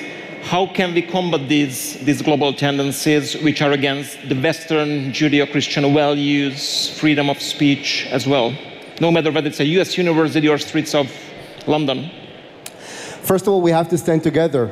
And I think this kind of gathering, it's so important, especially for us as Israelis, but I think for all conservatives in the world, to understand that we are strong, that there's a lot of people in the world. I mean, you know, the left will always try to demonstrate the right as crazy, as extremist. I mean, when you're fighting for family values, so they're calling you homophobic. When you're fighting for tradition and for religious values, they're calling you messianic and crazy and extremist.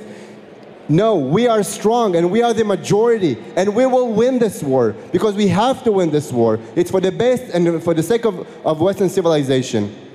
So this is one thing, but also we have, as Amit said, we have to realize who is the enemy and we have to treat the enemy in the right instruments because you cannot defeat terror using Western instruments. You have to understand the threat and address it in the right instruments. Otherwise, God forbid, we might lose. There is also a threat and there is a mounting pressure on Israel and its allies from international organizations, the United Nations, the European Union organizations. What can we do against them? Also in light that Hungary will have the rotating presidency of the European Council in the next half of year, what can Hungary do more for Israel on the international and in the European politics? I think, first of all, I think, you know, your Prime Minister talked here about the 5 stages of this struggle against the radical neo-Marxist. I think we have in the matter of terrorism, we have 3 P's.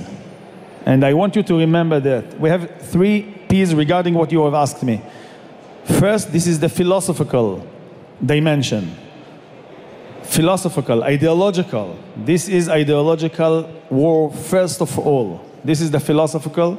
Then we have the political terror, not only the philosophical terror, we have the political terror, and third, we have the practical terror, the massacre, the murder, the rape. And I think we need to make several steps regarding all those 3 dimensions.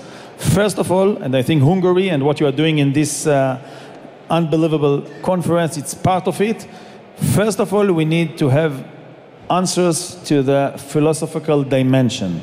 And for this, we need to invest in our intellectual, to promote a new intellectual leadership. You know, I saw that when the Prime Minister Orban get in, next to me sat, I think, his, I don't know, his teacher, but something like that. And I saw he had special treatment to his teacher. It was very unique and important because people think that politicians are the peak, are in the peak of the pyramid. They are the head of the social, the pyramid of the society. Mistake. The head of the society are the intellectuals. They create the ideas. They educate the future leaders. That's why first thing we need to do together is to promote and to invest our future intellectual leadership, intellectual infrastructure. Second, intellectual media. Sorry, not intellectual infrastructure. Media infrastructure. Yes, because they are the middlemen between the intellectual to the grassroots, to the people.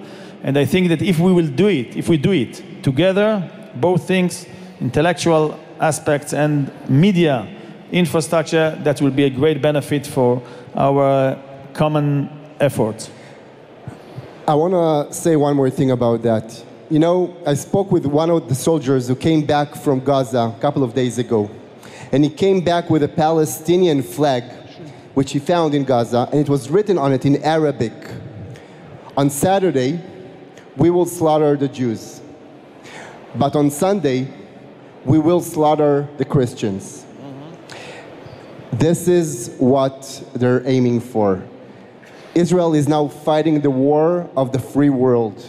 We have to win this war. And I must tell you one more thing. You know, I've heard from former ambassador of Israel to Washington, Ron Dermer. He said that when he was ambassador, he met so many ambassadors from all over the world. But he never met the ambassador of the Persian Empire who tried to destroy us 3,000 years ago.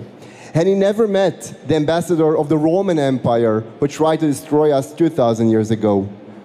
We are still here, so we will win. We touched upon European politics. Very briefly, just some words about US politics. How's the relationship with the Biden administration? What do you expect in November in the presidential elections? Yes. I mentioned in the beginning that one of our traditional rules, so I will remind another one, that you should not do your friend things that you hate that he does to you, to yourself. So I don't love to be involved in other countries' internal elections. I can say that our problem, as Ohad has just said, this is the Western world problem. We are the same Judeo-Christian civilization. We have the same problem. Now, we are a laboratory for you. I mean, Gaza was a laboratory. And our people, yes, for different reasons. Maybe they honestly wanted a peace. Maybe they did it from ignorance, whatever. We, in 2005, we disengaged the Gaza area. And you all can see what happened in October 7. And the same will be in France, in Washington. You can see it today. Brussels, every neighborhood that the state actually disengaged, and the police is not getting in there. It will be the same. It's only matter of time. It's not question of if, but question of when. That's why we expect from our friends, especially from the United States, supposed to be the superpower of freedom. You know, today is the holiday of freedom in Israel, in our people, to take a part in this front. Okay, so Israel is in the forefront, but this is the front of all of us, and we expect that it's supposed to be bipartisan issue, fighting the radical Muslims that are the big threat of the Judeo-Christian world. Final message from both of you. Why is sovereignty important to combat terrorism, to combat the ideology of terror? I think that, again, as I said before, we have to use the instruments that are suitable for the mission. Unfortunately, Hamas, they don't care about how many buildings are falling down in Gaza. They don't care about how many people are dying in the war. They don't care about all these things. They care about one thing. I mean, for them, they already achieve a victory. Butchering 1,200 people, for them, it's already a victory. They need to survive. There's only one price that they understand, and that is the price of land. Only if Israel will apply its sovereignty in Gaza, in Judea and Samaria, will understand that we have to control these areas, only then we will see the change of reality. And again, you have to understand, those Muslims, they're chanting every day, death to America, death to Israel, death to America. They're burning flags of America. In America, they're doing that. You ask about the administration in America is doing grave mistakes each and every day, not supporting Israel, trying to not vetoing the UN resolution, for example, telling Prime Minister Netanyahu not to fight back with Iran. This is closing our eyes from reality. So we have to open our eyes, realize the threat, realize the reality, understanding that radical Islam and extreme liberals are joining forces, and we are all under threat. President Macron of France just said it today. Now he's starting to realize the threat that France and the EU is under attack, and we have to fight back. Amit, your final message. Okay, thank you. Look, if you want to answer Attila to this question of what sovereignty is relevant to terror, or how sovereignty should reply or to this to terror challenge, you just need to listen to the radical Muslim leaders. You should read the Hamas covenant. I mean, it's all on the table. It is translated. It's easy to know, to understand what they're talking. The radical Muslim vision of the Muslim Brotherhood, whether it's the Shian in Iran regime, whether it's the Qatar Sunni regime, never mind. It's the same goal, taking over your national sovereignty and your personal sovereignty. It's not only to undermine and to delete actually the national state. It's first of all deleting your national and personal identity. This is the vision. This is our enemy. So the answer is sovereignty. The answer is strengthening and promoting the national identity. That's what you are doing here. And again, it was a privilege to be here. And I think this is our time. This is the mission of our generation. Taking off the Iranian regime. We were in this movie. I mean, 8 years ago, we were with a country with the same kind of ideology. I mean, taking over the world, racism again. I mean, only Germans, and if not, you're like very similar to what we have today. And you know, when you do a mistake one time, it's a mistake. If you do it twice, it becomes a crime. It's not a mistake. Now this is the second time against the radical Muslims. It's our time. It's our mission. Let's do it together. Let's defeat him together. You have Prime Minister, I think his name is Victor, no? And he is Victor, time after time. So it's our time to have a victory. Thank you very much. Thank you very much, gentlemen. Thank you for accepting our invitation and sharing your thoughts. Thank you. Thank you very much. Thank you. It's great. Thank you very much.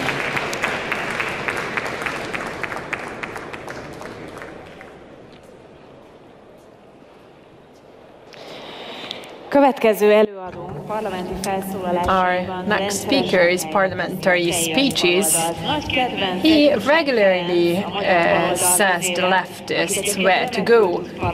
He is the very good mimickers of Ferenc Gyurcsány, the ex-Prime Minister of Hungary, and I'm pretty sure that he is going to deliver a very funny speech this time as well.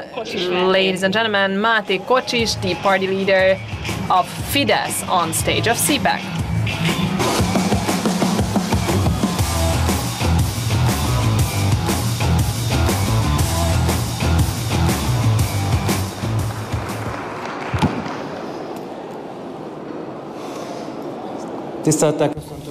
Heartfelt welcome to all of you. Well, I didn't really prepare for what Steffi said I would, but maybe at the end I will have some time to do so. But, well, I was told that I have to deliver a speech about sovereignty because this is the topic that we are discussing about. So I would like to say thanks for inviting me, for Miklos Santo, and also for organizing this fantastic event. When I was preparing for my speech, what I thought was, first of all, we shouldn't speak about sovereignty, or I shouldn't speak about sovereignty and the perspective of Hungary, but the tool of sovereignty.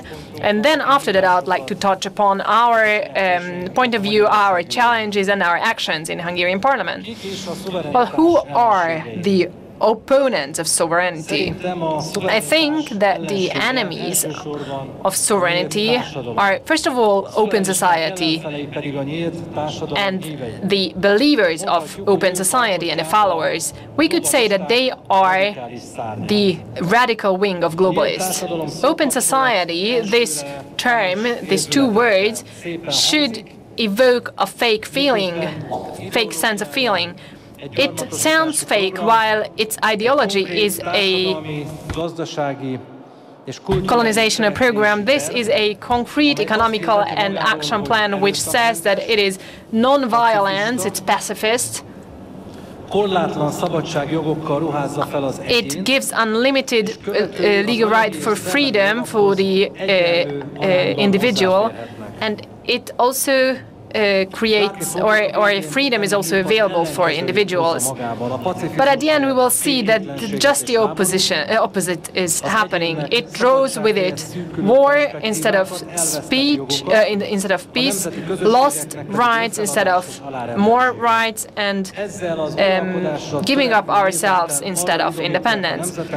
It teaches nations to give up their livability and diminish themselves. Open society is not a cultural and knowledge transfer. It's not about free trade. It's not an allied system, but it's an unarmed colonization, and it wants to colonize everyone, and it will stigmatize everyone who is against them as authoritarian or actually a non-human being. Open society and the consequences thereof are much more serious than the consequences of the real colonization. The old empires created a military order on the territory under their rule. But many times, not always, but many times, most frequently, they didn't expect the total cultural and social giving up. They they defeated those societies where they arrived, but they didn't want cultural homogenization. However, the woke ideology and the followers of woke have the following suggestion. You should give up your solidarity, your faith, the solidarity that connects you to your smaller or bigger community. Waver in your family and be uncertain about your identity and about your nationality, and an NGO will be good as father and mother for your children. They want individuals to believe that the national territorial sovereignty is not necessary, it has no function, because there are no hardship or difficulty against which they should exercise it, and against which we should show ourselves as livable and as strong. External dangers and problems are not treated based on national basis, but they will solve it following globalist ideologies. And if the empire says that this is a war that is required to solve those issues, then that is what we should do. In their ideology, not the survival of a nation is what can protect their communities and localize the conflicts, but this is an unnecessary bad thing which have to be ripped out. As a consequence, we need to give up on it, and in exchange they will free us all up under all our social responsibility, and this is a pressure, and under all the pressure we are facing in an open society. This is what they believe. And as opposed to this, what we believe, we think that if an individual is not a member of a strong strong community based on solidarity, then it will be vulnerable. We think that an individual will never become as important anywhere else in the world than in its or his or her own home country. So we think that if an individual loses his or her home country, then he or she won't be free, but will be lost. Someone who can be used and exploited to anything, because its action power, its power to act, is lost. So we think that whoever fights for his sovereignty is also fighting for his own security. But also we think if a nation is gradually losing its sovereignty, it cannot protect its members. What we think is that global conflicts are threatening the security of all also those who could have be left out of that conflict. So we think that a strong, sovereign nations can localize wars. We think to that end, if a country does not do anything in its power to protect its sovereignty, then it fails and it can stir conflicts in its citizens, among its citizens. We think if we fail against globalists and against the believers of open society, then never ever can we return to national sovereignty, to the stage of national sovereignty. I think that would create problem. We will reach a point of no return, and then that is a path we need to take, because we think that the globalist change is very quick and will be not redoable. So what we need to do, we have to insist to each and every bricks in the wall of our sovereignty. And concretely speaking, with a new victory in June, we need to strengthen the belief in those who are thinking like to us in Europe that we can win an election while thinking in a sovereign way. So this is what the sovereign policy of the Hungarian government is about. Ladies and gentlemen, George Soros's network and their actions are bringing many problems to Hungary. I wouldn't go much detail. However, in 2022, something has happened here in Hungary that needs to be talked about. Our political opponents, to find a solution to political problems, they reached out to tools that they shouldn't have. They wanted to gain power using foreigners' money. Since 1999, this was there was no example to this. I could say that no one dared to do it. Even Gyula Hord didn't dare to do it, and those leftists today did it actually. And when it was found out, they denied it. They said that these are only micro donations of American NGOs. Yes, I'm pretty sure that's the case. Somewhere in a Texas farm, in Texas, those farmers looked at each other and thought, well, we have some spared money for Halloween in our jars. So they decided that this is the money that they should send to the leftist of Hungarian opponents so that they can recover democracy. Yes, you're right to think that this is not what happened. Indeed, it was not. What happens is that the main speculants of the open society actually bought the left wing of the Hungarian parliament, and they sold themselves out. When they were in government, they sold out the money of the state, and now they actually sold out themselves. They are the one who are now in foreigners' hands, but we won't purchase them back. That's the difference. Maybe we will accept some ransom. So for the future, to make these kinds of things harder, we created laws because we realized that globalists won't give up. If we kick them out on the door, they will climb back through the window. They will purchase other people, those people who think that money is the most important thing. Today we still have some. But these people have to know that whoever they buy, any fellow citizens of Hungarian people they would buy, we will stand against them. And the national sovereignty is a renewable resource of Hungary that we won't give up on. We will fight for it up until the point when the nightmare will become a nice story, where the sovereign people lived until the globalists died. Thank you very much for your kind attention.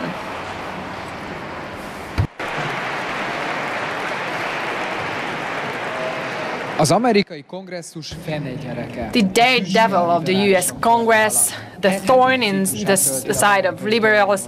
He is serving his 7th term in the U.S. legislature. I invite Paul Gosar, U.S. congressman from Arizona, to give his speech.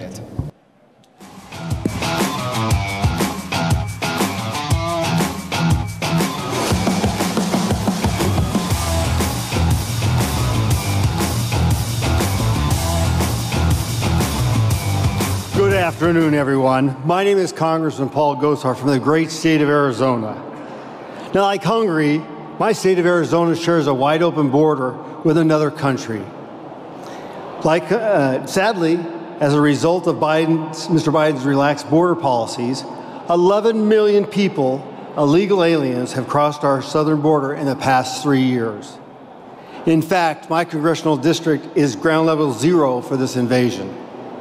It's getting pummeled by the surge of illegals coming into the United States.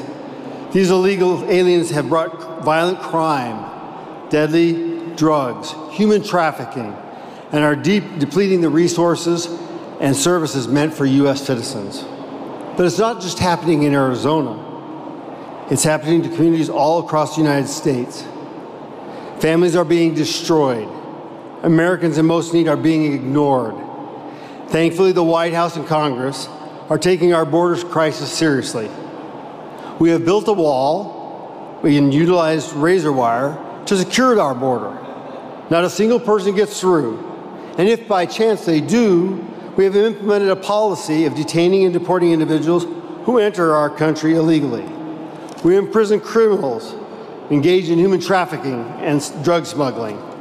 We have tightened our asylum process and immediately deport any individual who falsely claims asylum.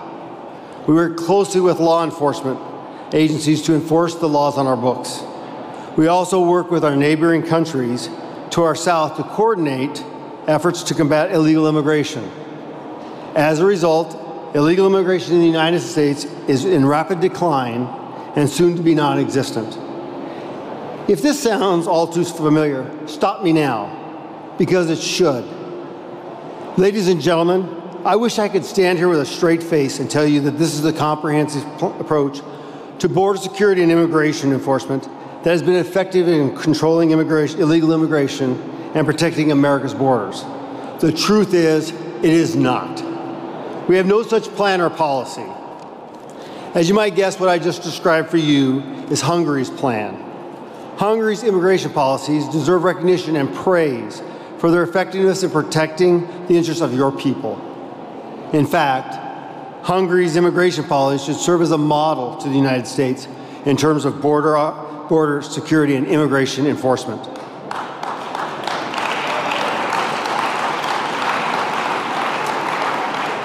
It is not Hungary's job, nor should it be America's job, to open our borders to every economic opportunist, criminal, or terrorist, none of whom share our values, and none of whom could give us one tangible asset to our peoples. But all of them can create chaos and put a significant strain on our public services and our limited resources that should be reserved for our own citizens, including the most in need. Distinguished friends, by placing strict immigration limitations on immigration and prioritizing the well-being of Hungarian citizens, Hungary has shown itself to be a forward-thinking and responsible country.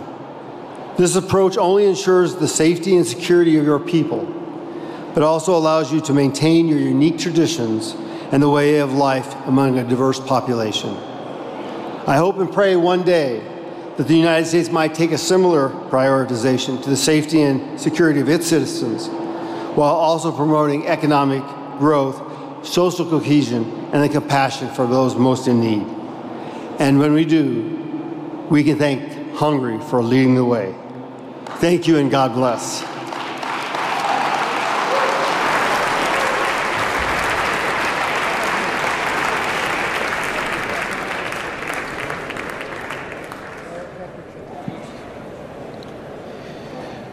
Magyarország nagy barátja érkezik Lengyelországból, a CPAC Hungary színpadára. A great friend of Hungary comes from Poland to the stage of CPAC Hungary from 2022 and 2023. The Polish Prime Minister was the Chancellery Minister of Mateusz Morawiecki. In 2024, he was elected President of the Polish-Hungarian Parliamentary Group. Warm welcome to Marek Kuczynski, member of the Sejm.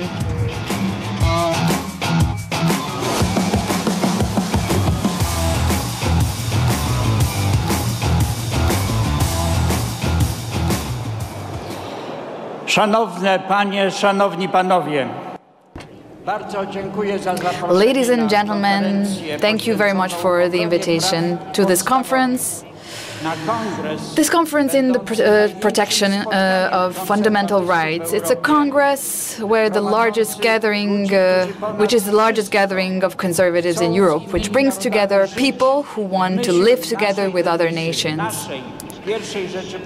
According to the main motto of the First Polish Republic, which was free with free, equal with equals. I come from Poland, the homeland of John Paul II, the country that gave us freedom fighters such as the General Joseph Bem, General Kosciuszko-Tadej, and Commander Kazimierz Pulaski. Poland, where the great movement for solidarity was born. Solidarity for the entire world, not just for Poland, Europe, and the entire world. This is why for us Poles, freedom and sovereignty are among the fundamental values, just like religious tolerance and parliamentary democracy, which this year celebrates its 556th anniversary in Poland. I want to talk about Europe.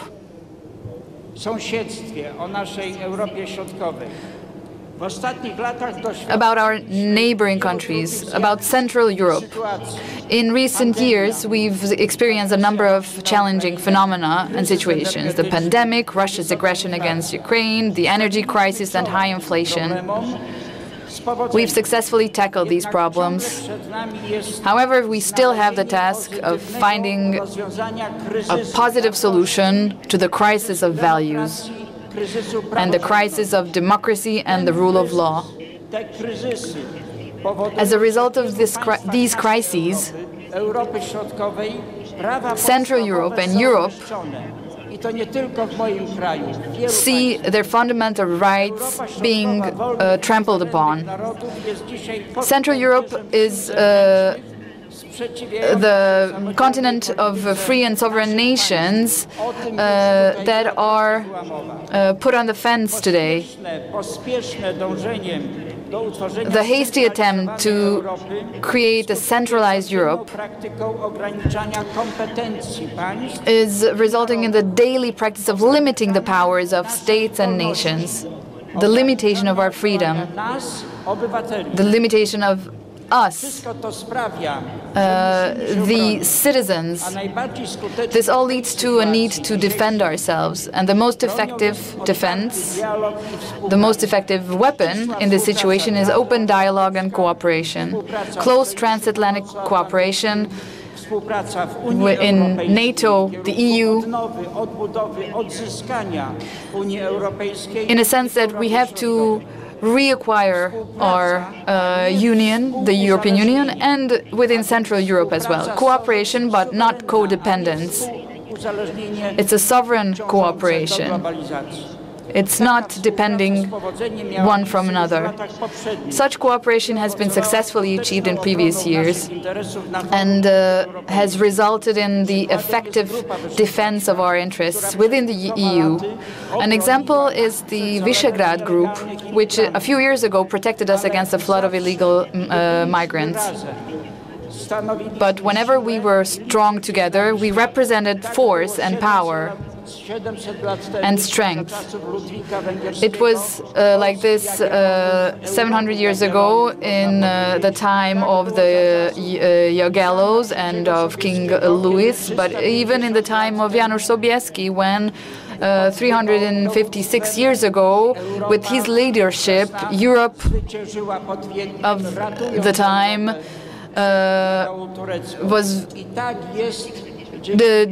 was able to defeat the Ottoman army. It was an alliance back then, and which is still existing today in the Visegrad Alliance, which is an opportunity for us to build the Europe of nations of solidarity. The countries of Central Europe form a macro region linked with geographical proximity and common experience of communism. Acting together, we will be able able to better defend ourselves against threats and preserve the richness of our region, our cultures and our nations. We want rights and freedoms, including the right to live in union of free and sovereign states. The European Union must be a union for all, not just for a selected few.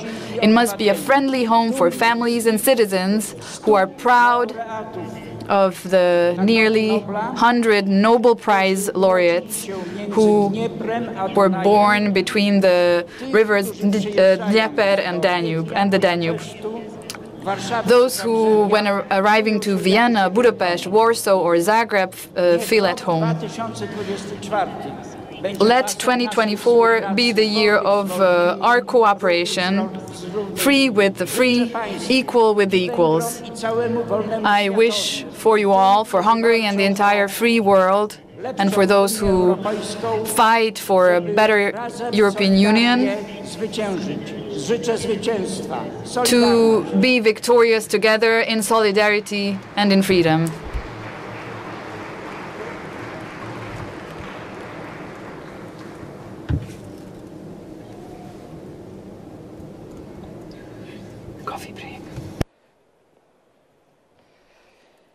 Végigjártam és forgattam Nyugat-Európa minden nagyobb városát. I've been to many western capitals of Western Europe, and what I see is terrible parallel societies. There is a lot of violence and crime. That's what happens when the government of a country is unable to think ahead and is unable to defend itself and its borders.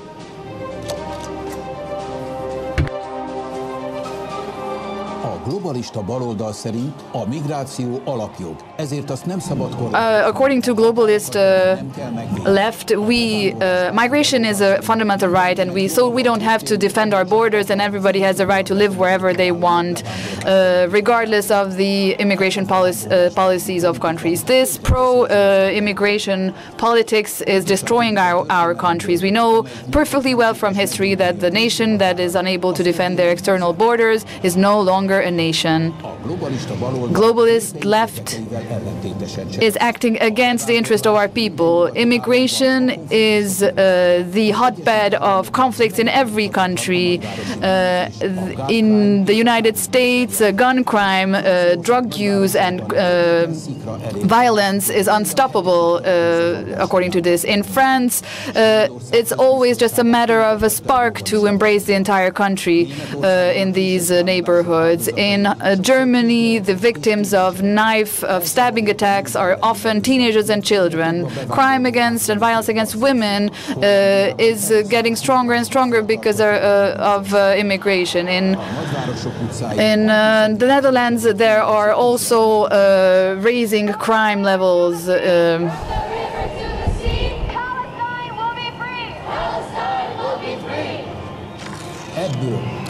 Enough of that. We cannot let the globalists to destroy our countries. We have leaders representing interests who've recognized that immigration can be stopped. Donald Trump between 2016 and 2020, proved that migration is not something that you manage, but you stop. He built a wall on the southern borders and reinforced border control. But the Biden administration once again qualified migration as a human right. By the end of his term, there will be nearly 10 million illegal migrants in the countries. The American people sees through these biddings, and they see that they are trying to have a majority of democratic rule. So the American people knows that they have to eliminate the deep state in order to have their freedom. because Biden is only importing voters. The Brussels deep state is also tolerating migration with the evil intention to import voters for their federalist vision of the world and to replace their populations. But similar to Donald Trump, there is also a leader in Europe who is not acting against the interest of his people, but who has curbed the migrant flows. The Hungary of Viktor Orban is also fending off the attacks of migration, and he has also proven that with his measures he can stop and he will stop migration.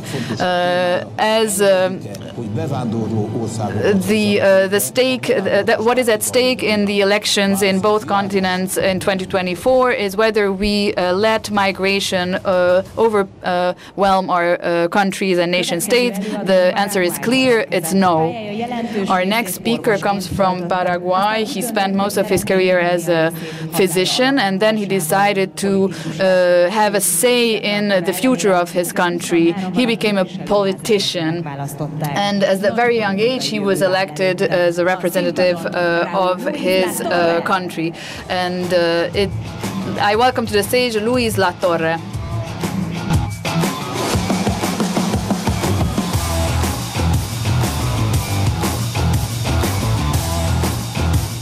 Buenas tardes. Muchas gracias por la invitación. Good evening, good afternoon.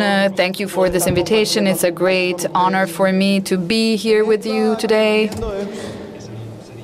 in this very important meeting for the conservative world. It's a great honor for me to be invited. It's impossible to stand in front of you without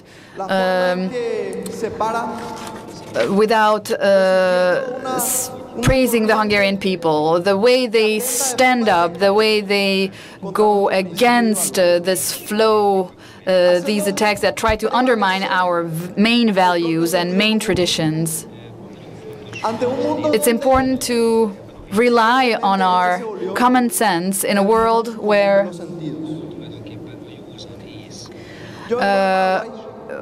common sense is almost something that is disappearing into thin air. I come from Paraguay, that is more than 13,000 kilometers from Hungary. But I think despite the distance, I think we share many things. We have the same attitude, the same values. We both love our people, our culture, our country and our identity. And we also share the courage that allows us to stand up for our values, and even if it's against the entire world.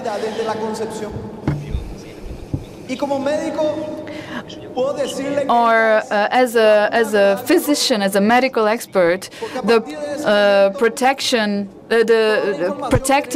life from the moment of conception is one of the greatest truths, because all the genetic information that will define what that little creature will later become is already there. It's already there in that new life. The difference between whether that person will become you or me, it's only circumstantial. Constitutional right only recognizes a union between, a matrimony between a man and a woman. That's also a fundamental truth. And this is still the cornerstone of our society. Family is the cornerstone of our societies, which is under attack, under fire in our current era. Attacks that we could not have imagined before. The Parliament of Paraguay that I'm presiding over currently has a very concrete position on this. Our position is with life, is for life and pro-life. We have a committee that we used to call for social and gender equality. Now we call it social. It's a committee for social equality and equality between men and women. This is the legal equity that we should strive for and that we should fight for, while remaining respectful of our differences. Paraguay is covered, 45% of Paraguay is covered by rainforests, and we have a lot of hydraulic power plants, and most of our energy sources come from renewable energy. We do believe in our scheme that protects environment, in an energy scheme that protects environment.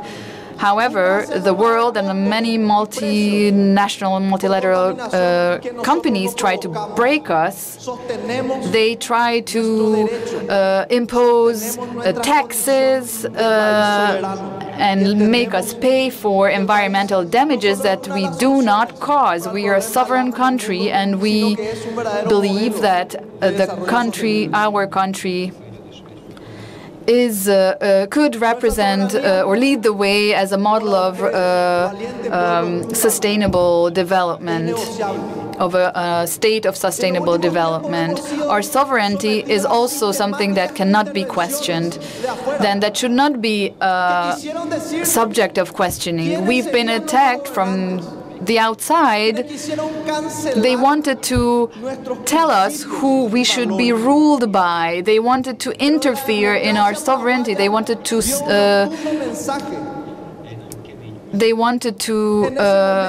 eliminate our free choice in that, but the people of Paraguay made it very clear when this international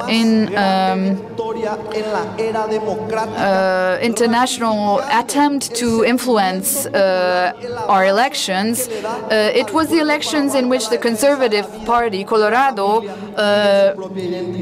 won the election by a landslide, which was the testament of how much the people of Paraguay want to protect and defend the institution of family and life. I think us who think alike, who have faith,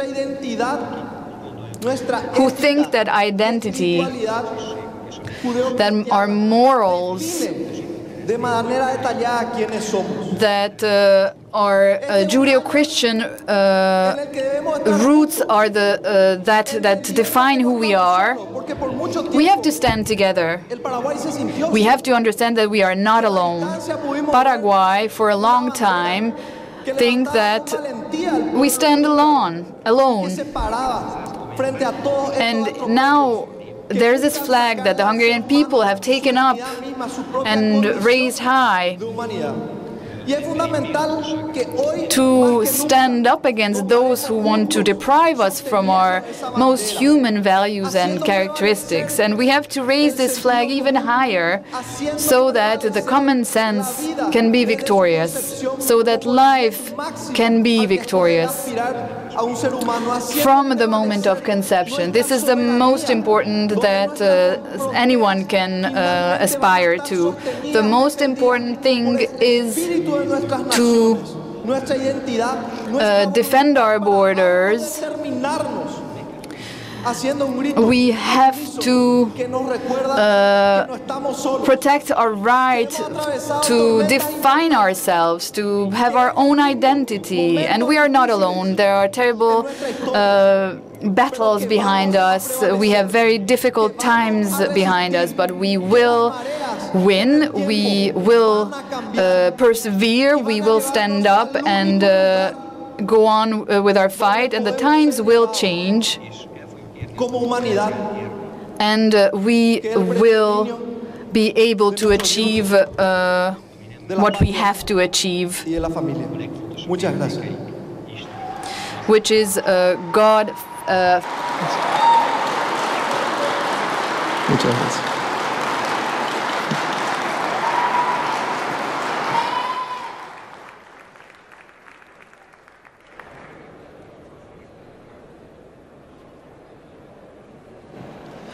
Markway Mullen, oklahomai szenátor is meghívást kapott a CPAC-re, de sajnos nem tudott eljönni. We will now show a video message of Markway Mullen. State of Oklahoma. Sorry I couldn't be there with you. I really wanted to be there, but we got called back to Washington, D.C. for some votes because of a national security bill. But I was really looking forward to it. I mean, what an honor for me, a little kid from Oklahoma, to get invited to speak in Budapest at CPAC. I was ecstatic, not to mention my wife was going to come with me. And we were going to talk about the border. I'm not saying the United States does great with the border. In fact, there's a lot of lessons we could learn from other countries. But it is a huge issue. Border security and immigration is unique to every state or every country out there. It's not one size fits all. It's what fits your country. And you should be making decisions for that. We understand immigration is important. Immigration is important to the workforce. You start looking at Hungary's unemployment rate, which is somewhere around 3%. You start looking at United States' unemployment rate, it's hovering around 3%. That basically, when we say that, that's almost full employment. So in order for us to grow our economy, we need strong immigration, but we also need to be done in a legal manner.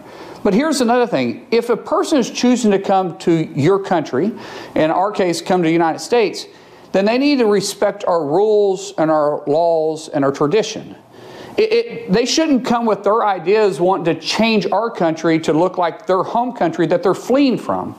You should respect the rules and want to be part of it, because this country that you chose to come to, meaning that the immigrant chose to come to this country, be it your country, be it the United States, they made that decision. They weren't forced to come here. They made the decision to come here. And you should respect it and embrace it and help add to the country, add to the economy, make a life for yourself, not try to change us. So respect the country you go to. And I think that's part of the immigration when we start talking, or part of the conversation when you start talking about immigration.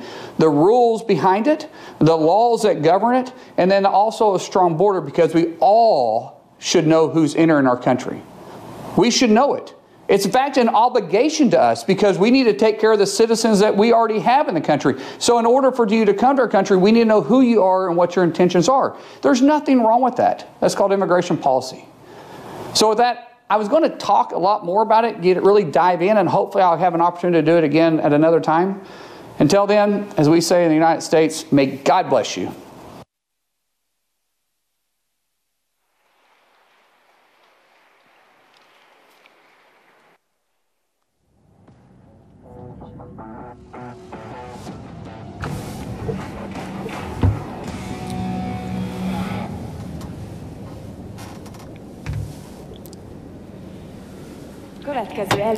Our next speaker has delivered a speech at the NetCom conference of last year. He is the AP nominee of the French party, and he said that it is a Trojan horse that Brussels has made out of the policy, out of a rightful policy, and so that they want to actually balance out those actions that countries want to do in order to protect their borders. So, ladies and gentlemen, on stage,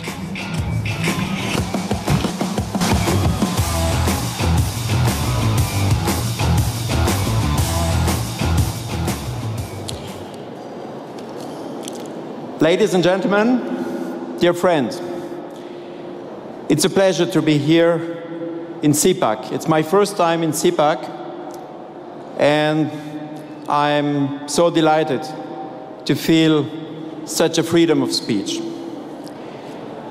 So, Save the West, Protect the Border. The title sounds emotional, and I think borders have also to be approached from an emotional perspective. Because borders are also about our identities. Before coming to the stage, I was thinking, is the European Union really willing to protect its borders? And then I remember the DNA of the European Commission and, let's say, the bureaucrats preparing the regulations in Brussels. Their DNA is to remove borders. Their DNA is to lift border controls and gradually to unify a zone where people, goods and everything can move. And also the bad guys, unfortunately, can move. And also illegal, undocumented migrants. So my answer is no, in fact. The European Union, the European Commission has not been able to get rid of this historic DNA of removing borders, even when the role of the European Union is to build and strengthen the so-called external border around the European Union, to protect European Union nations, to protect Europeans. I can tell you, I've been working as the Executive Director of the European Border and Coast Guard Agency, Frontex. And I can tell you that as an insider, I have experienced things that you cannot imagine. For example, my first meeting with the newly, freshly appointed European Commissioner in charge of migration and home affairs in October 2019, the Commissioner told me, "Why are you preparing uniforms and weapons for the European Border and Coast Guard Standing Corps?" And she added, "Because migrants come for love. So you don't need weapons, you don't need uniforms. Your job," and she was talking to me, "your job, whether you like it or not, is to welcome migrants. Because Europe is an aging continent, whether you like it or not, your job as a border guard is to let the migrants in." I was shocked. I can tell you other examples. There is in the Brussels bubble a kind of fake narrative that many people believe, even unfortunately sometimes national governments of EU member states, the media, the mainstream media. And this fake narrative is that it is allegedly not moral to protect the borders and to prevent migrants from coming to the European Union. They say that, these are the values of the European Union, and if you want to protect, if you want to check, and even if you want to tell somebody, "No, sorry, you're not allowed to come," they say this is very likely against the European values. So there is a kind of moral justification for that. But then this fake narrative can go one step further. If you listen to what has been recently said from, or said by the management of Frontex, the narrative is, it is from an operational perspective impossible to protect the borders and to check. So the only ambition we can have in the European Union is to count the number of illegal crossings And if we are lucky, we can catch them and put their identity, what kind of identity, we don't know, but we can store some data in a database. And it's going to one step further that NGOs, if for instance, this was my case, I denied everything and said, no, all this fake narrative is in fact not correct. And then they come to the legal ground and they tell you, but what you are doing is a pushback. The definition, the legal definition of a pushback doesn't exist. But they say, this is illegal.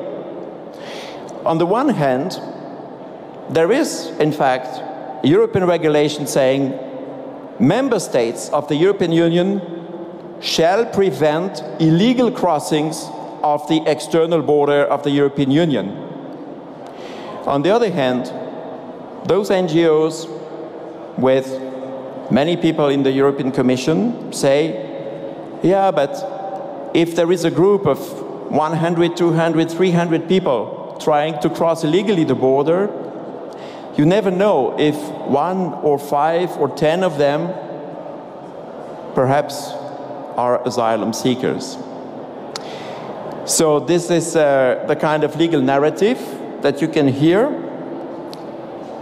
But this is not correct, and there are other means to, in fact, properly address asylum. And let me tell you also that I have witnessed that this historic DNA of the European Commission, removing borders, deconstructing borders, now is becoming stronger and stronger because they are supported by the woke theory, the woke ideology. And what do they say? They say those people who want to protect the borders, in fact, they want to protect their nations. They want to protect their identity. Yeah, but what's wrong with our identities? I can give you a last example. When I was executive director of Frontex, I found out that a group of persons working for the agency had prepared a training manual for border guards. And I could not believe what I read in the first chapter. The first chapter was to welcome new staff of the European Border and Coast Guard. And this was about the fact that, yeah, ladies and gentlemen, if you have decided to be a border guard or a kind of policeman, there must be something wrong, because we know, and this is documented by scientists, that if you are a law enforcement officer, you might become violent, racist, etc., etc. But this woke chapter in the training manual said, if you listen to what NGOs and fundamental rights monitors say, then you will be protected against yourself.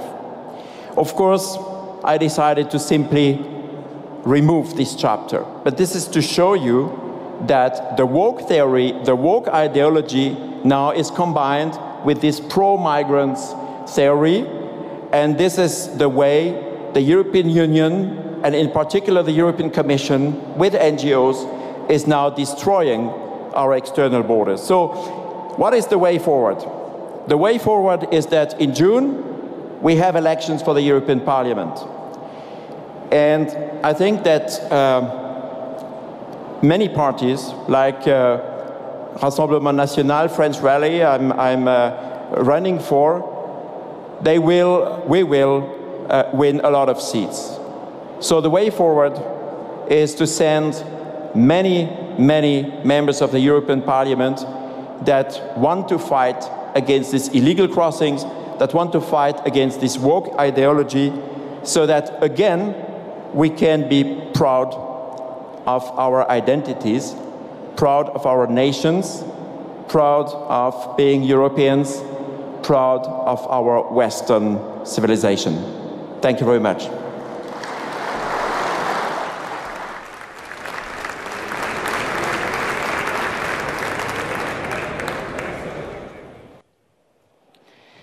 Ladies and gentlemen, we do hope that you are having a good time at our conference.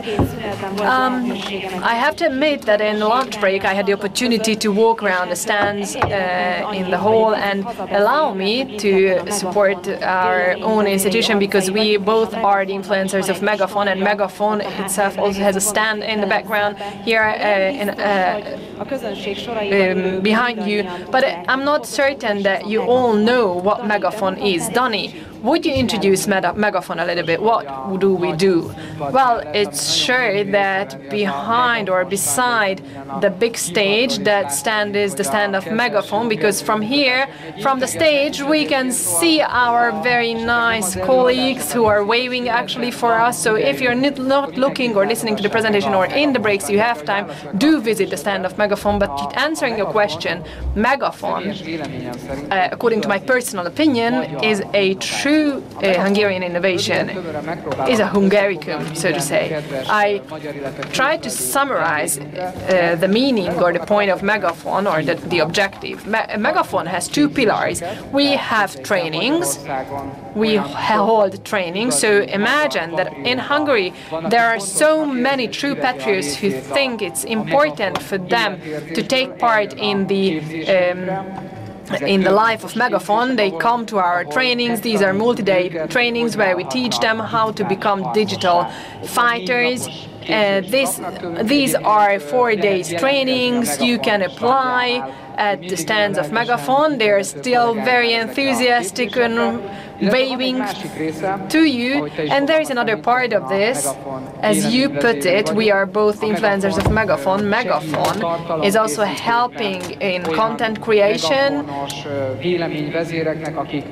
for Megaphone influencers who joined the world of politics as outsiders, but also for those who, just like us, have earlier also, or back in time, also participated in television shows, etc. This is an innovation dealing with politics, so to say, or in summary. But let us also tell the audition why it is important. Well, we have to say that in today's world, digital space is what prevails. So what we see that as traditional media is shrinking, on the other side, however, social media is a place where we can reach unimaginable numbers. So if you have the time, do visit the stand of Megaphone, and our very enthusiastic colleagues are ready to show you around. The Slovenian Trump, this is the nickname of our next speaker, who is one of the biggest supporters of Donald Trump. He is the former Prime Minister of Slovenia and the ally of the Hungarian right wing. It's a great honor to call up stage Janez Janša, the president of the Slovenian Democratic Party.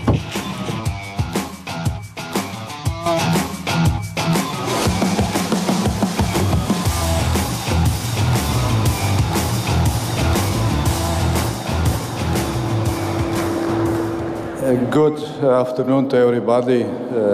Thank you for waiting. It has been quite a long day.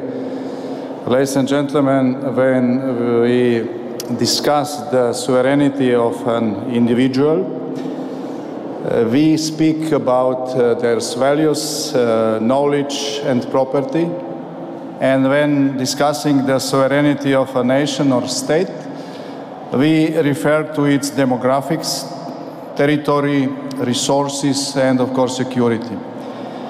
No state exists without a territory, and there is no sovereignty without control over it, starting at the borders. In the European Union, countries whose borders also serve as the external or Schengen borders of the Union bear another responsibility, additional responsibility for safeguarding the collective sovereignty of the Union. After the major migration crisis of 2015, it became obvious that the views of the different political factions on protecting external borders vary. often fundamentally contradicting each other. A decade of debates and seeking compromises that followed has exposed the core issue even to general public. The issue lies in values, in the foundational values of the Western civilization. Simply put, the issue is whether we preserve or dismantle our way of life. Nothing changes the habits, customs, culture, and identity of a specific society more radically than changing its population. A radical, progressive, left liberal socialist paradigm advocate for the most liberal approach to illegal migrations and a policy of so-called open borders because they aim to dismantle the fundamental values of Western civilization. This is not new. It has been outlined in the Communist Manifesto, different textbooks of the cultural Marxism, and now in lessons of so-called woke ideology. As a result, they also directly count on gaining new voters or supporters. How a short-seeing belief. In Slovenia, for instance, the new left-wing government, among its first measures 2 years ago, abolished the National Demographic Office and began removing the border fence toward Balkans, which they built at 2015. Founding and staff from the Demographic Office were transferred to the Office for Migration. The radically left Prime Minister has even repeatedly stated that illegal and legal migrations need to be formally quoted, that this is the same, and that the only solution for the illegal migration is to make them legal. The consequence of these actions and calls is a threefold increase in the pressure of illegal migrants coming to Slovenia via the Balkan route. This has led to prolonged and reintroduced controls at the borders with Italy and Austria, so Schengen area ceased to exist. Under public pressure, the left-wing Slovenian government instituted controls at border crossings with neighboring Croatia, where, absurdly, they scrutinize legal border crossings and cause significant traffic jams, while a few meters away, illegal migrants quietly cross the Slovenia without documents, and the Slovenian police then transport them to overflowing migrant centers. What a stupidity. Well, as conservatives, we advocate for a strict separation of legal and illegal migrations and related border security. By doing so, we defend not only our territories, but also our values and way of life. Sovereignty fundamentally means deciding how you live. Well, and people are willing to defend and preserve what they value. Leftists have always wanted to dismantle the value foundations of our civilization, and illegal migration, or the policy of so-called open borders, is their tool. However, they can only succeed if they effectively conceal their true intentions. Human nature craves security, stability, and also predictability, and desires sovereignty in deciding one's way of life or one's lifestyle.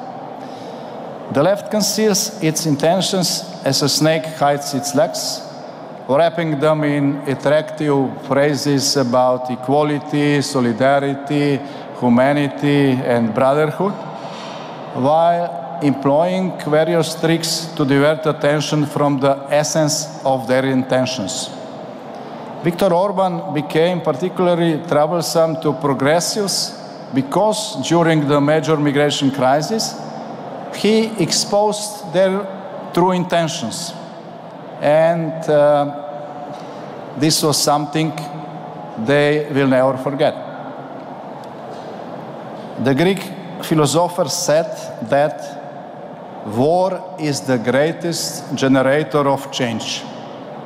It can turn a person into either a corpse or a hero, destroy or save the city, and significantly impact one's relationship with people and things.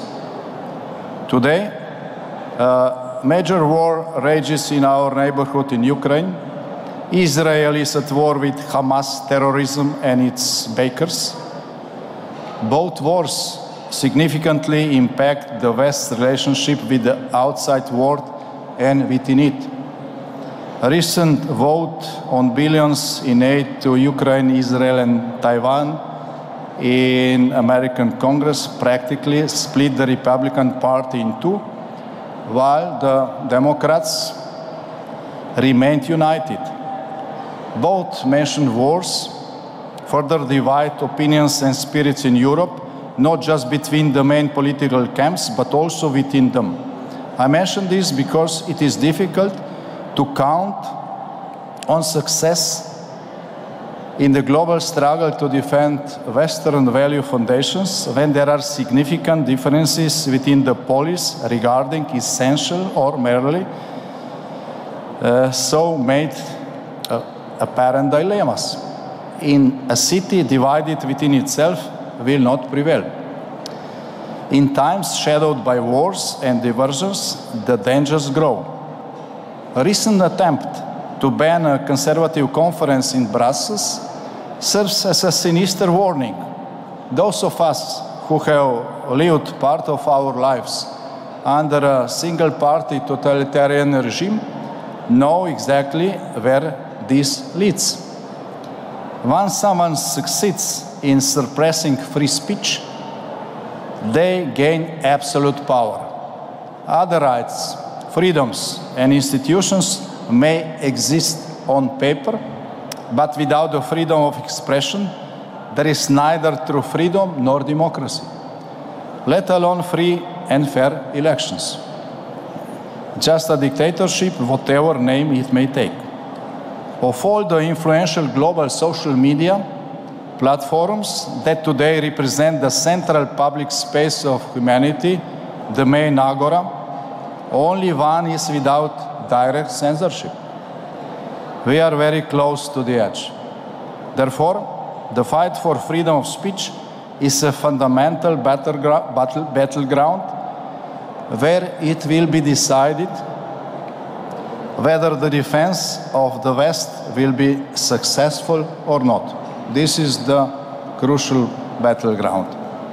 Restrictions on freedom of expression are always most easily justified in wartime.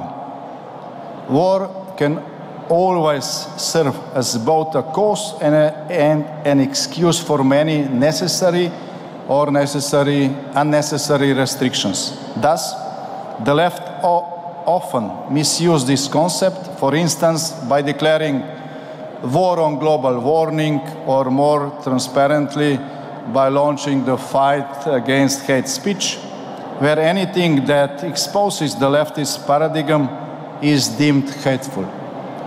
Yet, amid this artificially created state of war, two real wars have recently erupted. Russian aggression against Ukraine and Hamas terrorist attacks on Israel are reprehensible and condemnable in their own right. The price paid in deaths, captured or destroyed lives by tens of millions of people is horrific. The attack deserves support and assistance. Yet, these wars also provide an additional alibi for those striving to limit and eliminate freedom of speech, freedom of expression. And this fact must be simply recognized. Times are thus complex, dangerously complex, serious discussions about fundamental problems, dangers, and their causes are more necessary today than ever. Therefore, congratulations to the organizers of this year's CPAC in Budapest, and thanks to Hungary for hosting and enabling this free debate without censorship. God bless you all. Thank you.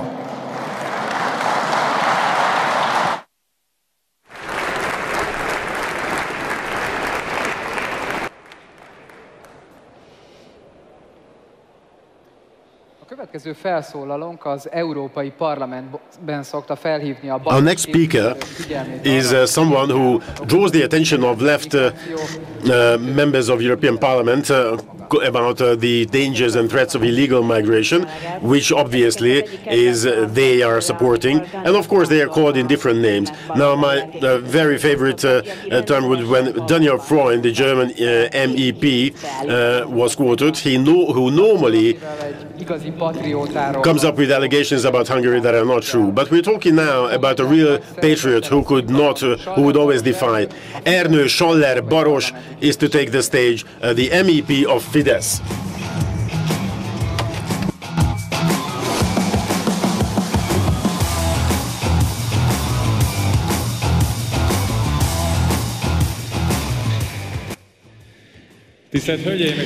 Distinguished ladies and gentlemen,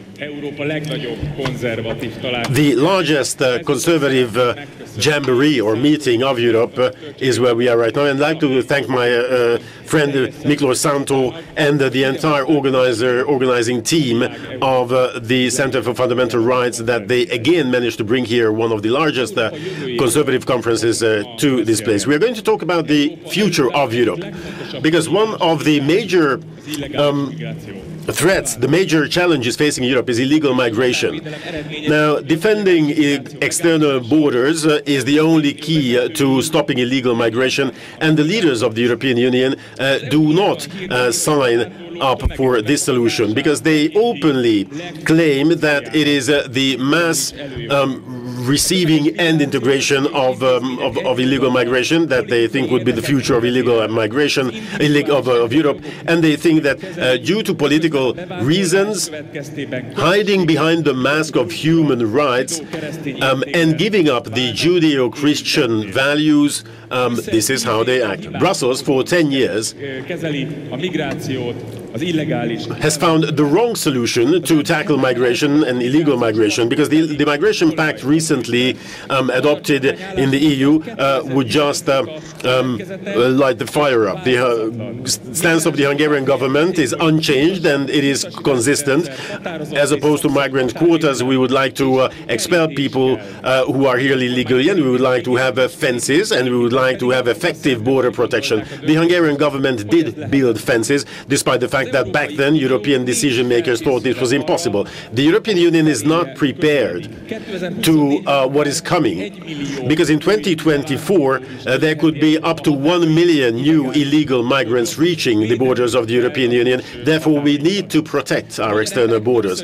Hungarians have repeatedly said no to illegal migration. During the course of the latest national consultation, 99% of Hungarians rejected mass migration and mass quotas. They also reinforced their willingness to defend our borders, to protect our borders. The June European parliamentary elections are going to be key concerning the future of Europe, how we as decision makers will take stance, because we need forces to be victorious who reject illegal migration, who instead of supporting Brussels' interests would stand for national causes and who would support the protection of borders. I would like to ask the participants of this roundtable discussion to come up. They are patriots and they are MEPs, Tony Abraham from Penelli and Hans-Georg Mansen, who used to be the president of the German Constitution Protection Office. And in some moments they are going to be here on stage with us.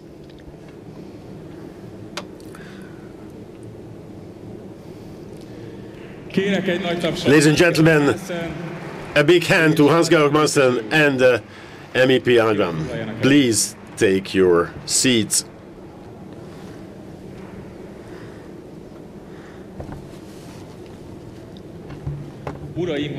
Gentlemen, if I'm not offending you with this title in Europe, hopefully not, let me just start by asking that in your view, what is migration and illegal migration for European culture? This is a question to both of you. Mr. MEP? So, our first question would be very direct. What does illegal migration and the influx of people mean to the European culture, the European heritage? And the question should be directed to both of you, please.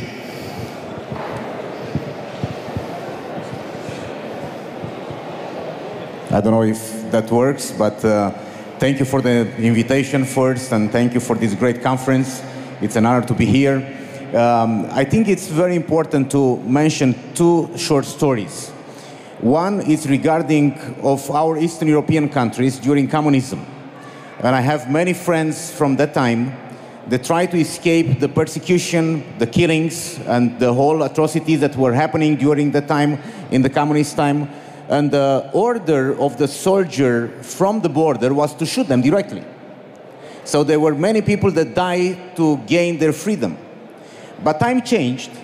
And right after the changes took place in Eastern Europe and the communist fall, they were times when people were still going out of the country to find a better life, which is a total different story compared with what happened to Europe some time ago, some years ago, when these million people of refugees just passed and waved through Europe, trying to get to Germany or some other countries. So that's a different story, because that's changed the structure of a nation, that's changed the culture of a nation.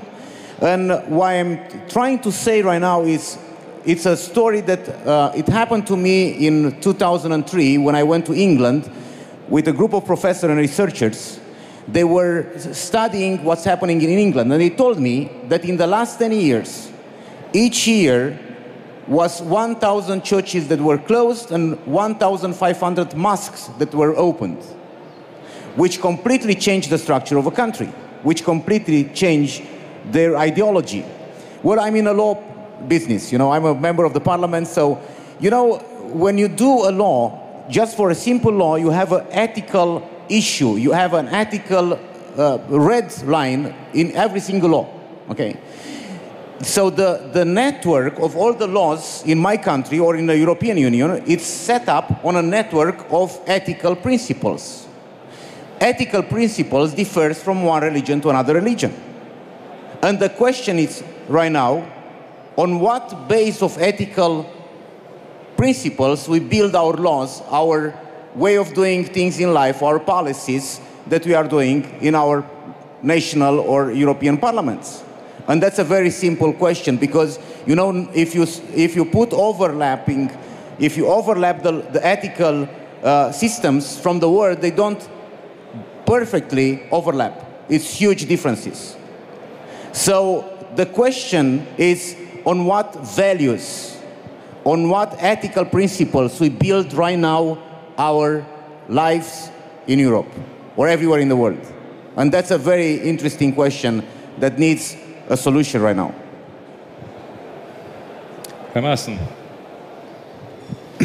Yes, thank you very much again for the invitation here to Budapest. It's a really great convention, and I must say last week I was in Brussels at the NetCom, and I saw it was nearly impossible to have a conservative meeting in a country like Belgium. And I see here in Budapest, in Hungary, we are safe. The government is stable, and it's, in my words, it's a normal country. So, and this leads me to your question. Germany is the main target for mass influx, for mass migration. In 2015, in October, November, every day came 15 to 18,000 people to Germany. 15 to 18,000. Today, it's a little, it's not as the number is not as big as it was in 2015, but it's a really huge number of people who are coming to Germany. In some, I think we had 2 or 3 million migrants in the last couple of years coming to Germany, and the majority were not refugees. They were not fleeing because of political persecution or human rights violations. No, they're coming to Germany and to Europe because they hope they will see a better future as they have at home. So, and these people come to us to settle down, not only for temporary protection. Temporary protection means for 1 or 2 years, and afterwards they have to go home if the situation changes. No, they want to settle down in Germany. And the influx is we have a totally change in our culture. And I think we are possibly at the beginning. For example, about 20% of the pupils in schools in west part of Germany are Muslims, 20%. A professor of criminology asked Muslim pupils at school some question about their position to how to solve problems. Solve problems, is it okay to use violence to solve problems, and so on. So this was a question he asked. And he got a lot of interesting answers. One answer was 46% of the Muslim pupils said they want to live in a state by Allah. They don't want to have a man-made state. 66% of the pupils said they do not accept national law which stands in contrast to the words of Allah. Sharia and Quran are more important than man-made law. 66% of the young Muslim pupils in Germany said this.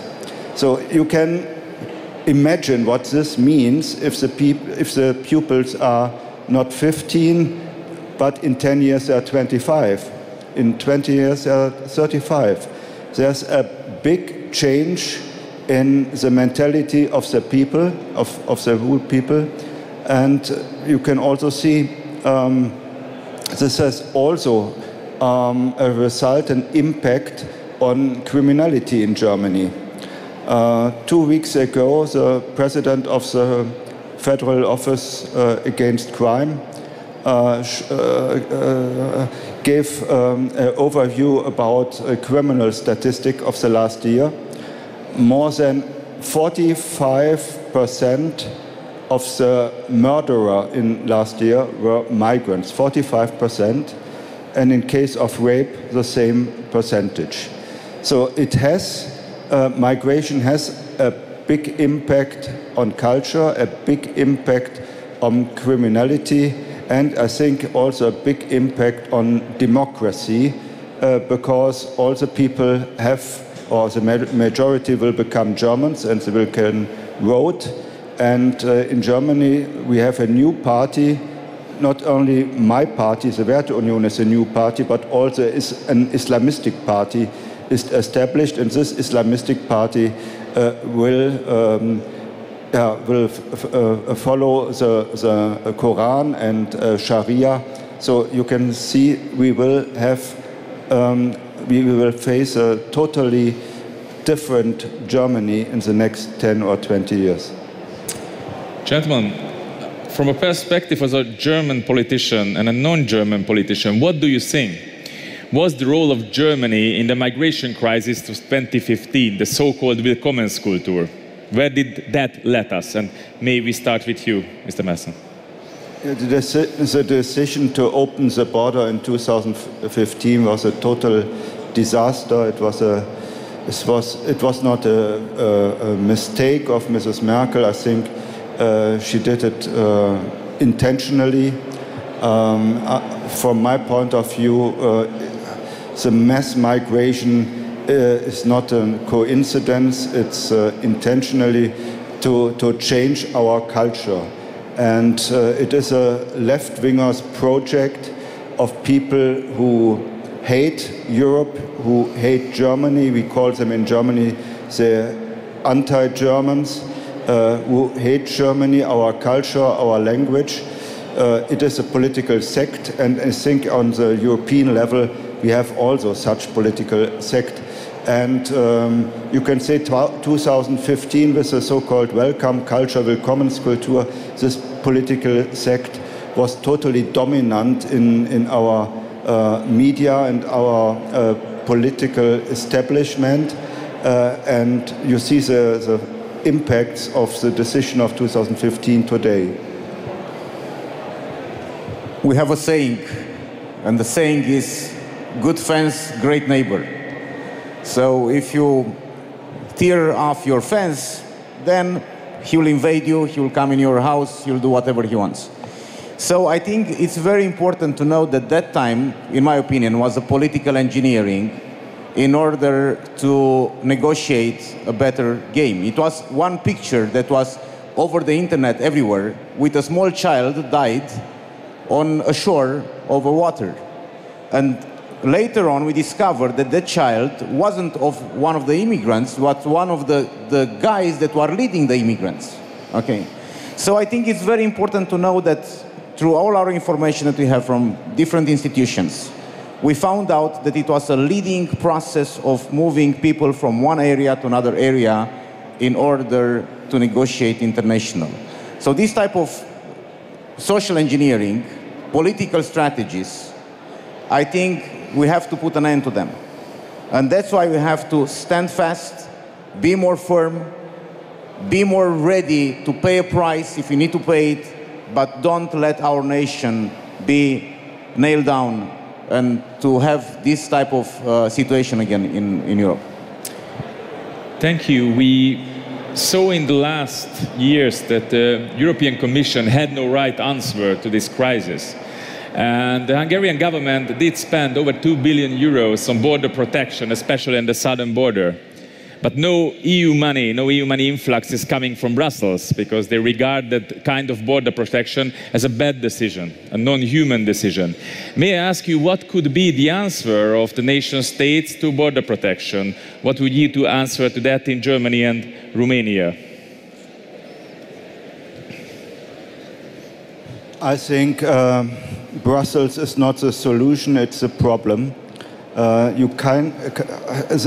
spent a lot of money, they did a lot of projects, they made a migration pact, they changed the law, but at the end the result is nothing. No stopping of illegal migration to Europe. We spent much money with no impact. I think you can solve the problems only on a national level. I think Frontex is not a border police. It's a bureaucracy which counts numbers of illegal migration, but isn't able to stop illegal migration. The only police which could stop illegal migration is a national border police. So the national sovereignty in the field of migration is for me absolute dominant and important. Well, Romania does not have this type of problem, because Romania is not a gate for immigrants.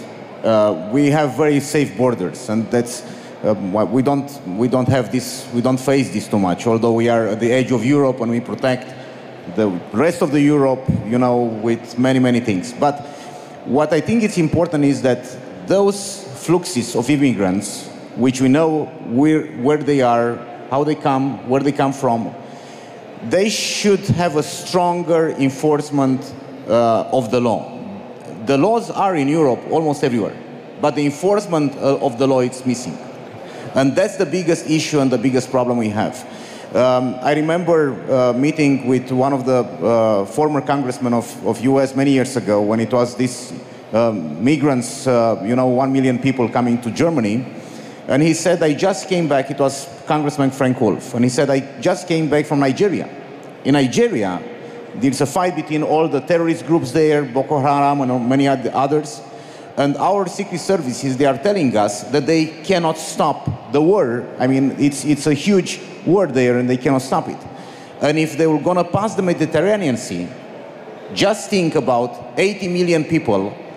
If some of them, 3-4 million, were gonna pass the Mediterranean Sea and they come to Europe, just think what will gonna happen if 1 million was able to almost destabilize Europe. Gentlemen, what future do you foresee for the Schengen area if the EU does not change its migration policy? I'm asking. I think it's the end of Schengen because the member states of the EU have to have controls at their own borders. So I think Schengen does only work if the countries which have borders to third countries have a working border control and stop the mass influx. They do it, they aren't able or aren't willing to do it. So it is, from my point of view, it is the end of Schengen, and we have to go back and start again. And this means we have to have very strong national border controls. And then we have to think about perhaps a new Schengen with a new collection of member states. Well, I think it's very important to know that in Europe does not exist a melting pot system, like a melting pot concept like it is in this United States. That's why we have so many enclaves right now. We already have them. So I think we have to find a very quick solution, very rapidly put in practice, because otherwise those enclaves will just gonna blow up our nations. What message should the nation states and the European Union send to people who want to come to Europe? Because we saw after 2015 the so-called Willkommenskultur. What should be the direction? What should be what we tell them? I think the traffic light is today on green and we have to send a red light. We don't want to have a mass influx of people who have no reason to come to Europe, who are not refugees, who are not victims of political persecution. So we have to have politicians who are able and willing to say no. Stop the mass influx, and I think it's necessary to send this message to the countries in Northern Africa, to the Middle East, and of course to the traffickers, because human rights trafficking is, I think, the kind of organized crime which is most valuable for the traffickers for organized crime, and we have to send the message, don't send the people to us. No, I think it's also a government sin, if I will say, a public sin of the politicians, because they basically know that they don't have labor force in our countries. And they are thinking, well, if we get those people here, they're going to work, it's going to help the economy, we're going to increase our budgets. But this sin, it's costly. It costs our governments, our nations, our people, our individual. It costs us security, it costs us troubles, it costs us in many ways. We have lots of things to lose because the gain is not there. Gentlemen, if you allow me a last question. So those in difficulty and need should be not resettled in Europe. I think that's a conservative approach. But the Christian approach is also they should be supported to improve their situation in their home countries. So how do you see this happening? I think it's wishful thinking to improve the situation in the home countries. In Germany, we paid billions of euros to the countries of origin, and I think the impact was nothing. I think you have to face the reality. The countries have to help themselves, and often the governments of the countries of origins are not willing, are not interested to help their own people, to solve their problems, but they are interested in gaining much more money from us. I think it's a Christian approach to have compassion. And I think we should be treating the other nations, the poor nations, with a lot of compassion to help them. We try to do our best to kind of send money to organize them in different ways of making them understand how they can prosper. But what's important to know is that if I'm not able to help someone, it's wasting my time. So I have first to be in the position to help myself. If you travel with the airplane, the flight attendant will tell you, if something happens, first you put your oxygen mask and then help your child. Because if you try to help your child first, you might die. So that's what I think we should do in this case. Gentlemen, as a finish, I would ask you and use the stage to send a clear message in 3 sentences in the direction of the European institutions and the European Commission. What would you tell them, Mr. Maassen? I think the most important message is to close the borders and to stop the mass influx of people to Europe, because at the end we will face a totally different Europe with not a European culture but a Muslim culture.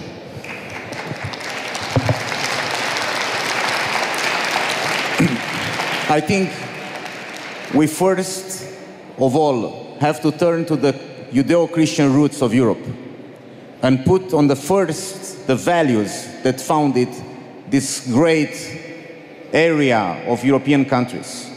Secondly, I think that we need to look for more brave leadership in the politics, for courageous people, for bold people, for people that are willing to take the risk, for people that are willing to obey God. And if they obey God, they will shame the people and they will do what's the best for their nations. Gentlemen,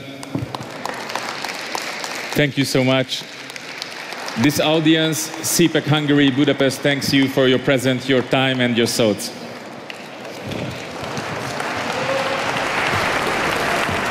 Thank you. Thank you so much.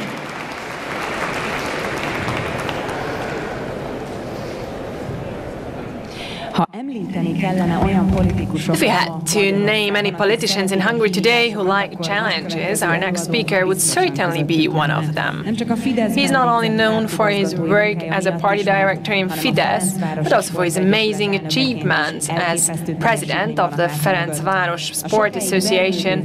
He has built a community from a club that had long been in decline and vegetating into a community that sets an example and is a role model for young people. For him, the most important thing is never to feel that he has not done everything for a cause. Believe me, he is passionate about Hungary and his country comes first for him, with Fradi right behind him, the Hungarian football team. On stage at CPAC Hungary, Fidesz party director and vice president Gábor Kubatov.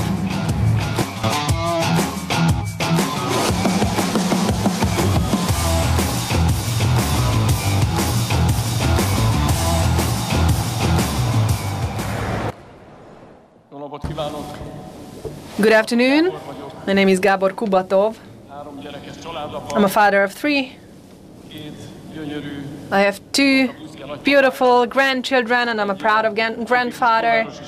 I'm a typical guy from the outside of Budapest. I am a determined conservative Hungarian, a son of a 1,000-year-old country, lover of freedom, and I'm just like my fellow Hungarian citizens. During our history, we have lived under the oppression of the Ottoman Empire for 150 years. We suffered, we endured, we were victorious.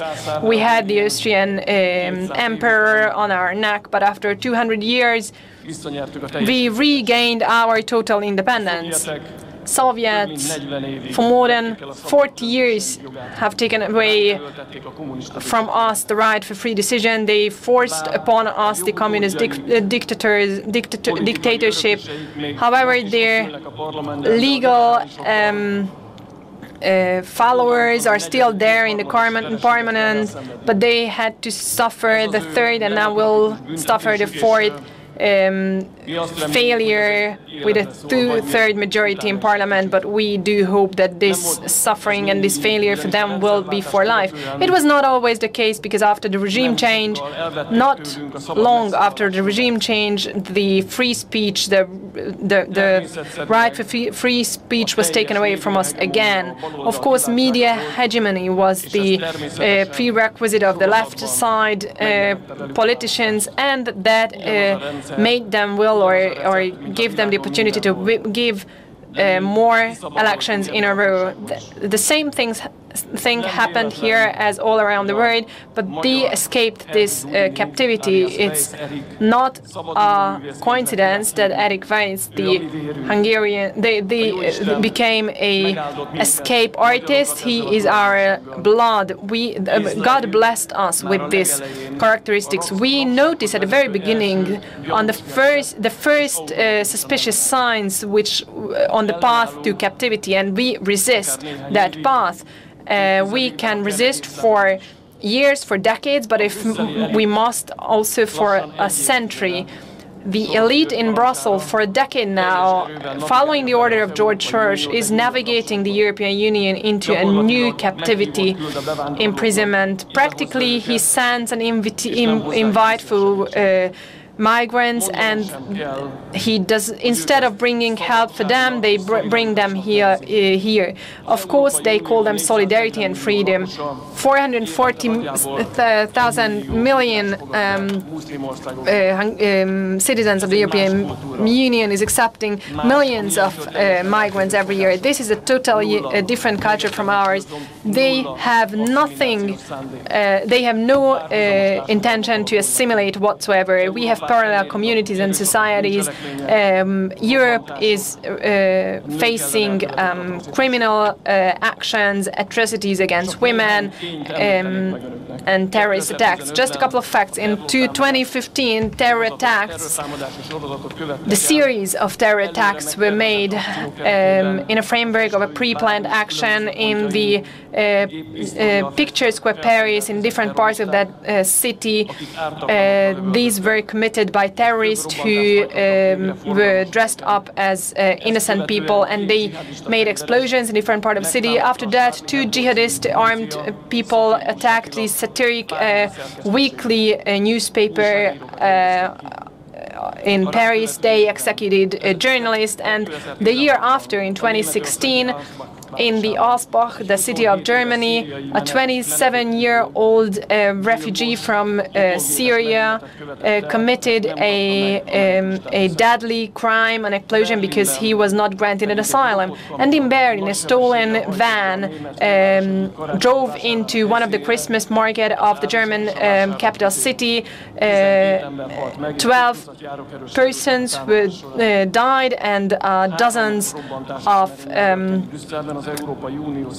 pedestrians were killed. 3 deadly full explosion and terror attacks were committed near the German capital, with 32 victims, deadly victims, and many wounded. After that, in Vienna, another armed people committed a crime in the proximity of the synagogue. And based on the statistics, Vienna should be one of the most safe city of the world. Well, that has been the case long ago. Against Swedish football routers, another crime was committed in Brussels by a Tunisian person. They killed them on their way to a stadium to watch the football game. In 2015, on the New Year's Eve, a group atrocity was committed in Cologne of Germany next to the main railway station in France. Now these crimes become an everyday situation committed by immigrants, mainly in big cities, mainly in corridors where migrants reside in the different French cities. This is horrible and also tragic that an illegal migrant raped a 90-year-old German woman in a pensioner's house who was very vulnerable. He closed the door from the inside, he raped her and he stole her jewelries. In another France little town, Father Jacques Homeless was murdered brutally during the morning mass. The father spoke about peace during his whole life. In Western Europe, it's an everyday phenomena that people in the church are attacked and the temples are attacked. Statues are stolen. The crosses, the symbol of Jesus Christ, was stolen. The built Bethlehems are destroyed. The Christmas Mass was held under high alert in Germany. In the city of Angers in France, a brutal attack was committed against a church where saint statues were demolished and the main altar was also destroyed. A German security camera recorded that a Muslim illegal migrant broken into one of the temple. He went to the altar, many objects he broke down and tramped upon. And in other cities, crosses are stolen from the top of churches. But everyone lives however they want. This is how Germans, French and Swedish people imagine their future. Well, if that's the case, then it's their decision to make. But we Hungarians do not make judgment upon them, but this is their birthright to do that. But we also have our birthright to decide with whom we want to live together. This is our home, this is our heritage, our 1,000-year heritage. For 10 years now, Hungary has decided to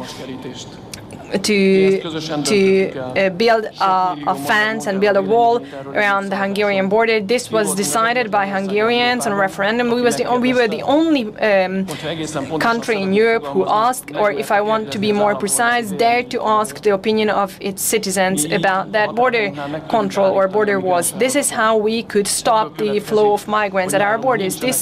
And from this it follows that we don't have terror attacks in our cities, we don't have enclosures, we don't have parallel societies, we don't have massacred popes and murdered journalists and destroyed temples. Here we are free to roam in the night in every part of the country. There is peace. We don't have to take down the crosses from the wall of schools because that does not hurt the feelings of others. We simply do not want to be afraid of anything in our own home country. We want to preserve our country as we've received it from, or we inherited it from our ancestors. The question is only how we can do that. The recipe for years is on our hand, at our disposal. We need to win elections.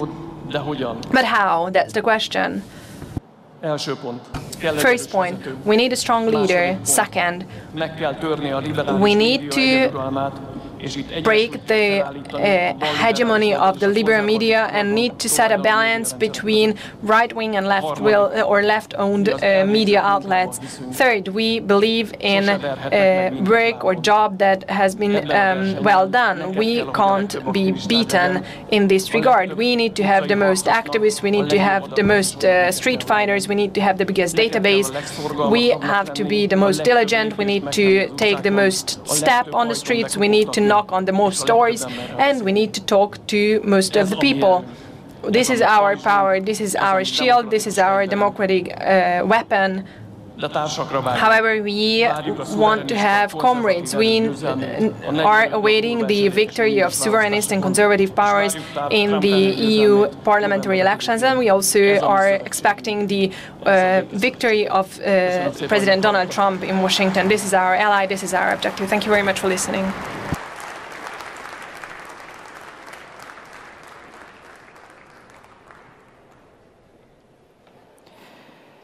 There are very few economic experts who can see the consistencies and economic systems and who can present them in a comprehensible and even entertaining way. Our next speaker is like that. He has a serious professional background. He's one of the most important person to shape the Hungarian economic future. I ask Márton Nagy to give his speech.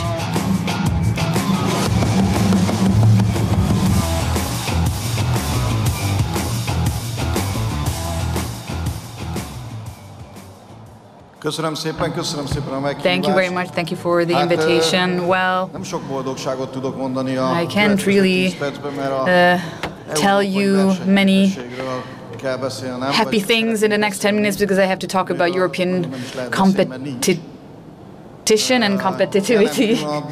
And currently we see that the Union in the past 10-13 years has lost its competitive edge in such a rate that it remains a question of whether we're up to the game.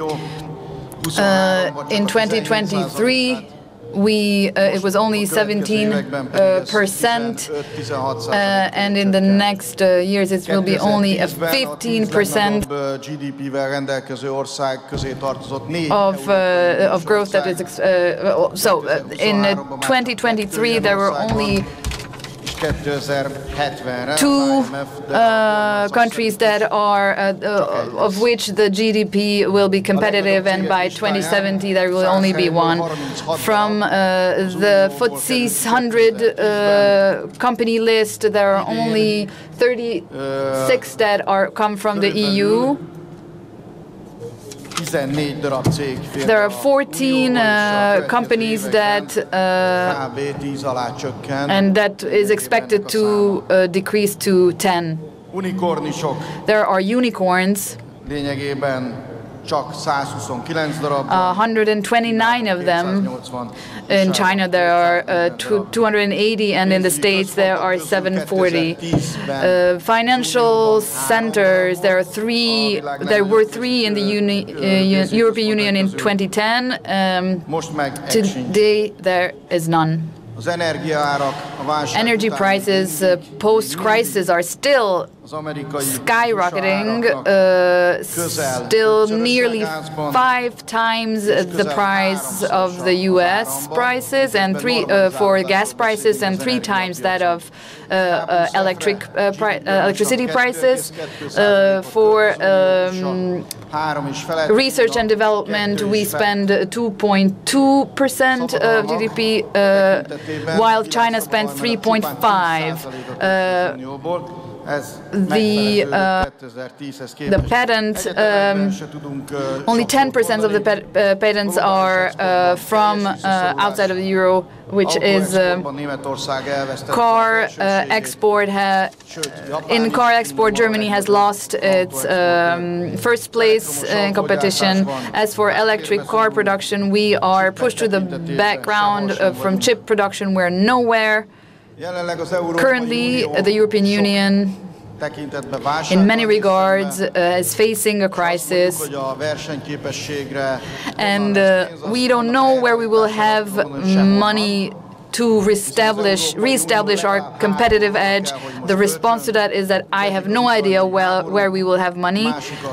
We have to spend on the Ukrainian war and also on the development on our own armed forces, our own defense. And the third in this priority order is spending on our competitive edge. And if the EU has an idea how to do that, that's another question. I already talked about money, about competitiveness. But we also have to know how to implement the green shift, the green transformation. For this, e-car production would be one of the paths to go down, although all our other partners are ahead of us. US has been in the market for years now. The EU az USA nem is nagyon foglalkozik ezzel, nincs honnan lefordulni, mert nincs százalék, de az Unió... So the European Union, the penetration of the market has already decreased of the e-car market several degrees. There is a date, 2035, which is our deadline, not to sell diesel and petrol-fueled cars, only e-cars, but we have no idea how we will reach that deadline. In China, they don't have a deadline, but they have a strategy, so that's the difference. When we look economic strategy, you have to note that. And Madam von der Leyen confirmed that the strategy that the EU came up with is to impose akár duplázódjon meg, vagy triplázódjon meg, ami ellen a németek erősen. To impose taxes on Asian-produced cars, customs and taxes, but this is the wrong approach. It does not go towards connectivity, and it will only launch deglobalization or trigger deglobalization. It's about a protectionist approach. And there is also the French-Italian axis, the Stellantis group, who are much more threatened by the Chinese automobile industry. The French and the Italians are not exporting to China. It's important for them, but for Germany, for the German market, they are only focusing on the German market. They are exporting from Audi, which is why they are not supporting this protective customs initiative. The EU will decide on this matter at the end of May, beginning of June. It might start a commercial war, as if local wars would not be enough for us. It's no sense in entering such a war, because in every conflict, such conflict, each step is met by response that will only result in more grievances. There is a report about the internal markets and a Draghi report about competitiveness. The Lecta report is perhaps already published, and the Draghi report will be published in the coming months. Perhaps they will give us some sort of point of reference and munitions as to how we can prepare for what is coming. Hungary is in a special and perhaps in a favorable situation, because in June they will take over the EU presidency in June. We will discuss this topic. It will be on our agenda. I think we have to accelerate e-car production. We have to make this shift rather sooner than later, and for this we have to develop a common EU strategy. The date, which is 2035, can thus remain as a realistic goal. We think that in order to re-establish the competitive edge of the EU is not impossible. We have to have a strong stance on that. There is a lot of potential in economies and in saving. I think with dates and ideology we cannot go forward. It's only with a strategic thinking that we can prevail, and that's why we always say that we have to listen to economic advisors and experts. We should only spend 48 hours listening to their expertise, how how they suggest to regain control over the EU competitiveness. That's what we will try to do starting from June, when we will have the presidents of the EU. The former Prime Minister of Australia accepted our invitation, and he was the head of the country between 2015 and 2018. He's a militant Catholic by nature, and he has numerous occasions welcomed the pro-life and Christian-based policies of the Hungarian government. Please welcome Tony Abbott to the stage.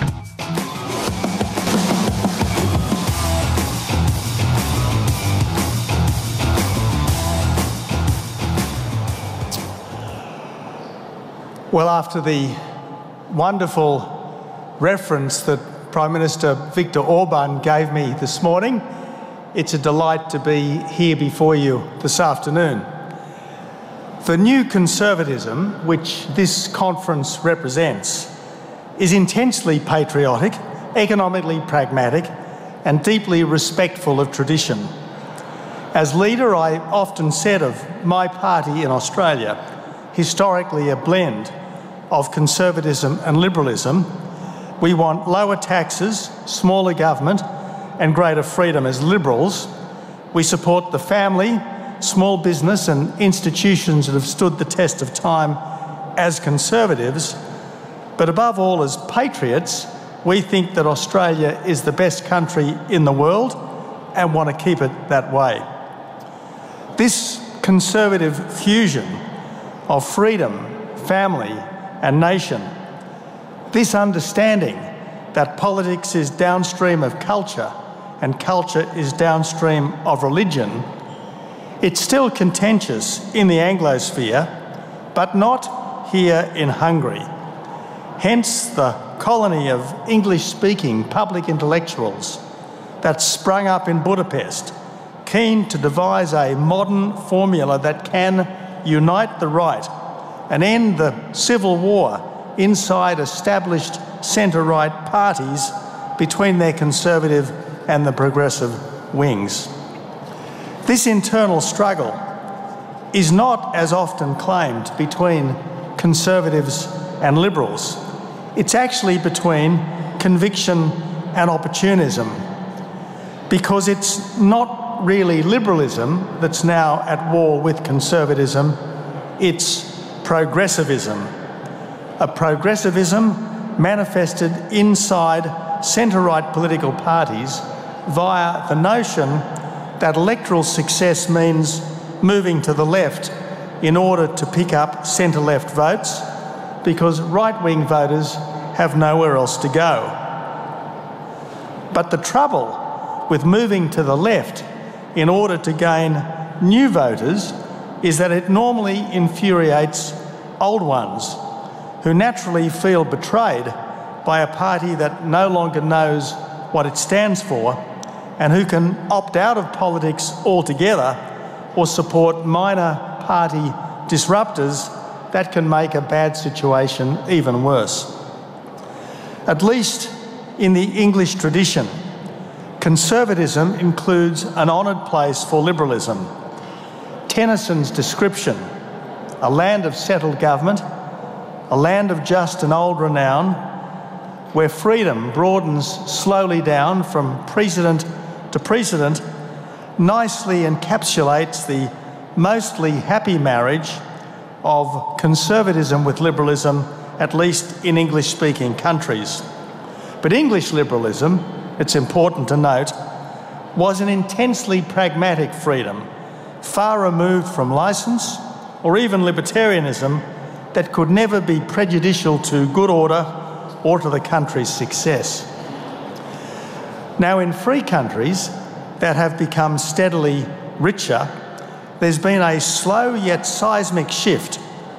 Working people who are normally pragmatic, family-focused, wanting decent services and more jobs with higher pay, have been voting more right, while well-to-do people who are often ideological and globalist because they have less to worry about in their own lives, have been voting more left. This should actually encourage us political conservatives, because it stands to reason that a Conservative Party that's broadly in tune with working people's thinking should be more electorally successful than an establishment party, from the simple fact that the relatively poor are normally more numerous than the relatively rich, even in countries as blessed as those of the West still are. But if working people are voting more right, as in Australia, in my 2013 election, America in Trump's 2016 election, Britain in Boris Johnson's 2019 Brexit election, and here in Hungary for the past decade, that's because the main party of the right has become more economically pragmatic, more focused on the social fabric, more targeted towards people's living standards, and more concerned to uphold its own country's interests over global ones.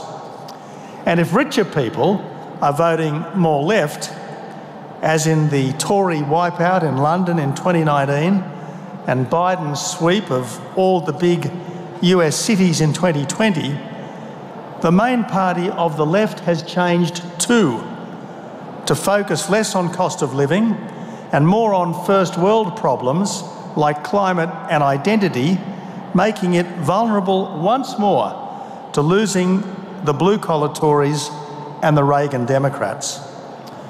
Voting statistics show that the parties of the right have tended to become more working class in the sense that their support comes from people who have to work hard for a living, while parties of the left have tended to become a rentier class or welfare class parties for people who get their money from the state or from their investments. Now, this should not trouble Conservatives, even though it creates quite a different political contest from the old one, where parties of the right preached more freedom and lower taxes, while parties of the left preached more fairness and better services. The new contest doesn't mean that Conservatives can ignore economics, because there can be no decent society without a strong economy to sustain it. But sensible economics becomes less an end and more a means to a better health system, a more rigorous education system, a social security system that strengthens the family, and a strong national defence. And this is potentially a larger constituency than one based on giving the market its head. Difficulties only arise when the mindset of the party leadership does not adjust to reflect this new voting reality and to appreciate how the party's voting base has changed. When the party's leadership remains drawn to the climate and identity fixations of the already well-to-do suburbs, while its voters have migrated to more aspirational ones. Boris Johnson, for instance, was in tune with the red wall on Brexit, but not on emissions reduction, which working people see as an economic issue, with renewable energy driving up their power bills, but which richer people see as a moral issue to be pursued at almost any cost in order to save the planet. On this, Donald Trump is perfectly in tune with the left-behind Americans of the flyover states, which is why he so convincingly won the Republican primaries. But immigration and climate have become litmus issues, precisely because most working people feel that the political establishment, often on both sides, has badly ripped them off. Supporting very high immigration with more or less open borders, because it creates larger markets and a pool of cheap labour for big business, or because it's somehow owed to the third world, or because it creates the illusion of economic growth while GDP per person stagnates, is toxic, absolutely toxic to Conservatives' working class constituency, because it depresses wages, lifts housing costs and clogs infrastructure, and can set up terrible clashes between poorly integrated migrant communities' values and mainstream ones.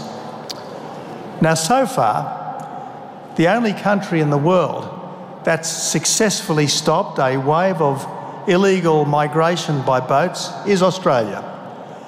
But we too have to get legal immigration under control and not use it as a substitute for training our own workers and having our own children.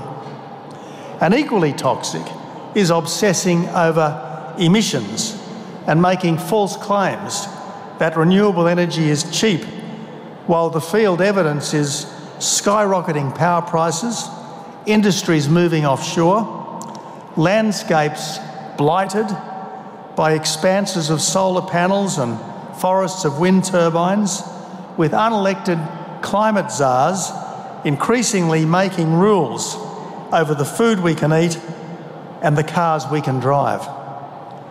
These days, if it can't control immigration and if it succumbs to the climate cult, any votes that a Conservative Party might pick up on the left will be more than matched by the votes it will hemorrhage on the right. Trump gets that. In the end, Johnson didn't. And if Rishi Sunak understands it, he hasn't yet acted on it, which is why the British government is now in electoral trouble. As party leader, I always stressed that our job was to be a clear alternative to the other side and not a weak echo. And given the mess that Green left governments are making, with crumbling services, declining productivity, stagnant wages, growing street crime, disruptive and intimidatory protests that are becoming routine, propaganda masquerading as education, emasculated police and armed forces, and an uncertain response to dictators on the march, Conservative parties should be stronger than ever, provided they have decent leaders with the courage, the conviction and the vigour to articulate strong positions in opposition and to pursue them relentlessly in government. Ladies and gentlemen, today is Anzac Day, the anniversary of the Gallipoli landings that forged my nation. So in closing, I salute all the military personnel who have kept Australia strong and free. Thank you.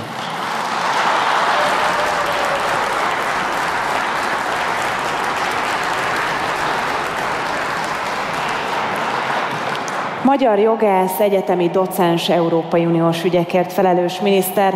Minister for European Union Affairs. Our next speaker thinks that we are in an era of crises. The Hungarian government still thinks and aims to preserve the security and safety of Hungarian people, and this is unimaginable without a strong border protection. To this end, we need an immediate change in Brussels. Ladies and gentlemen, on stage, János Bóka.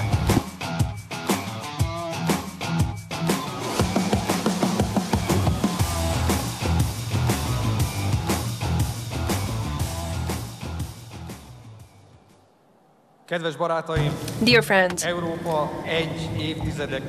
for a decade now, Europe is struggling and facing migration crisis. Hungary, for 1 decade now, has been protecting its own borders against, and also the external borders of the European Union against the illegal migration waves. It is not an unknown role for us. During the centuries, we've got to use to protecting the borders of Europe and the West.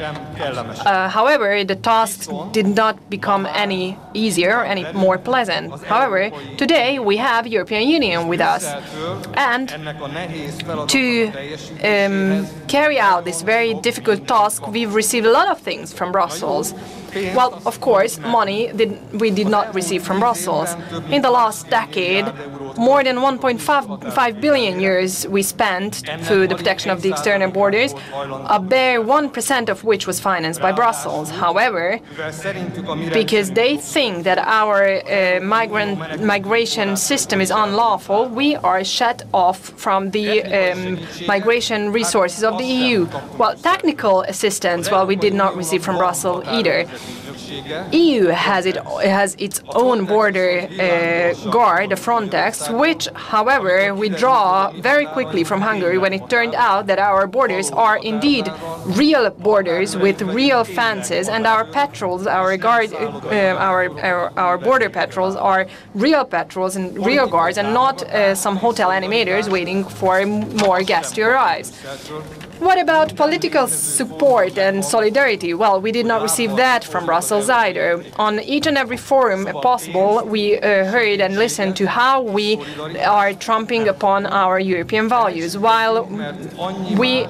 So we did not receive any money, any assistance or solidarity, but don't be sorrowful because we've got a lot of other things. For example, we've received some rule of law procedures, not one and not two. Last time I checked, it was yesterday. However, the story has not come to an end yet.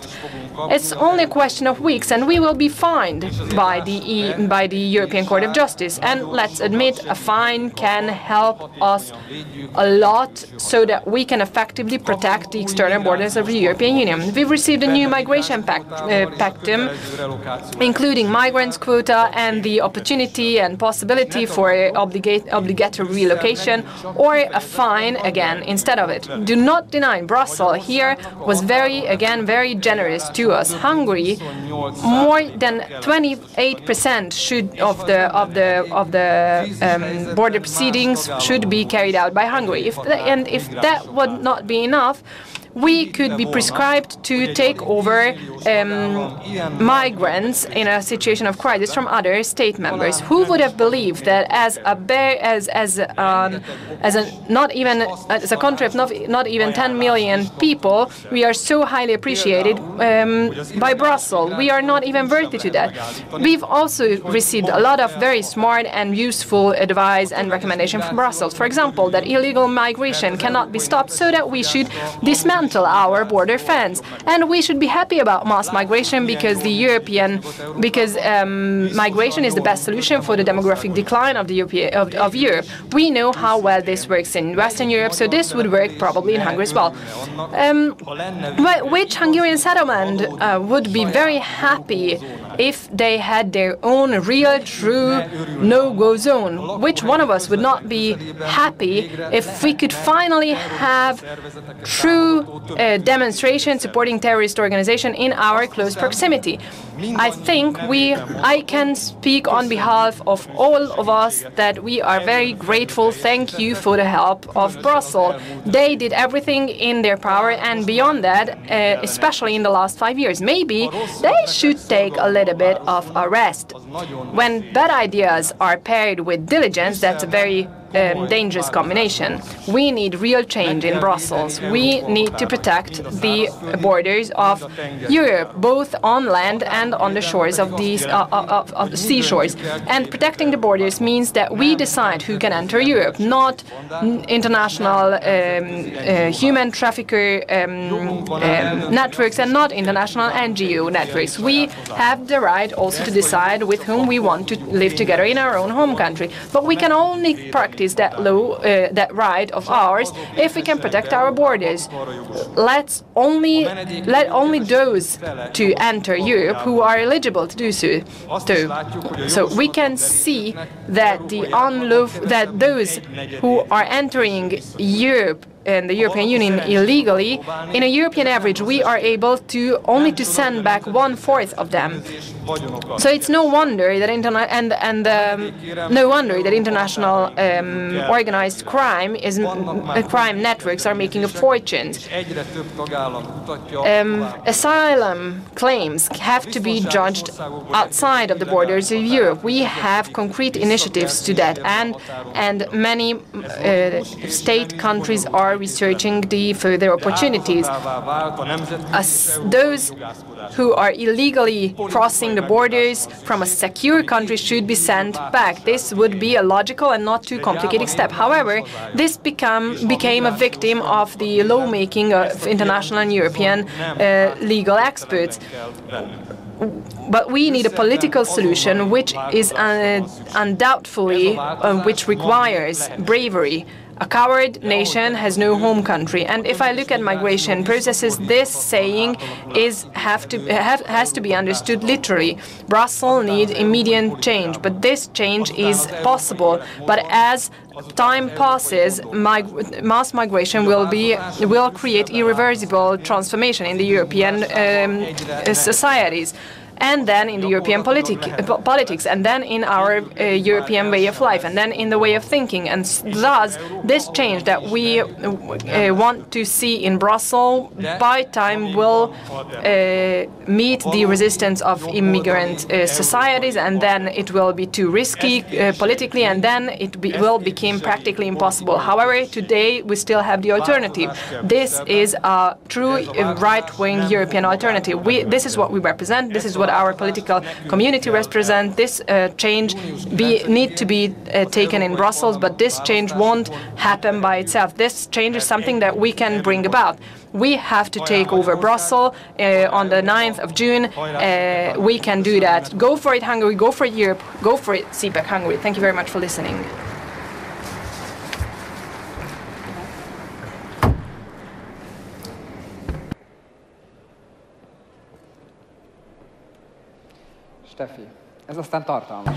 Well, Steffi, it was quite a day. Indeed, we talked about a lot of things. We talked about woke, our sovereignty, about globalists defending our borders, and many other things. And where does it end? Tomorrow, we will pick up from here with topics as gender, elections of this year, but we will also talk about what can stand us united, what the power of our unity stands in. So thank you very much for being here, and also we are very grateful for those who listened to us and followed us here in person or on the screen, and you will be able to follow us in the Hungarian channel, TV channel, Here TV, and other forums and platforms as well.